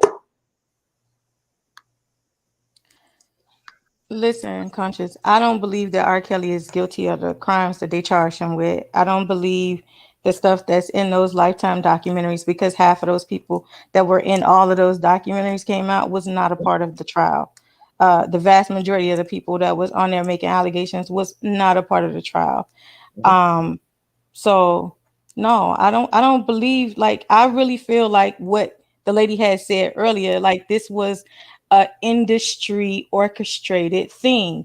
R. Kelly went to go look for his masters and his publishing, found out that he didn't have nothing but $300,000 in the bank. All of his ex-employees had stolen from him. Ex-girlfriend stole Rolex watches and stole all of his money and everything. And then he went to the labels trying to find out where's his masters and his publishing. R. Kelly is worth $1 billion. So you're telling me somebody's worth $1 billion only got 300K in their bank account, and when they go to the labels asking about their masters and their publishing, then all of a sudden these allegations comes up, and all of a sudden you got these documentaries. Like, there has never been a documentary created about anybody prior to any investigation and or an arrest. R. Kelly is the only person that a documentary has been created about that led to an arrest. Well, The welcome state to attorney's the office, YouTube. this lady. Welcome to the new millennium. Okay. You know what, baby? That's why I say you ladies, I mean, and men on the panel or on in the chat as well. That's why I say we need to keep our babies in school, because you know this is a prime example how we can be taken advantage of once we get older. You know what I'm saying? So we need to teach our babies that, hey, y'all need to stay in school, because just do R. Kelly as a prime example. This dude, and I agree with old girl, that man, he been in the industry for a long time. You hear me? And for him to have only allegedly only having 300,000 in his bank account, that's unheard of. But I mean, I'm just gonna go with the flow. But baby, y'all teach one. I'm gonna be honest. It You know, sounds over the top. As much business as this man has done across musical genres, somebody trying to convince you that he was just completely left to the dark and had only thousands in his bank account while he's watching music soar to #1, while he's also traveling the world. He's he's international. He's using hundreds of thousands of dollars to from his career. He's obviously had his girlfriends living a reasonably lavish lifestyle, and yet R. Kelly is making a point that he's just so broke and been taken advantage of, and then also remains in a snakish industry while never taking the time to at least get his GED or high school diploma, like Fantasia did, so he can read his own goddamn contracts and understand for himself what the hell is going on. It's just really Conscious. A lot of this, Well, excuse me, Conscious, I was saying, Conscious. well, welcome to Hollywood, right? That's what Hollywood does. Yeah, Hollywood sort of creates the narrative. From the Mute R. Kelly. If you notice that they started with Mute R. Kelly, right? Then they pulled him off of streaming platforms. This is way before the documentary. This is how they hit him in his pocket. They started with Mute R. Kelly. They pulled him off of streaming platforms. They canceled his concerts and his shows. This is just strictly based on Tim Savage and them going around doing press conferences and stuff like this. This is before Surviving R. Kelly came out. So when you cripple a person from making money and you stop them from being able to make money, and then all of a sudden this documentary come out, then but what about all of the rumors after he went to go and look for his publishing and but his what about after I think they say 25 years or 20 years, that's when you get your, because they took advantage of him. R. Kelly has this. Oh my God, you guys, are you not seeing? No. Like, I totally get it, and I agree. I know that the music industry is fucked up and it's so disrespectful. And this, yes, I am. That's why they call me. Y'all. Please. Listen, ma'am, I could banter back with you. I am really trying to be respectful on Conscious platform. It's not going to be banter back and forth, because I will drop you both if that continues on. Okay, I'm sorry, Conscious. I really am, but I was just saying. Hold on. Yeah, I'm listening. I'm listening. The corruption of the music industry is also, like, it goes back to its inception.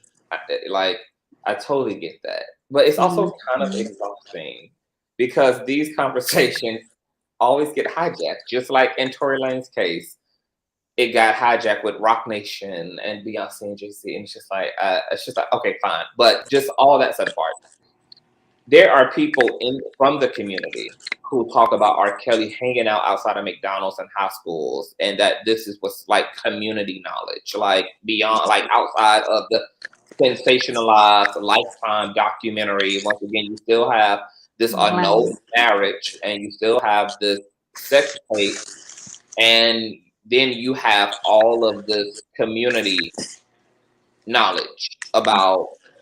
Didn't they have a nickname for him? Mickey Robert. Something they called him, and he.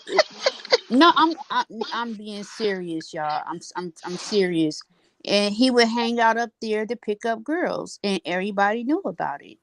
And that's what he was doing the earlier part of his career. None of the I was girls like that was a 14, part of his 15. trial was picked up at McDonald's. So that's again just rumors and allegations. No, McDonald's was his favorite restaurant. There was nobody in the young trial lady, that was I was picked up or speaking. met that But he it's met at even He was though McDonald's. just that upset that you were being talked over, so we gotta have the same, you know what I'm saying, You're right. I communication apologize. effectively. You're It's right. okay. It's I okay. apologize. I understand. You just, you know what I'm saying. Just it's not that serious to me. But I'm just telling you what I heard from a actual validated victim. It wasn't somebody on Surviving. They were like on a talk show in the late 90s, 2000s, up in there, and they called him some type of nickname, like what Conscious was about to go into that, but they had a nickname for him, and they said that he even didn't even have to read the menu because he knew the pictures because he would be up in that motherfucker so much. So I don't know. That's all I wanted to tell you at this point in time. And I also want to add, like, are we suggesting that the only victims are the ones who going to take the stand? Because that's not always. No, it's a whole lot of different girls. I was scouted. I swear to God, I was scouted by his manager when he was out here. Oh, me too, Miss T Tater. Is that you? Yeah. Yeah, me too, but I'm gonna shut my mouth. Well, his manager was trying, but I mean, I just didn't like the approach. I didn't like that all them girls were sitting there like throwing themselves on him, and it just looked like it was about to be a orgy type of situation. And Oh wow. yeah, I wouldn't. I'm not with that shit. I was actually scared too because I was kind of starstruck because at that point in time, that remember when he used to wear them big old earrings where they were so damn big, the motherfuckers looked like they're about to rip his damn ear open. Mm-hmm. He had on that. He had on this big ass fucking diamond chain. Door knocker, Sonny. Huh? I said his door knocker earrings, his door knockers. And then Conscious, when he came out, this what these motherfuckers did. It was like a gang of smoke, right? I'm like, where this motherfucker? And they sprayed whatever cologne he had on that night. That shit, I love cologne. I was about to faint. I was like, oh my God. That's a part of the witchcraft Oh that men be using. Is that yeah. Yeah, that so be I was like in a trance. I was like, "Oh my God!" Like, and then he wears man makeup, like male foundation, and that's not to take jabs at him or nothing like that. But I've seen him in concert about 4 or 5 times, and he tried to take my hand and slide it up his leg. And when I was down there in the front that time, my fiance quickly slapped the shit out of my hand. And I had to deal with that for a couple of days. But he's very nasty. You know what I'm saying? Like, he didn't give a damn. And his thing would be he the same one who said hard. it ain't nothing wrong with a little Right. Right. And he was even, about to get his band members. What was the name of what was he called? R. Kelly and the what? What was the first group he was in when he was huh? R. Kelly and the victim. Yeah, so remember when he was in Somebody that got group? some bad feedback in their phone. I know, I can hear it. But anyway, it's when he was in that group or whatever, I seen a documentary, it's on YouTube somewhere, where they had to hold up signs that said girls 18 and 18 and over only. Like that's how bad it was because they was taking, you know what I'm saying? They was basically doing what he was doing, but not knowledgeable of what he was doing. And you know, he was older. Those boys were teenagers. He was like 23, 24 years old when he had 12. What was that, 12 play or whatever the fuck? I don't quite remember exactly per se, because I'm not trying to sit here and be fact on straight, because I really could give two shits of a fuck. But I'm just saying, no, the nigga is nasty. And his music was very, very inappropriate for me to be listening to at 14 years old. But I liked it. And I digress. Okay. Well, what runs right into that? I just dropped the link. If anybody gonna come up, this will be the last round for y'all to come up. So if you're coming up, come up now. But and speaking to that, Miss Taylor, I'm glad that you avoided the goddamn sunken place for one, because Oh no, I wasn't that stupid. Wow. Yeah, that's super wild by the grace of God, because who knows how that was going to get. But one of the conscious crew members just sent me the Daily Beast audio release from horrific videos seen by jurors in R. Kelly case. So I guess this is to repeat what Beauty and Me just said about nothing being presented at trial in terms of other tapes and all of this. Jurors in a federal sex crimes case against R. Kelly were shown 8 videos as part of an effort by the prosecution to prove the singer mentally, physically, and sexually abused women for almost 3 decades. On Monday, the media heard audios. Hold on, everybody need to mute, because there's like crackling and okay, there we go. Sexually abused women for almost 3 decades. On Monday, the media heard audio of those videos, which prosecutors said were effectively used as blackmail, and the contents were truly excruciating. Several women testified during Kelly's racketeering and sex crimes trial that the singer would punish them for disobeying his rules, and the videos offered a window into the sordid world. Quote, keep your eyes closed. Eyes open. Guess what? We're going to start over. Kelly is heard telling a woman who identified herself as Anna on the stand in one video. She is later heard crying and repeating, I'm a stupid bitch, daddy. I want you to fix me. In another video, Anna is heard telling Kelly, oh, there is piss everywhere, amid slashing sounds and music from Frank Sinatra's Come Fly With Me. Moments later, Anya is heard saying she smeared feces on herself, an episode she called humiliating, on the stand. Jurors in the case were set to deliver their verdict on Monday afternoon. So Beauty and Me, you lied to us. You lied to us. You emphatically stated that there was no videos ever presented, etc. And I did not lie. You said video. That says audio. And that could be any type of role playing or anything. You said videos, like sexual videos. That you said that there was several videos of him having sex with minors, and I said that there was no videos that was presented. Well, wasn't there a duffel bag that he carried around for years that had? I mean, we do know that there's BDSM. That was audio clips. That I mean, people role play, have all type of freaky sex. Like that backpack was said to have been retrieved. And that backpack carried, allegedly, right, it was very damaging. Sexual content. Right. Very explicit. With all I'm saying is as far as sex tapes, have you seen the there was no sex tapes that was presented at his New York trial. There were no sex tapes. Did you see when he did a golden shower on the little girl? No, I didn't. That was before my time. Well, what do you think about that? Because that is you could have got that to swap me from the only thing I could tell you about that is that it came out and well, first and foremost, the girl and her mom and her dad, they all said it wasn't her. So it could have been her. It could have. It is her. Sparkle identified her. And then someone else identified and then it her. tried, hold on, y'all. Hold on, hello. And then it did come out that it was her. Then our Kelly team tried to get in front of it and say that, oh, it was this and that, or it was somebody trolling. But then Sparkle's niece and her family actually came forward and started cooperating with the investigation. Yeah, I was just about to say that Sparkle's niece and her mama got Section 8 from the federal government. That all came out in court. This is what changed her tune. She got Section 8. She got free travel. She got all of these different incentives to basically say this is her on a tape that could not be identified as being her on a tape 20 years later. That could be So possibly so, but he was actually taking care of them as of current up until that point because he was still sexually involved with that young lady.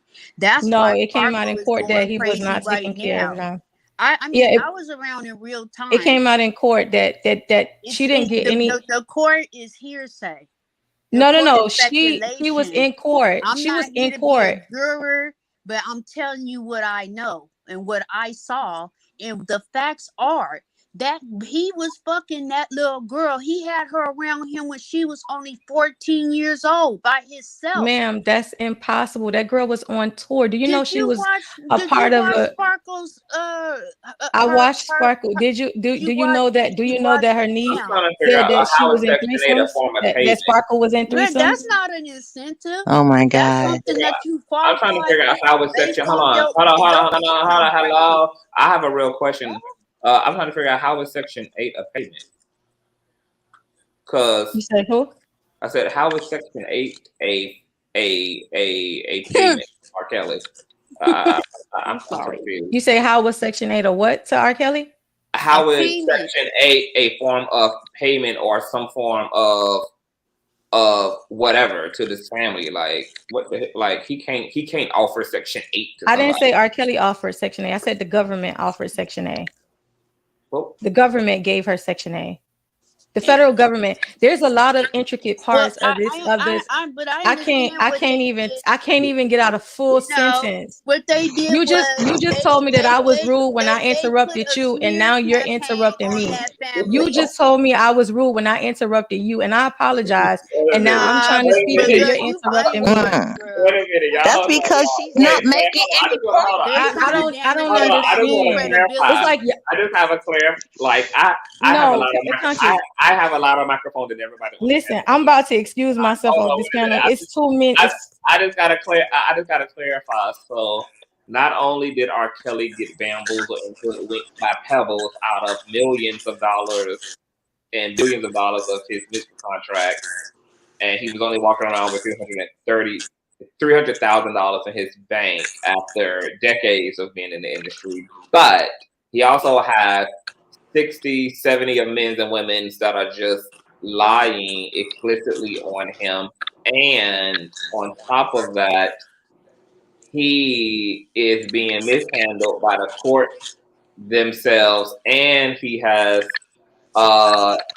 music execs who want his head all because he wants his money. So they're aiding and abetting and getting him locked up. But on top of that, the United States government has stepped in to aid all of these agendas by offering Sparkle's family Section 8 as a reward for helping to further the smear campaign against Kelly. I mean, my God, 2 fucking day.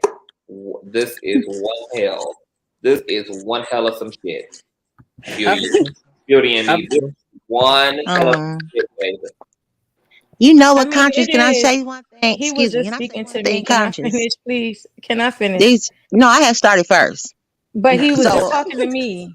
He was just talking to me. I don't even see your picture. Where you at? You don't have to see my picture. He was just talking to me. Okay, well, I just want he was talking to you Conscious, because you done been talking and you ain't made 1 point yet. Okay, I'll shut up. Did he just address you or did he address me? I think you want to be confrontational. No, I want you to be open-minded. I don't want you to be a victim. I want you to use your head the way God wants you to. Because the way you're talking, somebody can screw you right up out your money. Okay? I'm just saying that. And I mean what if you're not using your brain and you're basically being a surface level thinker and you're going based off of what the media, the whitewashed media, is feeding you, and that's what you I follow, don't and that's what you fall. going with. Listen, So you I a don't part of the go fall for along, the get tricks along of gang. Hollywood. Okay, So that's let me okay. tell you something. Yes, Oh, this Conscious, case with is R. this a? Kelly Is it? is a Are we money having an maker. adult It conversation, or are is we a about to have money maker. a brawl? I just need to know, because I thought It's a this was an money adult maker. conversation. Is this an adult conversation? Are we having an Okay, adult hold on. conversation? We're gonna Are move. you? But where's my? Hold on, you guys. So Calm you down, know that Oh, because somebody else. hi, Conscious. Hold on, you all. They also said that the U.S. government. Somebody got crackling. I think it's Miss T. It's no feedback in your phone, love. There is a. They also stepped in to pay her loans, to pay the family's loans, allegedly too. So you do know that there's other explanations, like aside from the narrative that they paid them to lie. Like oftentimes because of all of the headaches and all of the trolling and all of the doxing and all of the violence that potentially come from putting a high profile person behind bars.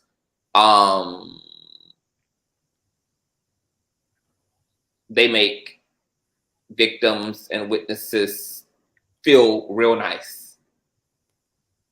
Real nice.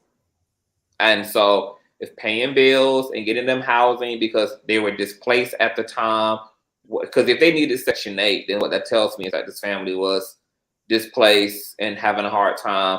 That would have been very difficult. It would have been very difficult then for prosecution to be able to reach them accordingly if they didn't have stable housing, and they were living from couch to couch. So like there's all these other reasons, and I understand why the R. Kelly fans definitely, have to jump to the obvious, like, oh, these people are being paid, but that's not the only reasonable attitude to have about why prosecution would step in or whoever would step in to like help this family so that they could be forthcoming and participate in doing what they need to do. Conscious, do you know that they released inappropriate texts that one of the accusers was having with the prosecutors? And as a matter of fact, they moved that person from off of the case. But I mean, it's a lot of different things a lot of corruption that the government did in order to try and spin a conviction. In this case, with these accusers, and when. Like, it's so much stuff that came out. They even showed the text messages, the inappropriate text messages that was going on between the DA and the accuser, calling her boss baby. Let me see your pregnancy. Just having all types of inappropriate. Oh my God. Oh my. I'm getting really like itchy in my skin because have you seen a Hollywood movie? I don't give a fuck because you itchy in your skin. You need to be respectful. Because you need to be respectful. Damn, you hella you know, have you seen the movie Eyes Wide Shut? Listen, Eyes Wide Shut. That is what you are being. Eyes Wide. You refuse. It is a movie. There is a tape of R. Kelly made himself having sex with a young lady, and you still, no, he didn't. Eyes Wide Shut. I'm tired of black people shutting their eyes to what is obvious and reasonable. Lady, your eyes is wide shut because you're not even trying to listen. You already have your mind made up. The person already have their mind made up. There is no way you can have a conversation with somebody that got their mind made up. You have your mind made up. Ladies, oh my God, you have your mind made up. I do not want to have to mute. I shouldn't have to mute you guys for one. This is my panel, okay? First and foremost. And I'm loaning it. I'm loaning the channel to you all, okay? So let's keep it respectful, please. Somebody was trying to speak. I was shy.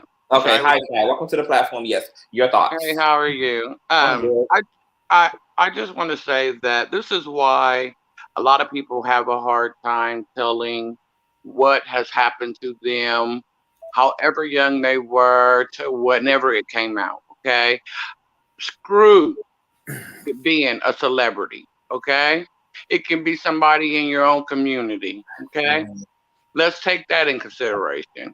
Then on top of it, okay, if it is somebody that has money to hush somebody, then if they know how to prey on the people that they know are vulnerable, then they are going to do that. If they know they can't get you, then they will find any kind of way to get you and bait you in to get what they want from you. Okay? There's no amount of money that anybody can pay. I don't care what it is, any amount of money that anybody can pay for somebody to be taken advantage of or whatever. Okay. I don't even care. Okay. 19 is considered adult, I guess, whatever, being hot in the pants, y'all can say whatever. But at the end of the day, he supposedly, quote unquote, allegedly was touched. Now, you know that it has been said, okay, this is statistics, okay, that it's been said somebody that has been fondled, touched, whatever, it is likely for that individual, not all the time, but it's likely for that individual to do to someone else. Okay. He has a higher platform than anybody in the world. Okay. I believe that's why there's so much back and forth or whatever the case may be. But at the end of the day, you can't tell me, you can't convince me that there is not one out of however many of them girls that has been touched, whether they was on the stand, on the show, wherever. You cannot convince me that he did not touch a young female. Okay? You cannot convince me and tell me that he has not, screw McDonald's and all this other stuff, like you said, selective hearing, reading, and catching on when he wants to, okay? Allegedly. But I'm just saying, this is the problem. People that have things done to them are so afraid to come out, especially if they have the money to be able to do this, do that, do this, do that to them, or period. Even if they don't got the money. They just want to keep it in the family and keep it under the rug and just allow that individual to have to live their life in pain and wondering why and this, that, and another. You never know what an individual is going through. And if you are a hot ass female that is her pocketbook is hot and he's all this, he's all that, and it don't even have to, we could take him out the picture. We could just say period.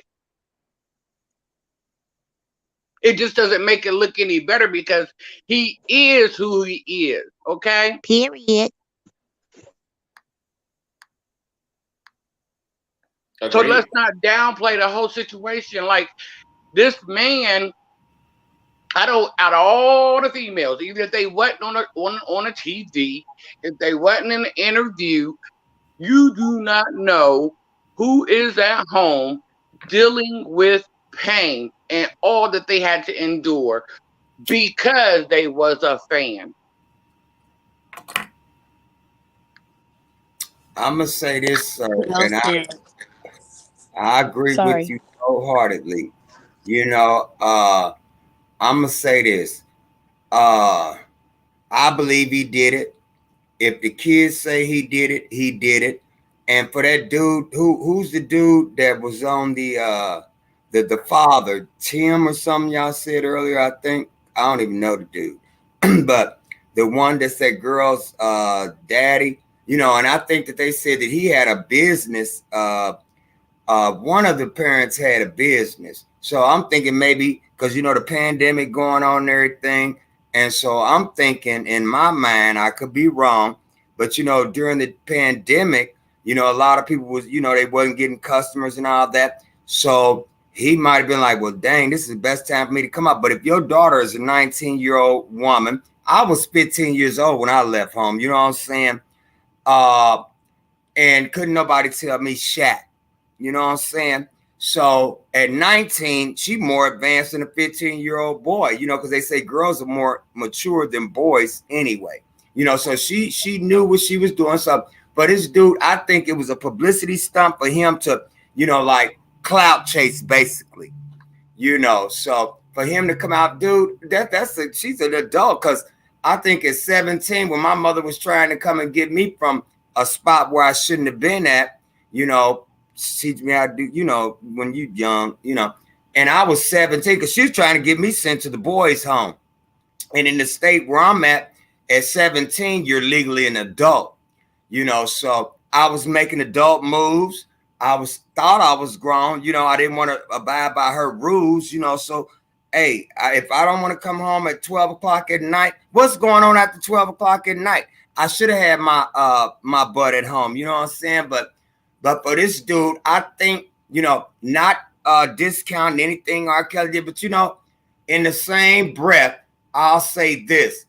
I mean, I believe he did everything that they said he did, but you do have some folk out here that's trying to come up, like that Tim dude. You know, his business probably was failing. I don't know this to be a fact, but we was going through the pandemic. A lot of businesses were failing. So he's like, okay, this is what I can do, you know, because I'm thinking raunchy like he would think, you know. And he's like, well, my business already failed. Let me go on and draw some attention to this ninja, you know, so that I can try to recoup some of my funds that I lost, you know. So it's really sad and it's unfortunate. R. Kelly, if you listening, sir, you should have learned from the you know, because that's not alleged with when you had married Aaliyah, a 15-year-old baby, and you was what, 30-something, 40-something, I don't know. You ain't too much older than me. I'm 51. You know what I'm saying? So you were much older than she was. So what, man, I drove a school bus for 6 years. And I look at them little kids, you know, R. Kelly, if you listening, bro, it was a little girl that got on my bus every morning and she would hug me, but I had to, let me sit up, y'all. I would have to do my arms like this. You know, when she get on my bus, I'm at the steering wheel. She get on my bus. Her mama was right there, little African little girl. And she get on my bus every morning. She give me, hey, Mr. Bus Driver. And she would hug me. But I would do my arms like this with my seatbelt on. And I lean over and let her hug my neck.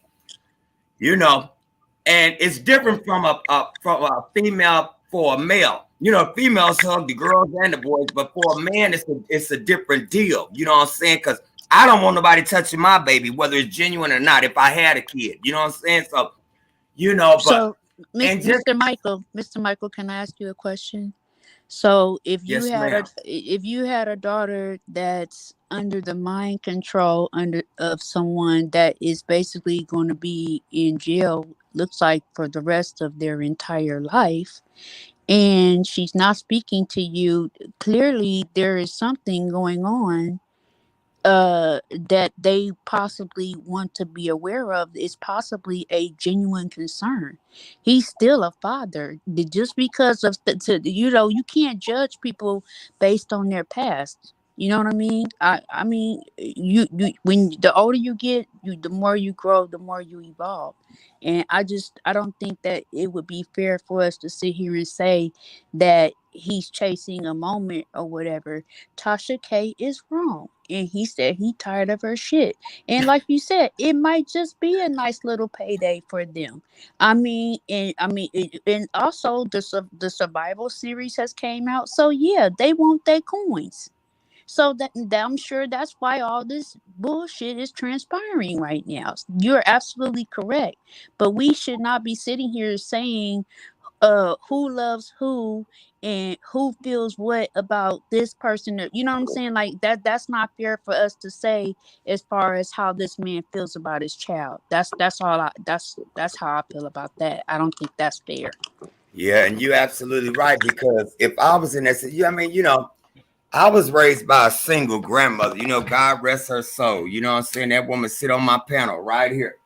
That's my grandma right here.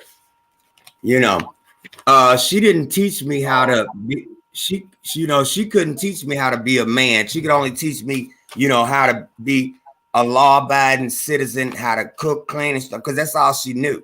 You know what I mean, that she could do, because I didn't have no And male those role. are manly qualities: being a decent, upstanding human being who understands that it's their job to work for a living and take care of themselves and be effective in living and having domestic skills like cooking, cleaning, etc. Those are all human qualities that are definitely necessary for I have a living. question. So why? Because I was like, be clear honest, I was knocked out sleep, and I had woke up and I seen Conscious was live, and then I saw y'all up here arguing. So why do people don't like? Because someone just give me this answer. Why don't some people believe that R. Kelly did what he did? Super fans. Because they saw it me. Well, hold on. I think let me frame that first, because Okay. I think some people get the litigation conflated with whether R. Kelly is guilty of a crime. So you have the litigation, which is one thing, and it's its own fuck shit, like the courts and witnesses and DA and narratives and Lifetime is like one thing. But then, as everybody else been arguing, there is also sex tape. There's also adult marriage. So I'm confused like you are. I'm just like, okay, you can, like the court situation is one thing, but that doesn't absolve R. Kelly of needing to speak to and be held responsible for this marriage and this sex tape, because we're still not really addressing that. Like, and because some people are like through with the court case, they think that that exonerates R. Kelly and lifts him completely, but you still are left with a marriage that was annulled with a 15-year-old and sex tape that was with an alleged underage girl. Right. So you have him being married to a 15-year-old. That right there, that you would wonder, what can that 15-year-old girl offer you for real? And that's kind of what I wanted to like get to, because it's like someone saying like someone saying in the comments and also on this panel, you research. Yes, you research, but what does that have to do with anything else? And plus on top of that, lace up, Beauty and Me, lace up. No shade, because I was like, is that Beauty and Me saying the stuff that she's saying? I have a question for you, Beauty and Me. It's always convenient when you always go to these conspiracy theories when it comes down to certain figures, because you did the exact same thing with Tory Lanez. Can you explain that to me, please? I just told you before I talked that I thought that she was in abusive relationships, and I don't even know her. See? Oh,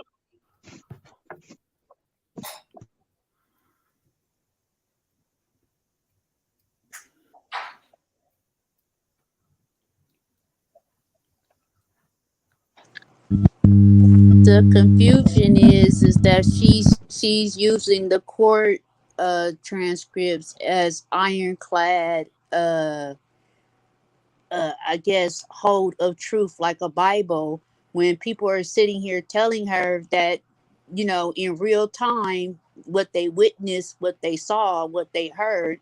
And, she's basically either trying to debunk it based off of a transcript or what she's been following along. And you cannot do that. A court case, that's what the court of law is that's what it's for. The prosecution, their job is to prove the burden of proof. Okay. And so basically they may have very well put that information in the Section 8. I'm sorry, I'm trying not to say it because it made me laugh every time. But anyway,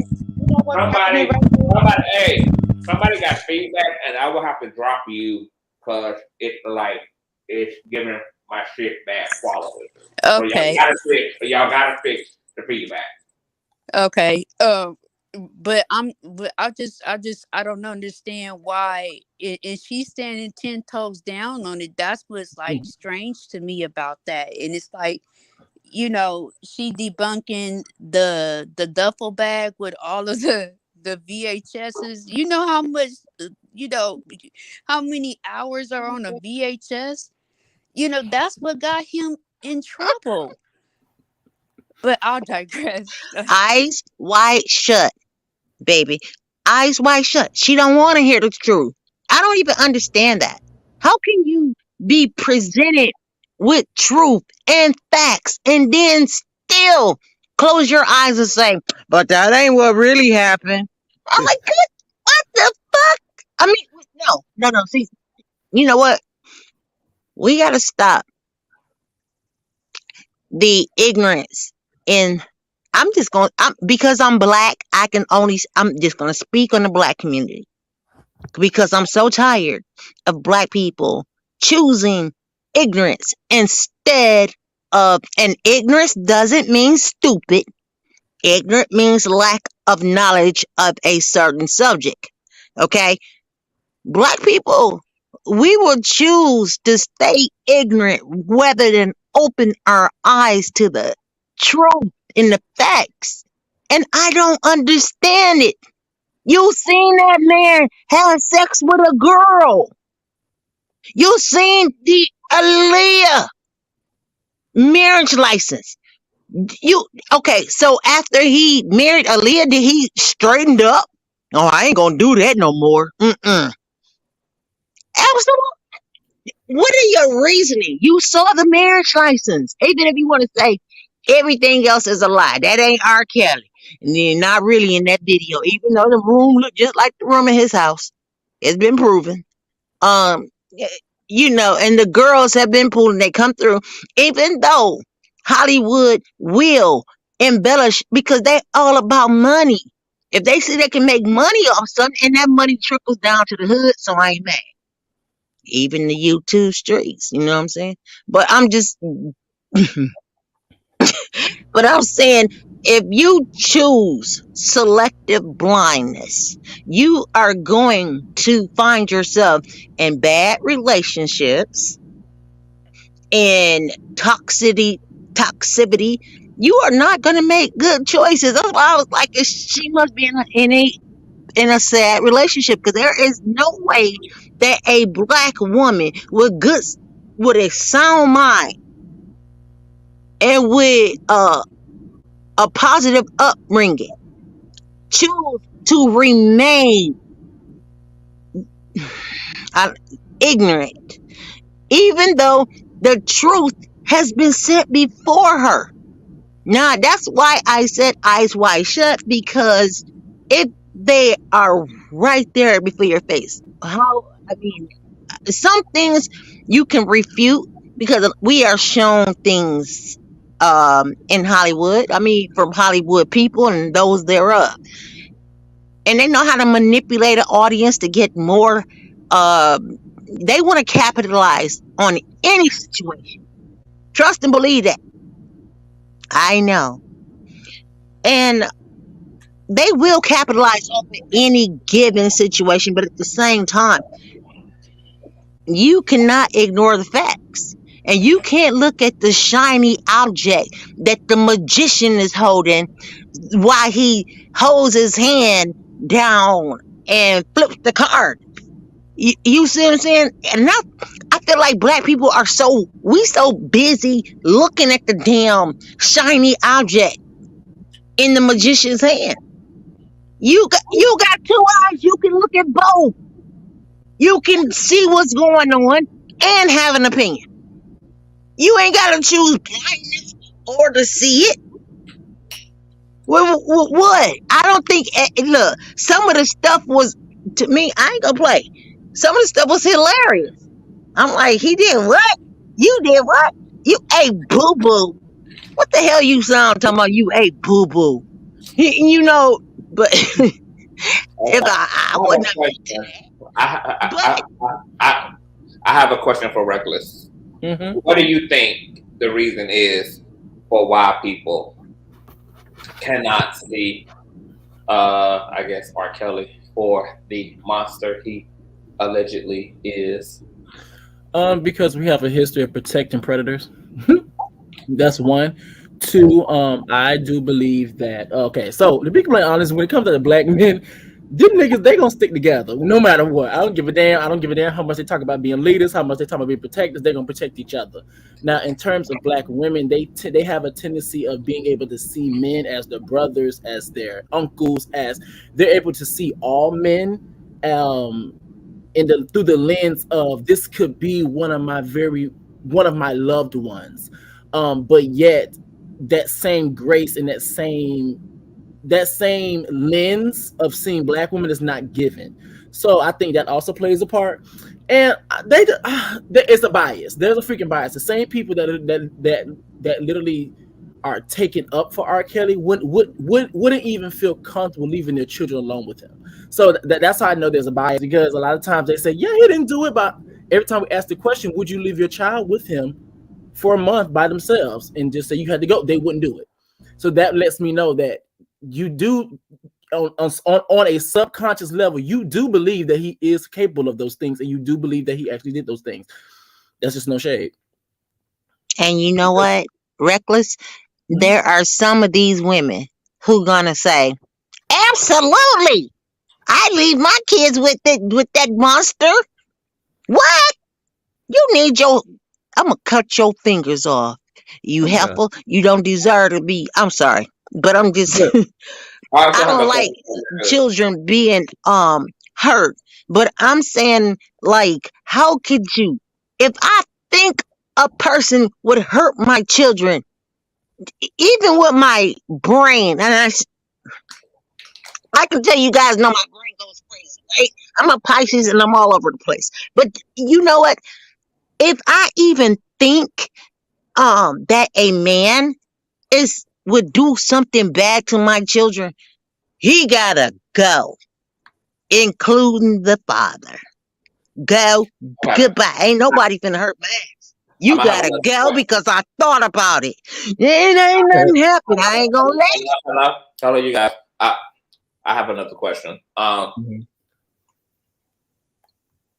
you believe, Reckless, that people should be locked up based upon what can be proven, or should be locked up based upon narratives and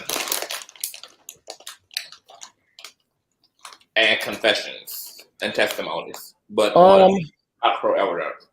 In a perfect world, what can be proven, but we also know in the spiritual realm that doesn't always happen, and we also know the spiritual realm most definitely come and pay their tithes and offerings, and also they want they payback as well too. So, in a perfect world, yes, what can be proven, because there a lot of times, sometimes when there's smoke, there's not always fire. There can be also speculation. But on the spiritual realm, we also know is that if you've gotten away with something for so long, now it's one thing if you change from those ways, or you switch things up, if you learn better. But however, a lot of the times too,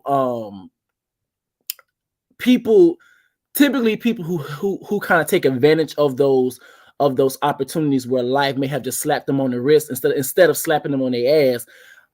When you finally get that smack on the ass, is going to come off as harsh and unfair, because the previous opportunities that you've had, you didn't learn from it. And obviously on top of that, you most definitely were taking advantage of those situations. So it seemed like if you never got slapped on your ass, you was never going to learn anything. So yes, in a perfect world, proving it. But however, we also know in a spiritual realm, we know that's not going to happen, because we've seen it with Tory Lanez. So, yeah. And I just think it's very interesting too that when it comes down to, I don't know, it's like the thing I've noticed about these cases is that it's very interesting. A lot of the times people pick and choose when they want to be when they want to follow the legal system, because even when Tory Lanez's case, throughout the whole trial until the very end, oh yes, the court system. But then yet in cases like this, they don't want to listen to the court system. So I guess. Yeah. Can y'all hear me? Is my phone all right? Hey, Anya. Yeah, hey, all right. Excuse me. So yeah, what I was going to say with Beauty and Me, she actually did the opposite when it came to the Tory Lanez case, where we were all stating like even if Tory is found innocent, that the evidence and everything, we believe that he was guilty, right? She's definitely like flipped the whole scenario, because remember that they wasn't going with that narrative, so she's applying that to R. Kelly, as you were just stating, like basically, you weren't for it with Tory Lanez, or you were for it with Tory Lanez, but you are against it for R. Kelly. It's the same scenario, basically, just backwards. But even if, what I mean, like just because he was found guilty or whatever the case may be, like he was guilty. That's I thought that was just, the gist of it. Like the court say he's guilty. There's evidence that proves he's guilty. But now we just coming up with conspiracy theories that are like really, that Section 8 one took me out. I was listening, I wasn't even going to unmute. I said I wasn't gonna say nothing. Because child is like he got, if R. Kelly has those type of connections, not R. Kelly, if the family had those type of connections within the government, like they would have been like I just don't see Section 8 being like a hookup. I mean, I know it's a hookup for POFO, For and things people like who that. And want it. if I could get if I could be offered it, I would take it. You know what I'm saying? But I just didn't see that like being a incentive for them to get up there and lie. Like that's a pay a Section 8, because you still got to pay something. You know what I'm saying? That's the payout. Like for me to get up here and say, like, let's make sense and be logical. I know most of the parents, most of these children or even women that are up here, the parents are like, look to have been a part of the problem, which I do believe, or whatever the case may be, but like all parents weren't a part of the problem. And all parents weren't trying to sell their children out. Like all the parents were not trying to literally pimp their children, you know what I'm saying, for Right. a come up for themselves, Yep. or whatever the case may be. I don't think that woman would have gotten up there and allowed her daughter to admit that was her, to give full testimony that will ultimately, let's keep it real, because if they get in Section 8, they so they don't have to necessarily be in a hood, but they're definitely in an urban community somewhere, so she could openly say, yeah, that's me, and have people like that, because this is something national now, right? It's always been national, but we didn't know who this person was. She came out of hiding, basically. Who would want to do that if it wasn't true? For Section 8, to get their debt Section cleared off, 8. and Ain't to that, get your debt cleared off. the only type of person would think somebody would do that for Section 8 is somebody who receives Section 8 all their life. And I'm Well, ain't sorry, nothing wrong with Section 8. I'm so tired of Ain't black nothing wrong with folks with Section 8. We ain't gonna shade that. Section 8, Cut okay? it out. We ain't shade Section Huh? 8, but I said I we mean, not there's gonna shade nothing wrong with Section 8. But listen, can I say something, please? I am not knocking Section 8. I'm saying it is a crutch, just like bridge cards or in Section 8 and whatever else that person gets. It is a. Wait a minute. No, wait a minute. This commentary about to end, and I've been here 5 hours, and I ain't about to have a Section 8 conversation. No, I ain't going there. I just. Hello. If y'all have any closing statements on R. Kelly, y'all can make them, and this would be the time to do now, because I'm about to close shop. Okay, I would like to say that I don't know if it will make somebody happy if his guilt will allow him to come and at least confess to one. Would that make all the R. Kelly people that believe otherwise? Would that make a difference? And also, just keep watch. Just keep watch of your children and your grandchildren. That's what you do. I mean, I don't know if you guys are tied into any celebrities or anything that like this situation, but just be careful and keep watching your children, because it's sad that this is what's going on in the world today and has been. It's just coming out a whole lot more, and people are feeling a whole lot, better with telling their truth. But then when they do tell their truth, they get knocked down because they're asked, why did you come out when you did? When it happened, why didn't you say something? You don't know what that individual was going through at that time. They came out when they felt comfortable within. And So, S, you are so correct. I so agree with you. Hold on. J. Marie, make this your final statement, dude. Then I'm gonna let y'all go. Oh, I'm sorry. I'm so sorry, but I was passionate, and I will tell you why I was so passionate about No, it. I don't need to know why you were passionate. I appreciate your passion and your contribution to the discussion. I'm ready to go to bed, so I just need you guys to just give y'all last statements on R. Kelly. It's been a great discussion. I want to do mine. I'll let the lady go first, though. Yes. No, go ahead and do yours. I'm okay. Now you looking like that. You got to go first. Ooh, okay, I'll go first. Okay, my thoughts of R. Kelly is that I'm not judging R. Kelly's soul. I am judging his acts. And I'm not going to close my eyes and say he didn't do it just because I like Chocolate City. I mean, it's like, I don't understand a fan. I don't understand fans. I do not understand fans whatsoever. I don't understand that. And I'm like, how can you be a fan? Okay, you can be a fan, but you cannot divide the acts of a person from who that person is. I mean, that's lunatic. That's crazy. Okay, you should be able to chew bubblegum and walk, because life is so dimensional. It's not even 3-dimensional no more. We are actually in the matrix. I mean, it's 4-dimensional. You know what I'm saying? I'm like, think beyond the box. Okay, and excuse me, but yeah, Hollywood has sensationalized the case, but it was only to make it colorful, to enthrall the people, and to get us sucked in, and to get us arguing, and to get us doing all this. Okay, thank you, J. Marie. Thank you, Michael. I like when somebody say they have to go to sleep and y'all just go on this Dr. Luther King. Like what? If I'm not on, I'm just not even gonna bother being Curtis, honey. When I'm ready to go, the whole house gone, lights off, all at once. I'm not even gonna bother trying to be political, girl, and let y'all sound off correctly, honey. When it's time to go, lights the fuck off in the kingdom, all at once. Period. Good night.